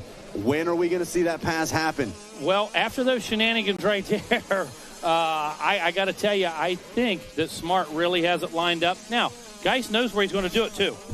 Geis knows where he's going to do it, too. So it's just going to be mono a mono and see how it plays out. But this is not over. No, and this is for a championship. Here we go. Smart funnels in behind, guys. He's got to stay within 1 to 2 bike lengths at most if he wants to have a shot in those final few corners. Exactly. He's going to go to this far right. Watch this, Mega. Just like he did last lap. Exactly. Let's see if Geis adapts to it as well. Now, Geis going to go a little bit farther wide. Oh, let's see. Smart Jaden on the inside. Here we go. Smart trying to put the Yamaha to the ground. How far is he going to cut over a lap rider between them again? Going to cost Smart. Does he get this double? Oh, a big get off for Levi Geis. Oh, such a heartbreak as they were going at it. Just looked like a cross rut to me. Yeah, Zach, nothing. To be quite honest with you, it looked like front wheels in one line and rear wheels in another. Oh man, nothing either one of them could do by the time they were in the air. And props to both of them. That wasn't any kind of cross jumping or anything. Just got kicked into each other. Yep. Man, a big get off. Here we go. Here's all the right. replay. So watch this. Jaden Smart pulls up alongside. Geis was trying to avoid that lap rider and just gets pitched off of the machine. Man, and almost immediately gets sat on that Rocky Mountain ATVMC I'm tough glad block. that was there for him. Absolutely. I'm glad that tough block was there for him. And hats off, man. You know, heartbreaker, I know, without question, okay, just the way it works. But 110% effort because he was going for it, bro. Records are checkers, and he gave it 110 right there. And again, that's the beauty of this Racer TV coverage. The result may not show it, but we were able to cover that whole thing as it's Smart, Wellesian, Nightingale, Rao, and Ciceretti. Your top 5, Otto, Keller, Waldell, Hall, and Jones rounding out your top 10. Man, shout out to Jazzy Ray Jones getting it done with the top 10 here in this one. I'm proud of her. So here we go, Vet 30. Race 34 of 35 sitting on the line, and we see the 800 machine of Mike Alessi there taking a deep breath, trying to get locked in. J-Law. Oh, yeah. Let's go, boys. Let's go.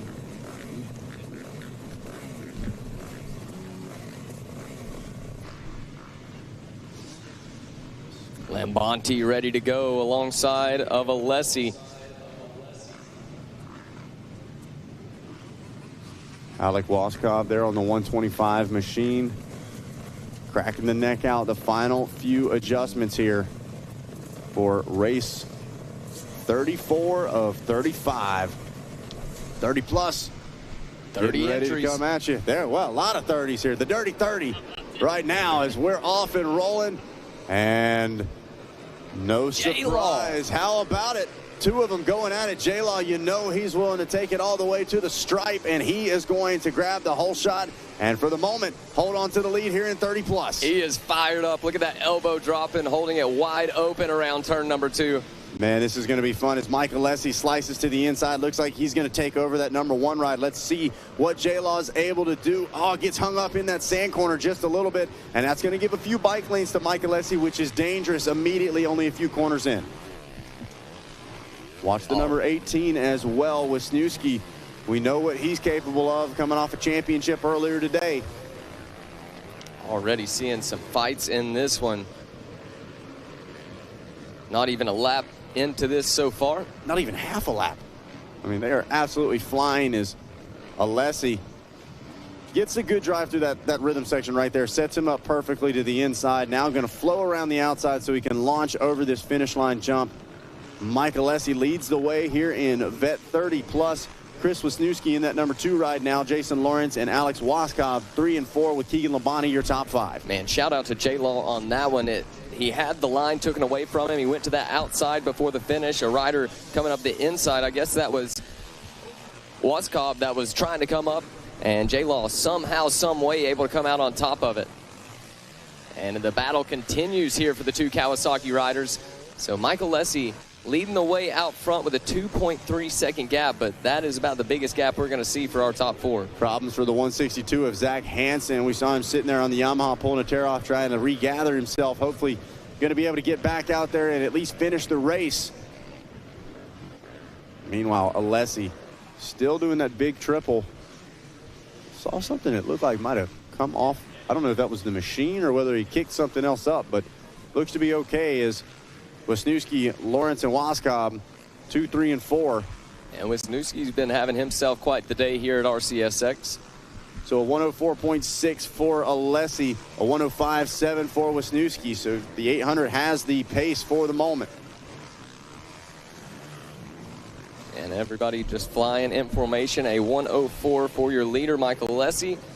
Wisniewski with a 105.7, J-Law with a 106.9, and then Woskob with a 109.1, Lambanti a 111.6.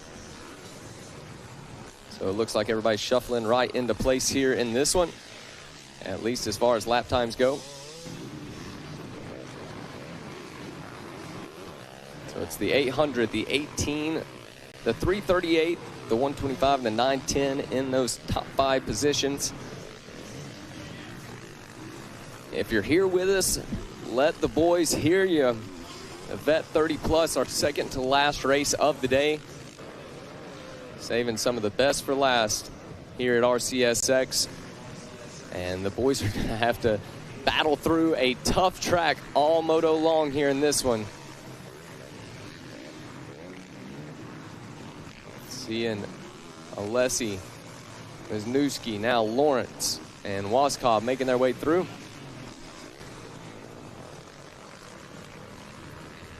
Wisniewski doing a great job of flowing around some of these flat corners. Shout out J-Law as well. He's fought off a bit of pressure from Woskob as now the 4th place spot's got to deal with the scary guy, Shane Kelleher, in that number 5 position. Going to move their way forward as, who is that down? I don't think that's Wisniewski. It was a Yamaha. We'll wait and see. I don't believe it was, but it was a Yamaha. 5 seconds, 5.7 seconds back was Wisniewski. I think that was him that just made his way through those rollers there at the end of the straight. We'll see here in just a moment as they come across the stripe. So Alessi is through now for 4 laps complete. And Alessi fighting those lap riders. Man, he was right on the rear wheel of that Kawasaki. That could have been big. There is Wisniewski, so that was not him down. Good to see. Wisniewski looking good out there, man. Keeping the charge up. J-Law as well. J-Law going to have a little bit of company now. Yeah, it looks like Woskop's kind of shaking off Kelleher for the moment and has reapplied the pressure to J-Law for that number 3 rod. We'll stick with this one. Let's see what J-Law is able to do. We know he's one of the craftiest riders as well. Don't think he gets enough credit for his creativity out on the course, the lines that he takes, the way he's able to switch things up and almost catch the riders off guard. It's what makes J-Law such a unique form out there. Yeah, J-Law, a Florida boy himself. Woskob making his way from Port Matilda, Pennsylvania, and trying to pull off a podium ride here at the 2026 RCSX. Shane Kelleher, the Rhode Island boy, sitting in that 5th place spot. Oh, and there it was. Man, J-Law going to be fired up from that. Got caught up with a lap rider, and that's a tough one. As let's see, maybe it's sparks him up. Oh, man, and look at that. Gets just again, and it's not even contact, Jackson, but you know as well as I do, when you get in situations like that where you got to check up way more than you expected to, it throws your whole momentum off, throws your whole body positioning off, and J-Law at this moment trying to fight back for a podium position. Lawrence needing to keep his eyes on the prize. If it can happen to him, it can happen to Woskob. So we'll see. Lawrence really making that far left-hand side work for him. You see all the ruts on the face of that triple and pretty much everybody fading to the outside. Meanwhile, Lawrence playing it smart, cutting back down underneath. Meanwhile, Woskob picking his way through some lap traffic and maybe a bit, I don't want to say mean, but not as nice about getting around those lappers. He's making the passes happen, not taking no for an answer. That's what you got to do out here sometimes. Especially on the motocross side of things. We see lappers in all aspects of racing, but these short races, you've got to make something happen. You've got to get on around. So we'll watch and wait. 6 lap complete. Probably going to see, not sure if, yeah, it looks like Mike's already checked in, so maybe the white flag next time around. If you don't follow J-Law on Instagram, man, you're missing out. Always keeping us entertained. I'm sure he will later on about this race as well. And this guy keeping us entertained right now, Michael Lessie, on a tear. A Florida man himself, making his way out of Hillard, I believe that is. Hillard, Florida. And it's just great to see Mike back out at the races. Like we said last year, having a big get off, I believe, if I'm not mistaken, I think it was a femur he injured here last year. It was nasty. Yeah, and sure. it was a bad one. And I swear this guy's like an Iron Man. It was like 2 weeks later, he's back running, cycling. And Mike obviously taking the proper time to heal up. That was the checker flag. So we did see the white flag the last time through. Mike Alessi gets the job done, having fun and grabbing some wins here at Daytona in the plus 30 class. Chris Wisniewski going to come through now and take a little bit of hardware for himself back to Wellfleet, Massachusetts. Alex Waldskov going to come through and gets himself a 3rd place. Jason Lawrence 4th, Shane Kelleher going to be 5th. Jediah Haynes in that 6th place spot. Keegan Lambanti going to be holding on to 7th. At last we saw at least Brandon Slane in 8th. Cole McLean and Dustin Byers going to round out your top 10. Yeah, shout out Dustin Byers. Had somebody reach out and say that he races out there at Fast Tracks, the track owned by Levi Cohen and family, and is good friends with our buddy Bryson Neal over there from the ATV side of GNCC. So a solid top 10 finish for him here in plus 30 as we get ready for the final moto of the 17th annual RCSX Race 35 250C Junior. And no better way to end it, Zach. 12 to C 17 stands for coming to a close. As look at that gold rims out front. Could that be? Is that Easton Edgar? 876 of Carter Clay. Carter Clay. I keep thinking it's Edgar. It's Clay with the gold Edgar's rims. been there as well. They're both fast, but I mean the gold. You think it? Yeah, he's looking looking good. He's trying to add some more gold to the collection right now, and we're not talking rims. He's trying to add a win and a championship here from RCSX in the 250C junior class. 12 to 17 years old, as Clay, 15 years old right now, grabbed the win in the heat and trying to do the same here in the main. Yeah, I really like the idea of these 250C junior 12 to 17-year-old divisions. You know, the 250C or all the C classes, normally the most filled up class at any race you go to. You see at some of these nationals as much as 100 riders in some of the C classes, and they vary from all ages. And this fairly new 250C junior class allows some of our younger riders that are in the lower classes to get out there with some riders that are of their own age.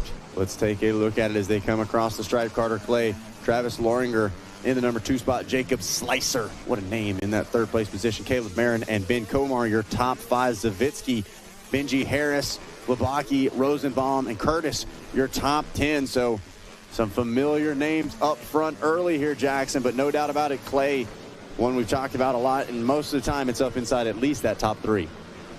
Yeah, he's been having himself a great day as well. So is Edgar and the rest of the boys. Edgar back there in the 12th place position. Case Stevens just outside the top 10 looking in. Meanwhile, you can see the sun starting to tuck behind the walls here at Daytona. The beautiful Daytona International Speedway, the world center of racing. You see it right there on the top of the screen, and we could not be more grateful to be able to be a part of the world center of racing and get to continue to add to the 17 years of RCSX. This has continued to develop over the years, really become a staple event on the amateur circuit. And then, of course, obviously the Daytona Supercross, one that I think so many fans enjoy coming to, and hopefully we'll be back for decades to come. Most definitely, Zach. True honor to be here, and I hope you guys are honored as well to get to race at the World Center of Racing. Thank you for tuning on to RacerTV.com, and thanks for hanging out with us today.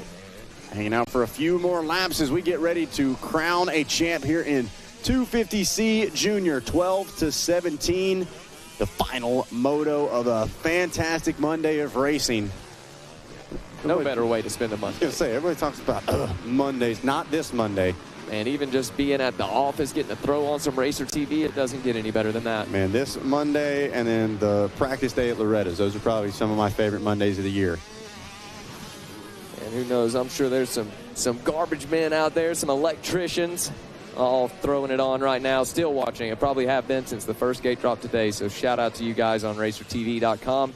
Taking a look here at our top riders making their way through. Going to check in for what will be 3 laps complete in this final race, the 250C Junior 12 to 17. And here it is, gold rims flying through the air, but look at this. He's got some company. Loranger is not out of this one yet. No, taking a look at the Husqvarna on the last lap, it was just about half a second or so, a 1:11.2 to a 1:10.8. So a little bit quicker, Jackson, and this could be a different situation as we haven't quite seen the pressure of... Low Ranger going for a ride, but he holds on to it. Sorry, Zach, didn't mean to cut in. No, that was definitely one worth it, as that was a ride for the ages. Final race of the day, track as beat up as it's going to be. And right now, I was going to say, Clay, the question is how he handles this pressure, Jackson. We've seen him get out front and break away, but now he's got somebody breathing down his neck. Anytime he goes outside, he might just catch a glance of that white front fender. So we'll see if Loringer is going to be able to keep the pressure applied and whether or not it's going to shake up your leader, the leader of Clay on that Kawasaki. Coming out of Okeechobee, Florida, you know he'd love to grab the win here in front of the home state crowd. And Loranger getting thrown sideways off several of these jumps. Wonder if maybe, I don't know what that would be exactly, but definitely going for a few rides so far. Getting deep into the day, those ruts are starting to get deep. And this, whoa, that was nice. I'll tell you what, little wild out wheelie boy here. He was taking a note out of Vincent Way's book. Vincent doing the same thing, putting that back into work. And that's when you know somebody's comfortable. I remember last year at Loretta's, Kevin Windham talking about putting on your motorcycle. Just like you put on a pants, you got to become at one with them. Great job from Clay right there of using that Kawasaki just like it was meant to be. Yeah, great job from Loranger. He made sure to get on the pegs that time around, get in that attack stance, and keeps as straight as an arrow as he goes over the triple. Once again, Clay, little nose high on that landing, but making sure he's able to adjust for whatever lies underneath. Loringer, I agree, Jackson. I think he's still creeping forward. The question is the time. How long has he got?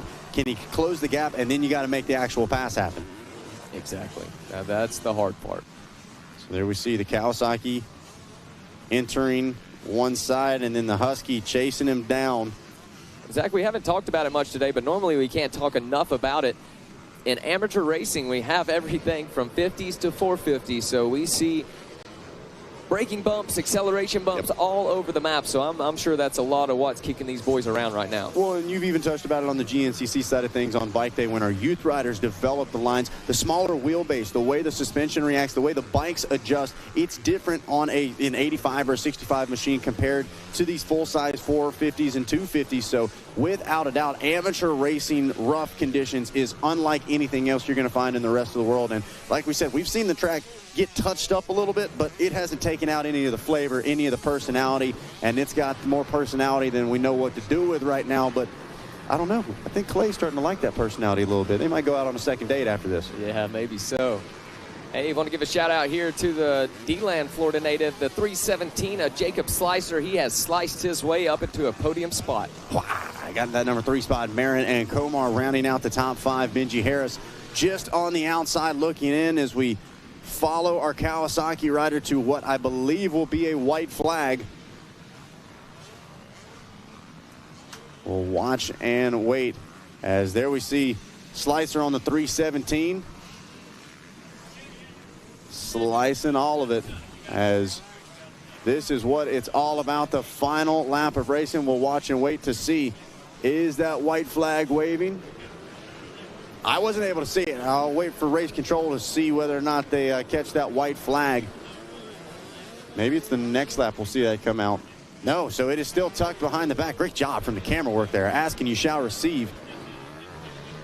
Now they're all saying, Zach, pay attention. It's not out yet. Okay, I see you guys. Thank you. All right, Clay, not quite on that final lap and not quite at a championship yet. We see him get a little deep in that sand. How many times does it come down to the final lap or two of racing?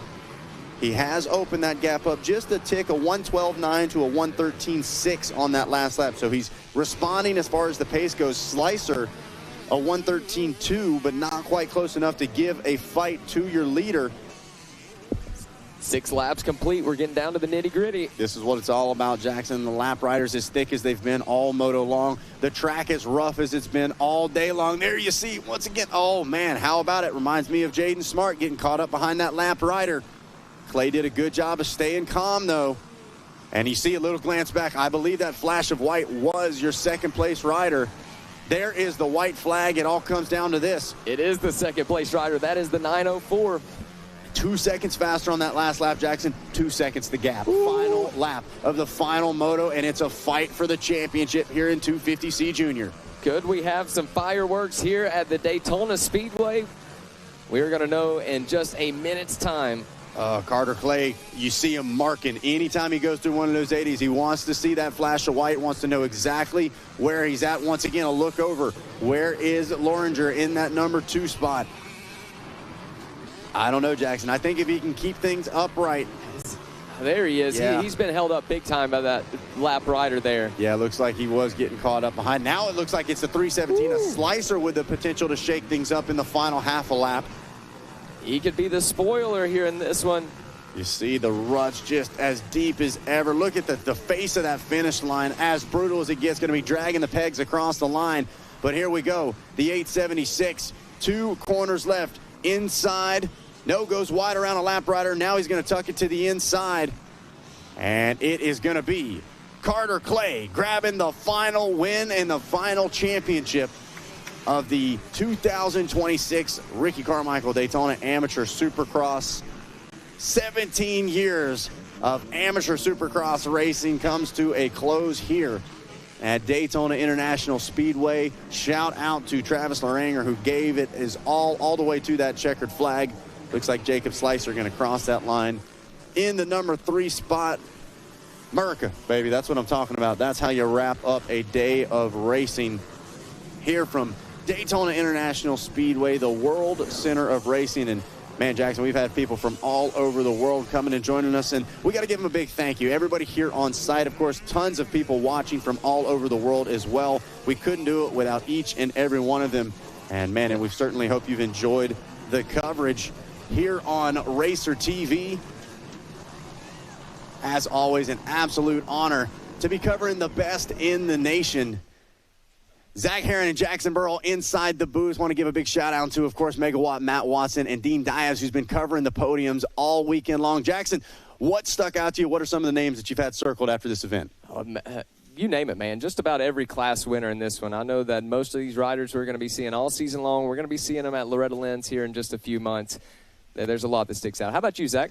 Yeah, like you said, I mean, here at Racer TV, we get to see the top amateur riders in the world, not only just here at RCSX, but later this year at the Loretta Lynn's Amateur National. I'm thinking Tristan Pruitt. That's one of my big ones circled. Definitely. Vincent Way, we know he's had the speed, but I feel like he really stepped up the confidence level here today. Not to mention some of the regulars we talked about. Jaden Smart shows what he's capable of. Not to mention a few riders. I think he got a little bit of homework to do. I'm not going to say any names there, but I think some riders pulling out of Daytona saying, you know what, I've got the potential. I still got some work to do. So that's what we love about RCSX, and that's what we love about amateur motocross and supercross racing. It's all a big part of the growth that leads into our pros of tomorrow. 100%, Zach. I want to thank our sponsors here: Rocky Mountain ATV, MC, Boxo Tools, Fox Racing, Thor and Parts Unlimited, Sunoco Race Fuels, Cometic Gaskets, Dunlop Tires, Oakley, Arma, and Moto Tees, and of course all of our OEM support.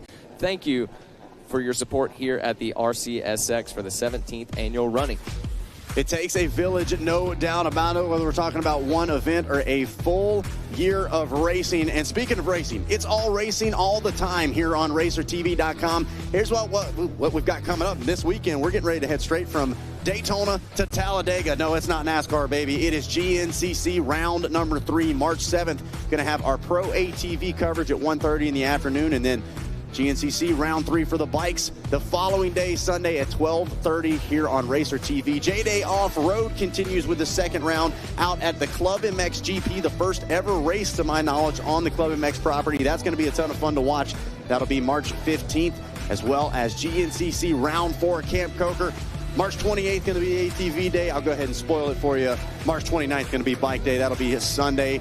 We best believe to see you there. We want you. If you can't be there in person, you might as well log on right here to Racer TV. Just like we said, it takes a village not only to put on the race, but to put on a broadcast as well. We want to give some big thank yous, starting off with our executive producer, Carrie Jo Russell, OPAG, our producer, Adam Gordon, our director, Don Hampton, our replay operator, Jordan McFadden, our engineer in charge, Jordan McFadden, our second engineer, Jack Renner, as well as our manager, Dan Reinhardt, our incredible camera operators, Josh Hefner, Adam Arndt, Adam Atkins, Cam Cotter, Mike Nichols, Dave Kelch, Jack Renner, and Gabe Scholl. Our talent here today, Megawatt, Matt Watson. Shout out Dean Diaz for covering all of those podiums all day long. Jackie Legs, Jackson Burrell, and I'm Zach Herron. We'll see you guys next time right here on Racer TV.